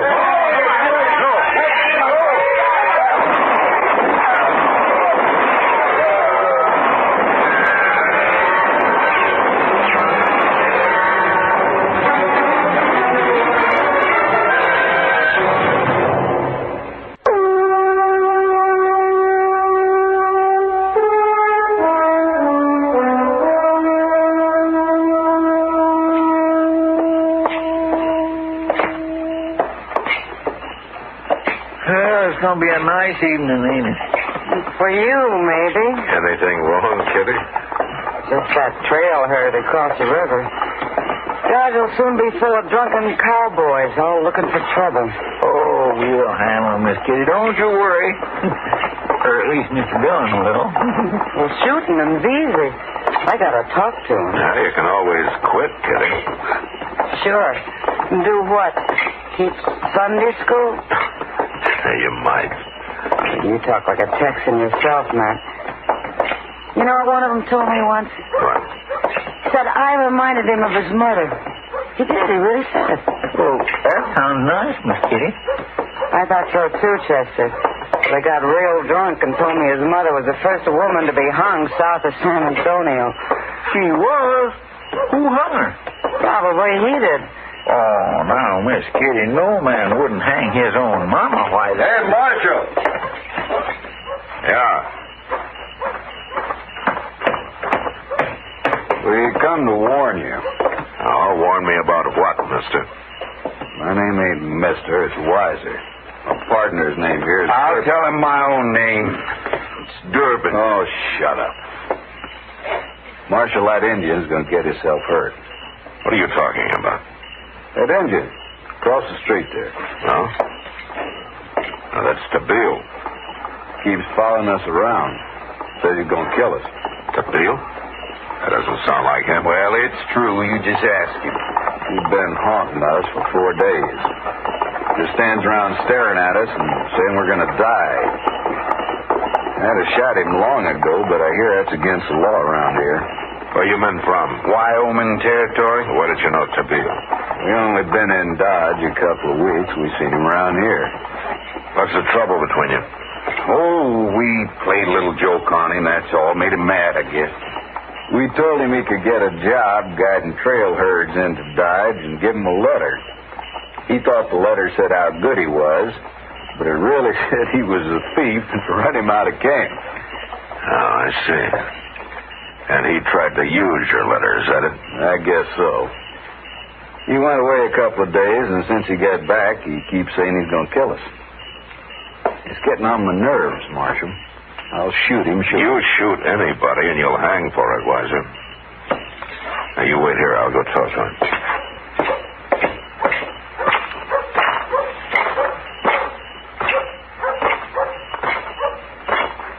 Hello, Tabeel. Marshal? Tabeel, those two men over there say that you threatened to kill them. Is that true? They die. They told me the story, Tabeel. I'm sorry it happened, but you can't kill men for that. Tabeel old, but still proud. You know what'll happen to you if you do kill him, don't you? You'll go to jail and probably hang for it. No. Tabeel never in jail. Man with much honor. Look, Tabeel, I got no use for Weiser and Durbin myself. Neither one of them's much good, but the law's the law. Tabeel no kill. Tabeel's medicine kill. Make very strong medicine against them. Well, you work all the medicine you want, but don't you do any killing yourself. Now, you stay away from them, Tabeel. You're making them jumpy. There might be trouble if you don't. Tabeel not afraid. They carry guns, Tabeel, and all you've got's a knife. You remember that? I remember. All right.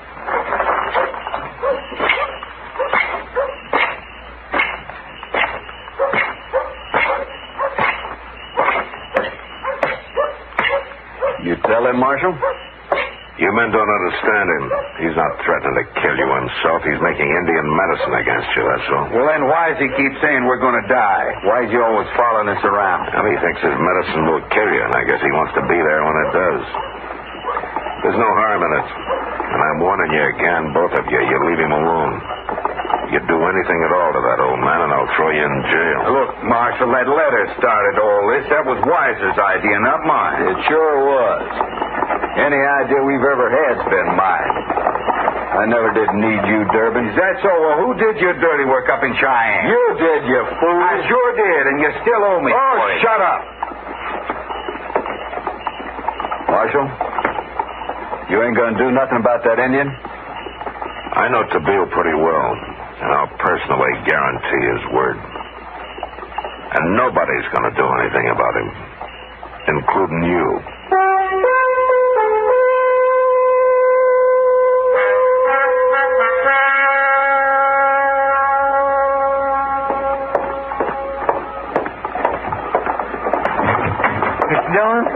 Chester?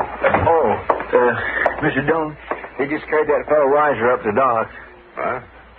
Oh, what happened to him, Chester? I don't know. Well, let's go see.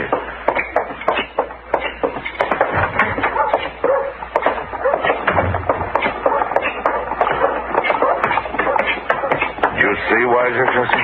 No, sir, I never. I just seen a couple of men coming downstairs, and they said I better get you. That's all they said. Yeah. Hello, Matt. What happened to Weiser, Doc? Well, for one thing, he's been stabbed, Matt. Bad? Bad enough to kill him. The men that carried him up here said they found him lying in an alley this morning. He's been dead 3 or 4 hours, I'd say. And there's something else, Matt. Take a look here.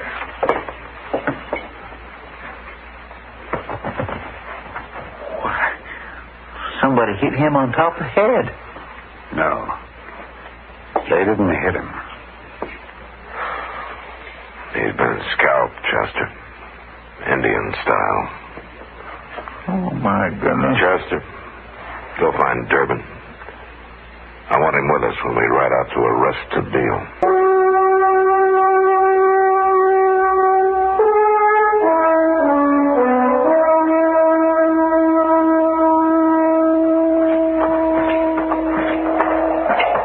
I told you, Marshal. I told you that Injun was going to kill somebody.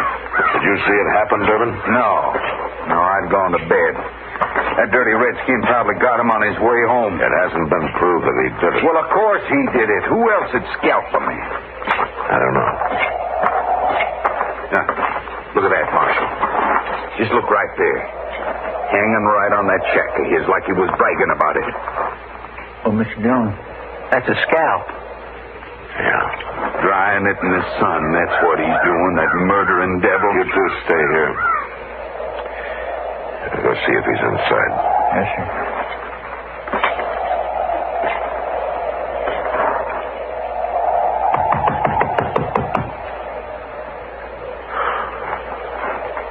Tabeel, come on outside.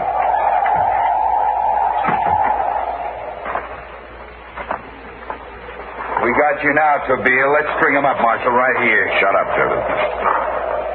Tabeel, did you kill Weiser last night? Weiser? Killed? Stabbed with a knife and scalped. He died. Durbin there, he died too. There, you see, Marshal, he even... I told you to stay out of this, Durbin. Now, you tell me straight, Tabeel. Did you kill him? Tabeel no kill. Tabeel's medicine kill. And what's Weiser's scalp doing here? Scalp? Right there. Yeah? Weiser's scalp, all right. Where's your knife, Tabeel? Here, my knife. Look out, Marshal. He'll try to use it. Give it to me, Tabeel. Yeah.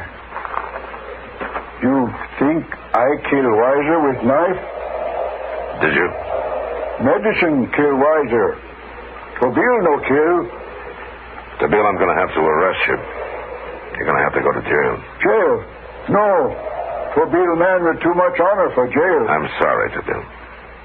But you will get a trial. Let's hang him now, Marshal. He don't need no trial. I'm the law here, Durbin, and don't you start anything like that. Big disgrace. Tabeel in jail. I know, Tabeel. But it can't be helped. Chester? Yes, sir. Get that scalp. We're going to need it for evidence.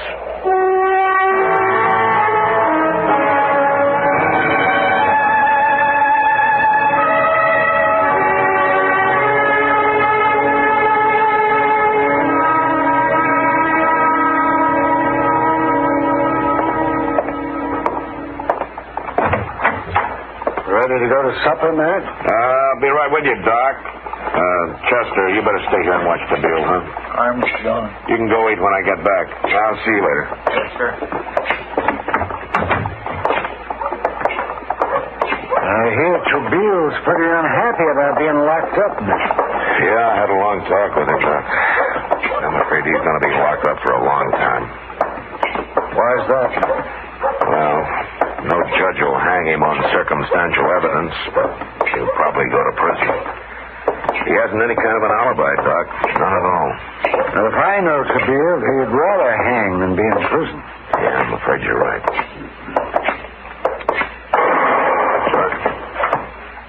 What's that? Came from the jail.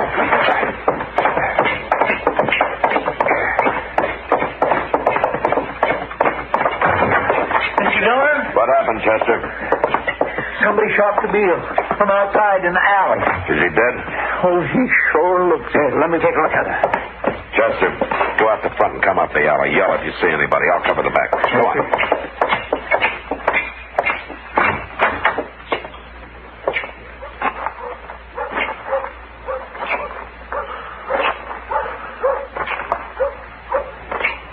Mr. Dillon? Yeah, I'm coming, Chester.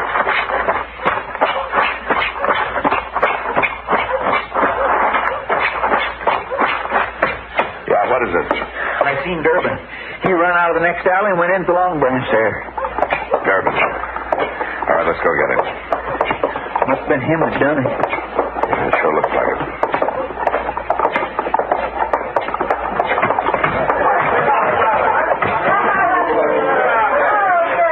There he is. Get out of the way, Chester. Yes, sir.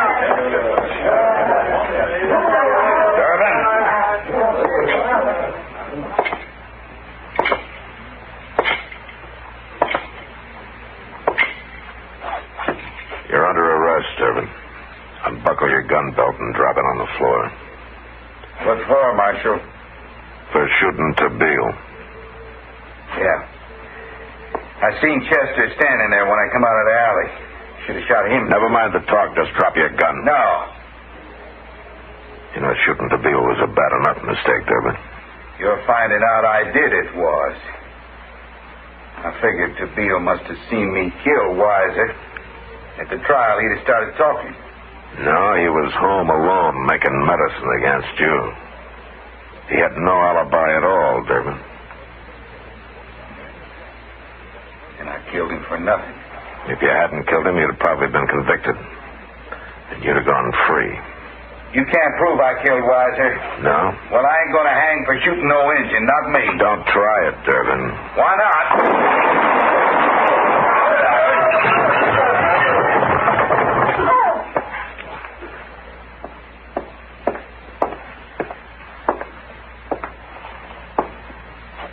You hit him both times, Mr. Dillon. Yeah. Want me to take care of him? No, somebody else can do it. Let you and me go give to Beale the real fine burying, Chester. I figure we kind of owe it to him.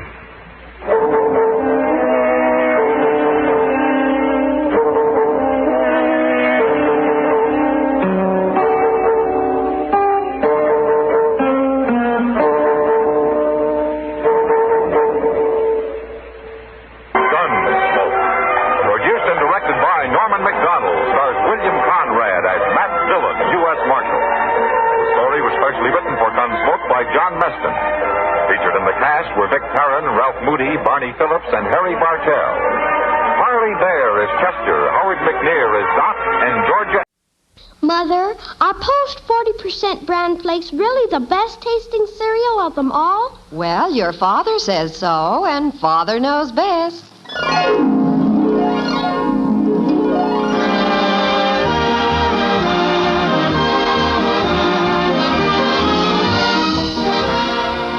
Yes, it's Father Knows Best, transcribed in Hollywood, starring Robert Young as Father. A half-hour visit with your neighbors, the Andersons. Brought to you by America's largest-selling bran flakes, Post 40% bran flakes, and by Instant Postum, the good-tasting drink that's entirely caffeine-free.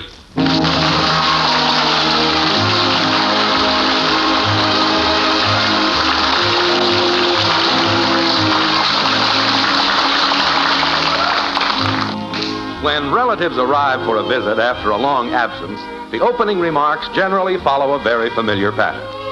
Now, Aunt Thelma, who is stopping off at the Andersons between trains, isn't one to change things. That's why we find the family gathered in the living room of the white frame house on Maple Street with a conversation running something like this.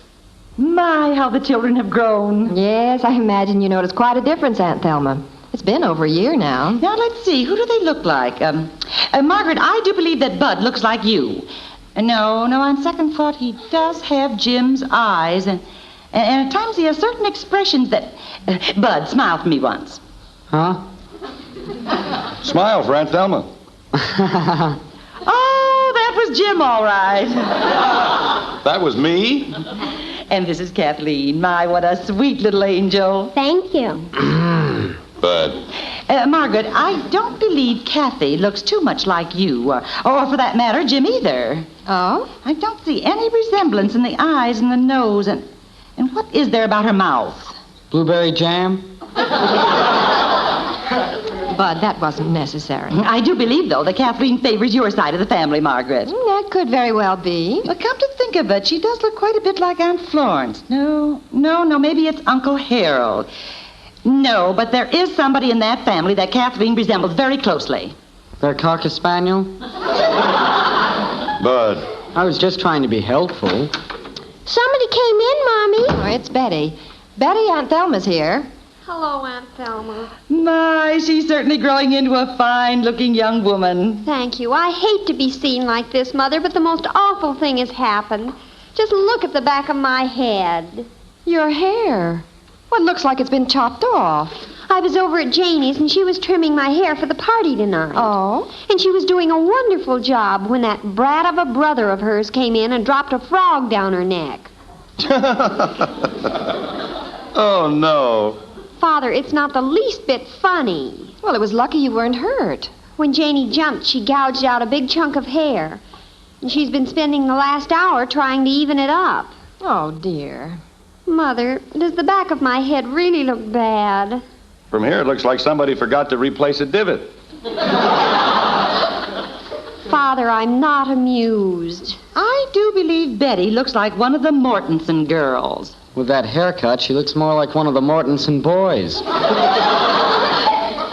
Mother, I'm not going to the party tonight. Oh, Betty, it isn't as bad as your father and Bud make out. It looks pretty bad. Kathy, you run out and play. Okay. I'm not even going out of the house until my hair grows in. Oh, that's a shame. Just one of the many problems in raising a family, Aunt Thelma. By the way, Aunt Thelma, how was your visit with Helen and Roy? Oh, just fine. Although, just between us, I did get kind of peeved at them. Oh? You know, when I sold my home and moved into an apartment, I gave away a lot of my nice things to the relatives instead of having them stored. Yes, you were very generous. Well, I gave Helen and Roy this very beautiful love seat, and I assumed that they'd prize it as I did. But lo and behold, I went down in their basement, and there, stored away like so much junk, was the love seat. Oh, dear. Frankly, I was furious, and I let them know it in no uncertain terms. You could hardly be blamed. I have no patience with people who can't appreciate beautiful things. By the way, I imagine you folks are getting a lot of enjoyment out of the lamp I gave you. Lamp? The one with the green glass shade and the gold tassels.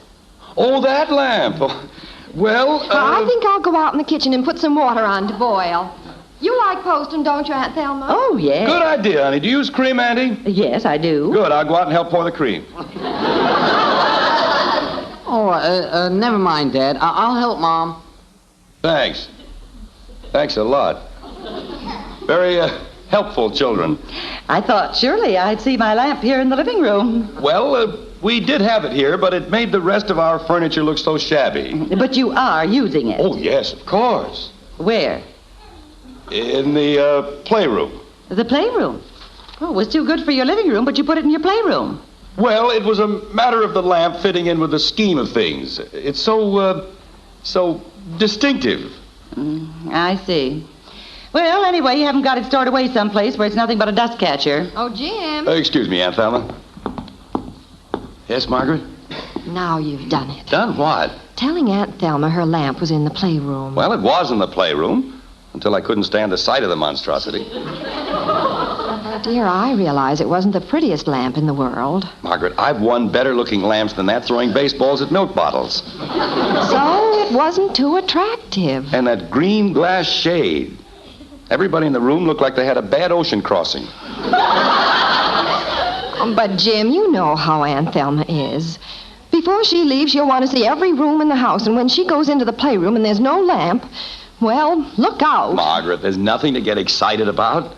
I'll see that the lamp is in the playroom before she goes down there. Well, where is it now? Well, it must be up in the attic with the rest of the junk. Honey, you brought this whole thing on yourself. When she first offered you the lamp, you should have politely told her that we didn't need it. Oh, I couldn't do that. She was kind enough to give it to us instead of leaving it with some storage company. And the storage company probably refused it. Margaret, I just adore your house. Well, thank you. I've been showing Aunt Thelma around. Is the water boiling yet, dear? No, not yet. Certainly like your kitchen. Wait till you see the playroom. Excuse me just a moment. Wait, Jim, I thought we were going to... Be right back. Oh, Bud. What do you want, Dad? Look, while your Aunt Thelma and Mother and I are in the kitchen, I want you to go up to the attic, get Aunt Thelma's lamp, bring it down, take it out through the front door, then into the playroom by way of the side door. Why can't Kathy do it? Because this has to be done right. Now, get going. I'll keep Aunt Thelma occupied in the kitchen until your mission is completed. Okay. Dear, your postum's getting cold. Coming, honey. Margaret, that certainly hit the spot. Now, if you'll excuse me... won't you have another cup, Aunt Thelma? No, thank you. Cookies? No. Donut? No, thanks. Could we make you some toast? Dear. Well, she's had a long trip. I thought she might be hungry. Oh, indeed, I have had a long trip. That's why I want to get up and stretch my legs. Now, I don't want you two to worry about me. I'll just browse around the house. Why don't you wait a couple of minutes and I'll show you around? Oh, that won't be necessary, Jim. Now, as I recall, this door over here leads to the basement and playroom, right? Here, I'll go with you. Oh, now, Jim, I told you it really isn't necessary. Now, right here is the kitchen. Yes. I've been sitting in it for the past 10 minutes. And then, right off the kitchen here is the broom closet. Very handy. Well, there's the broom. And hanging right next to it is the mop. Yes. Each one has its own separate hook. So I see. Now, for a long time, Margaret hung the broom and the mop on the same hook. Didn't you, Margaret? Yes, I did. When did I put in that other hook? Oh, I believe it was about 4 years ago. No, I think it was 5 years ago. Well, I'm sure it really doesn't matter. Oh, but it does. It's amazing how much easier it's been for Margaret since she's had one hook for the mop and one hook for the broom. Jim, there's still a lot of the house I haven't seen. Then on the floor here, we have the mop bucket. Yes. With wringer attached. Well, goodness gracious, what was that? What was what? What, that noise? Noise? It sounded like glass breaking. Probably just Kathy dropping a bottle of pop or something. That crash? A bottle of pop? A king-size bottle. Jim, maybe you'd better investigate. I'm going to. You ladies stay there. Bud. Yeah, Dad? Oh, no. Look at that mess. I missed the top step.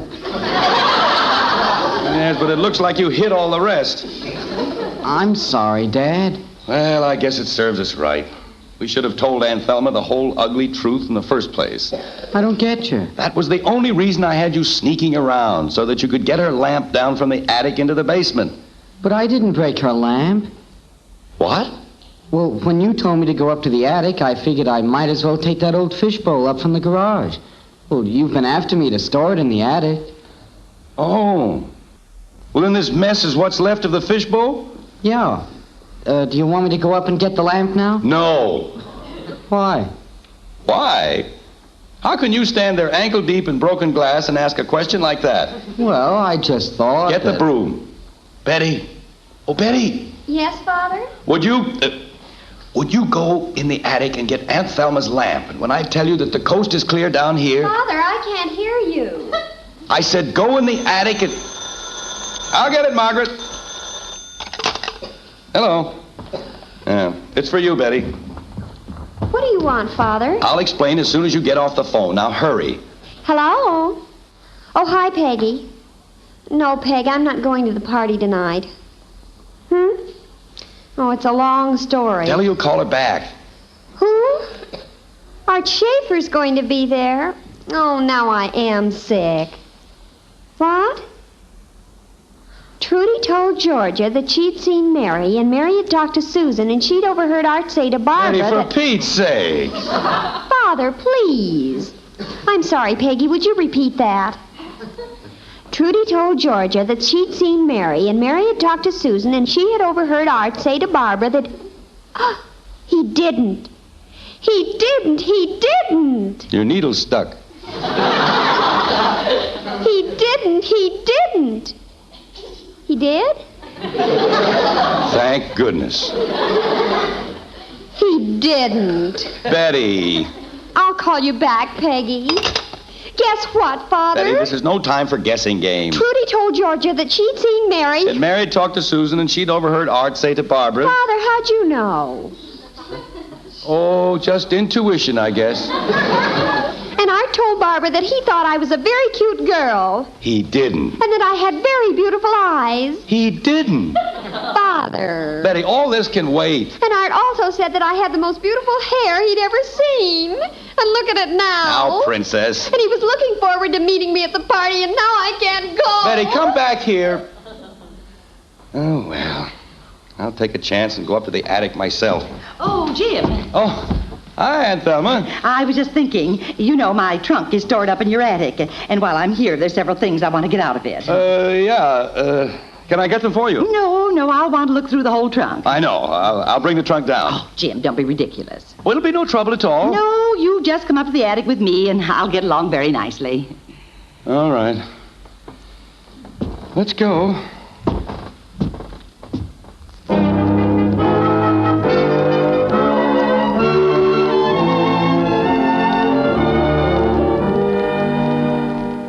My, look at all the things you have stored up here.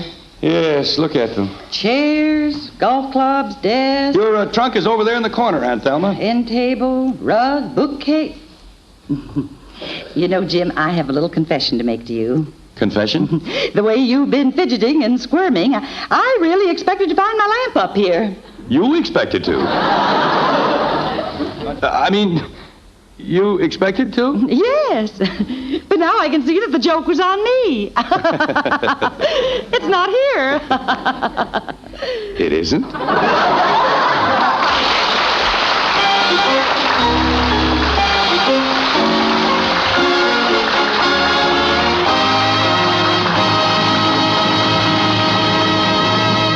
You know, sometimes little things build up into big troubles, and plans to solve them that sound swell just complicate affairs.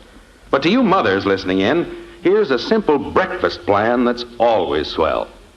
For years, many mothers have given their family bran for breakfast because they know that it contains important keep regular benefits.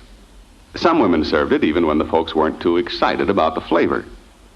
That's why I've got such good news now.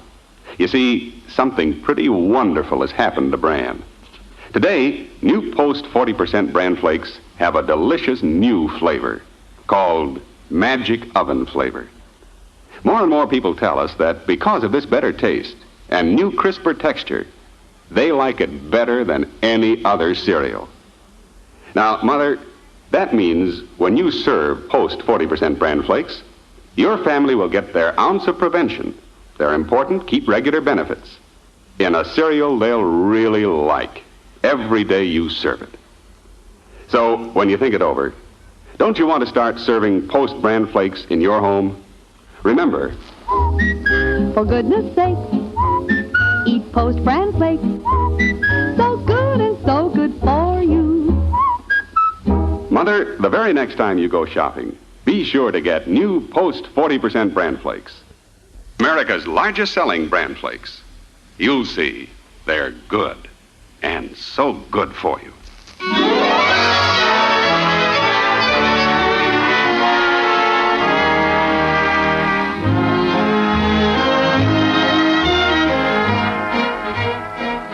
Once upon a time, there was a fellow named Aladdin who owned a lamp. And by rubbing this lamp, which had certain magical powers, he was able to do himself quite a bit of good.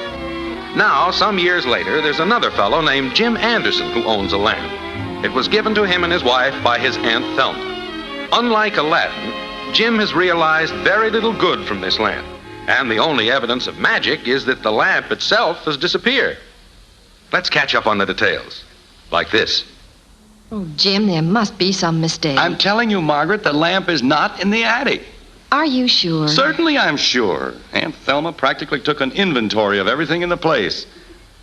Now, that means she'll certainly be looking for it in the playroom. Exactly. Dear, couldn't you go out and buy another lamp? Margaret, there's no other lamp like that one. Oh, there must be. I doubt it. After the fella got through making that one, I'll guarantee they put him out of his misery. Is that you, Betty? Yes, Mother. Have you any idea where that lamp is that Aunt Thelma gave us? No, Mother, and right now I can't concern myself with trivial matters. Betty, isn't it about time you were snapping out of it?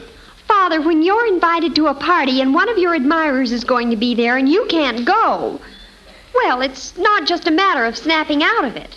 Betty, if you're so worried about your hair, why don't you go down to the beauty shop and see what they can do with it? Mother, the way I look, I'm not even leaving the house. I'll just have to work out my own problems. Jim, the lamp. Yeah, speaking of problems. How about the basement? No, the basement is pretty well cleaned out. Ever since we had that rummage sale over at the church, Rummage sale? That's it. It was probably in that carload of stuff we took over to the church. That means that one of the church members has the lamp. Well, at least we're on the trail. Some trail, 400 members. believe Mrs. Ashby was chairman of the rummage sale. Well, why don't I have Kathy go over to her house? No, not Kathy, Margaret. Why not? We're having enough trouble as it is. Let's not get her mixed up in this. Send Bud over, and maybe Mrs. Ashby can give him some leads to follow up. I wonder how long Aunt Thelma will be up in the attic. I don't imagine too long, but in the meantime, I'll get on the phone and make a few calls. I wonder who did get that lamp. I don't know, but there must be an intelligent way to approach this thing. I know. The first person I'll call will be Mrs. Stevens. Why, Mrs. Stevens? By the looks of those hats she wears, she'd buy anything. Jim, that was cruel. I'll go round up Bud. What a day. Chasing some beaten-up old... Hello? Oh, hello, Ken. This is Jim Anderson. I was going to talk to your wife, but you'll do. Ken, a while back, the church had a rummage sale, and I was wondering if by any chance you or your wife bought a lamp there. Oh, it had a sickly green shade, funny-looking gold tassels, an ugly stand, and... Well, I know you'd have been out of your mind to buy it, but... No, Ken, I'm not saying that you are. All right. I didn't realize he was so sensitive. I don't know why you can't ask a person a simple question without... Hello, Mrs. Benson? Mr. Anderson. Not long ago, the church had a rummage sale, and I was wondering if you happened to buy a lamp at the sale. What? Well, it has a beautiful green shade, handsome gold tassels, an exquisite stand with...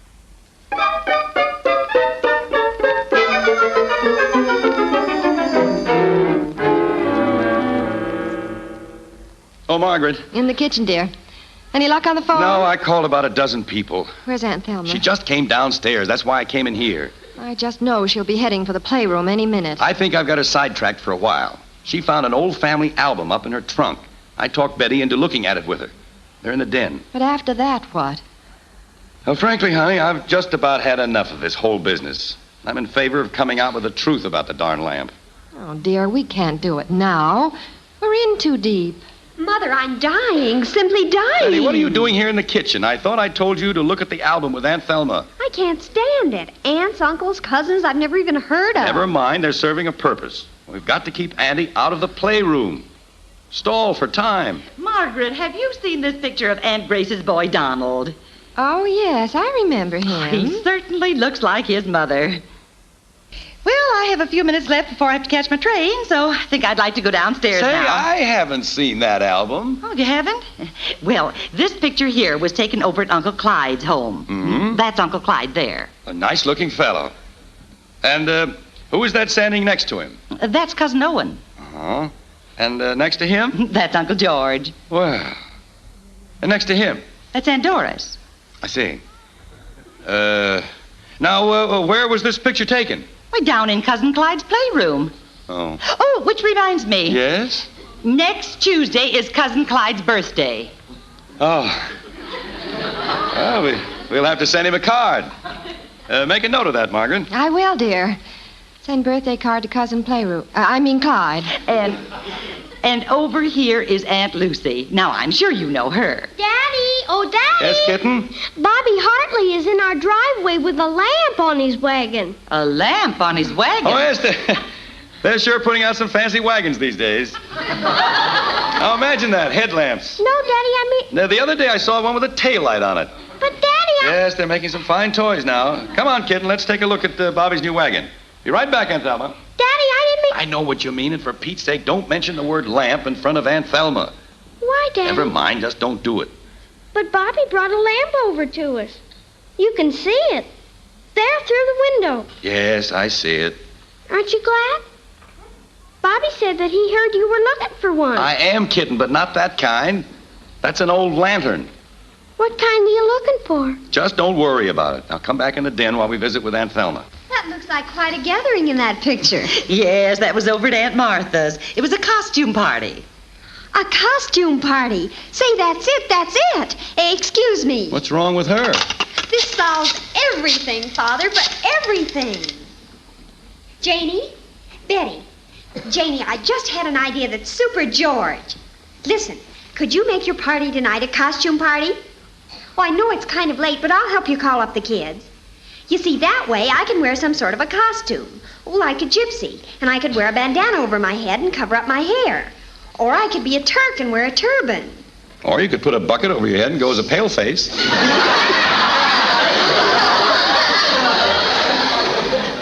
Very funny, Father. Would you, Janie?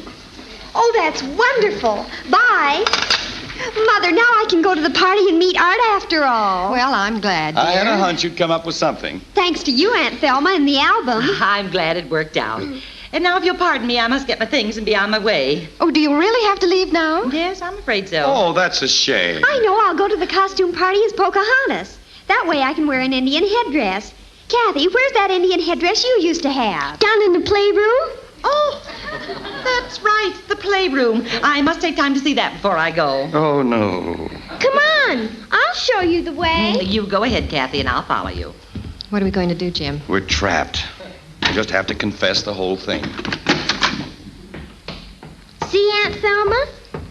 Oh, my, this is a pleasant room. Yes, we certainly like it. And doesn't my lamp look nice in there? Your lamp? Yes, over there on the end table. Huh? Jim, there it is. Goes so well with the curtains. And the green ping pong table.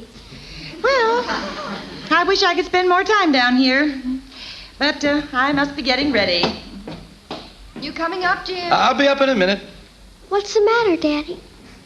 Nothing. I'm just trying to figure out this lamp business. What about it? How did that get down here in the playroom? I put it here. You put it here? And where'd you find it? I had it out in my playhouse. When I built my playhouse, you told me I could furnish it with anything we had stored in the attic. So yesterday I brought the lamp down. But how did it get in here? When it started to rain last night, I put it in the playroom. Well, why in heaven's name didn't you say something about it? Nobody asked me. What's the matter, Daddy? Am I bad? No, kitten, no. You're good. Very good.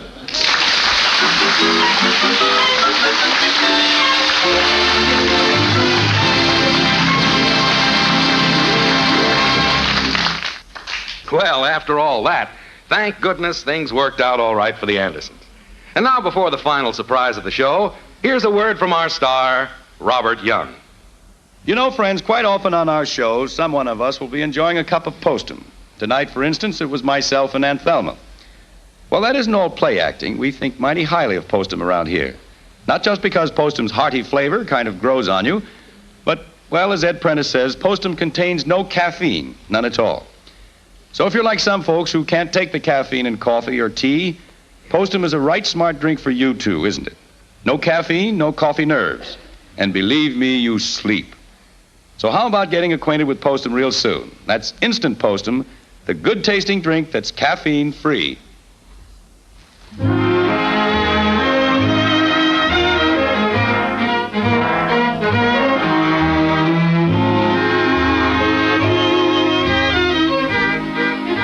It's late evening now at the White Frame House on Maple Street. Aunt Thelma has been taken to the train and is on her way home.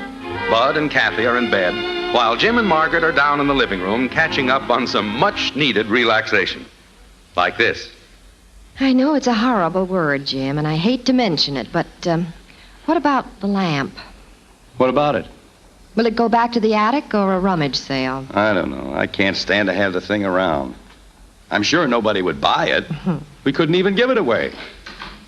Well, our little Indian princess returneth home. How was the party, dear? Oh, dreamy, Mother, simply dreamy. I gather that this means that Arthur, the new Romeo, was there. He was.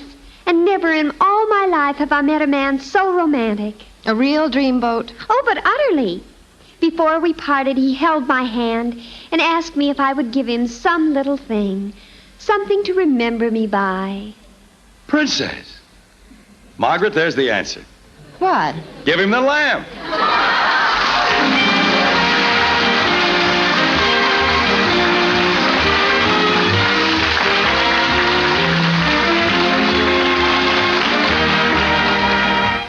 Join us again next week when we'll be back with Father Knows Best, starring Robert Young as Jim Anderson. Until then, good night and good luck from the makers of Post's 40% Bran Flakes, America's largest selling Bran Flakes, and Instant Postum, the drink that's entirely caffeine-free. In our cast were Ted Donaldson as Bud, Dorothy Lovett, Rhoda Williams, Helen Strom, and Vi Berwick. Mom, I think you're beautiful. Well, thank you, Johnny. You're the most beautiful woman in the whole world. Thank you, Johnny. Mom. Yes, Johnny? Can I have wheatmeal for breakfast tomorrow? Sure, make him happy, Mom, with the best hot cereal anywhere. Post Wheatmeal is packed full of solid nourishment, great for kids, and so wonderfully delicious. Post Wheatmeal cooks in just 3 minutes. Try rich, hot Post Wheatmeal with a picture of Roy Rogers on the package. Post Wheatmeal, the best hot cereal you ever ate.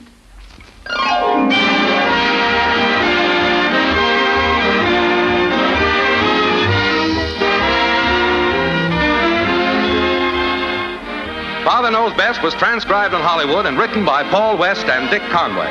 This is Bill Foreman speaking.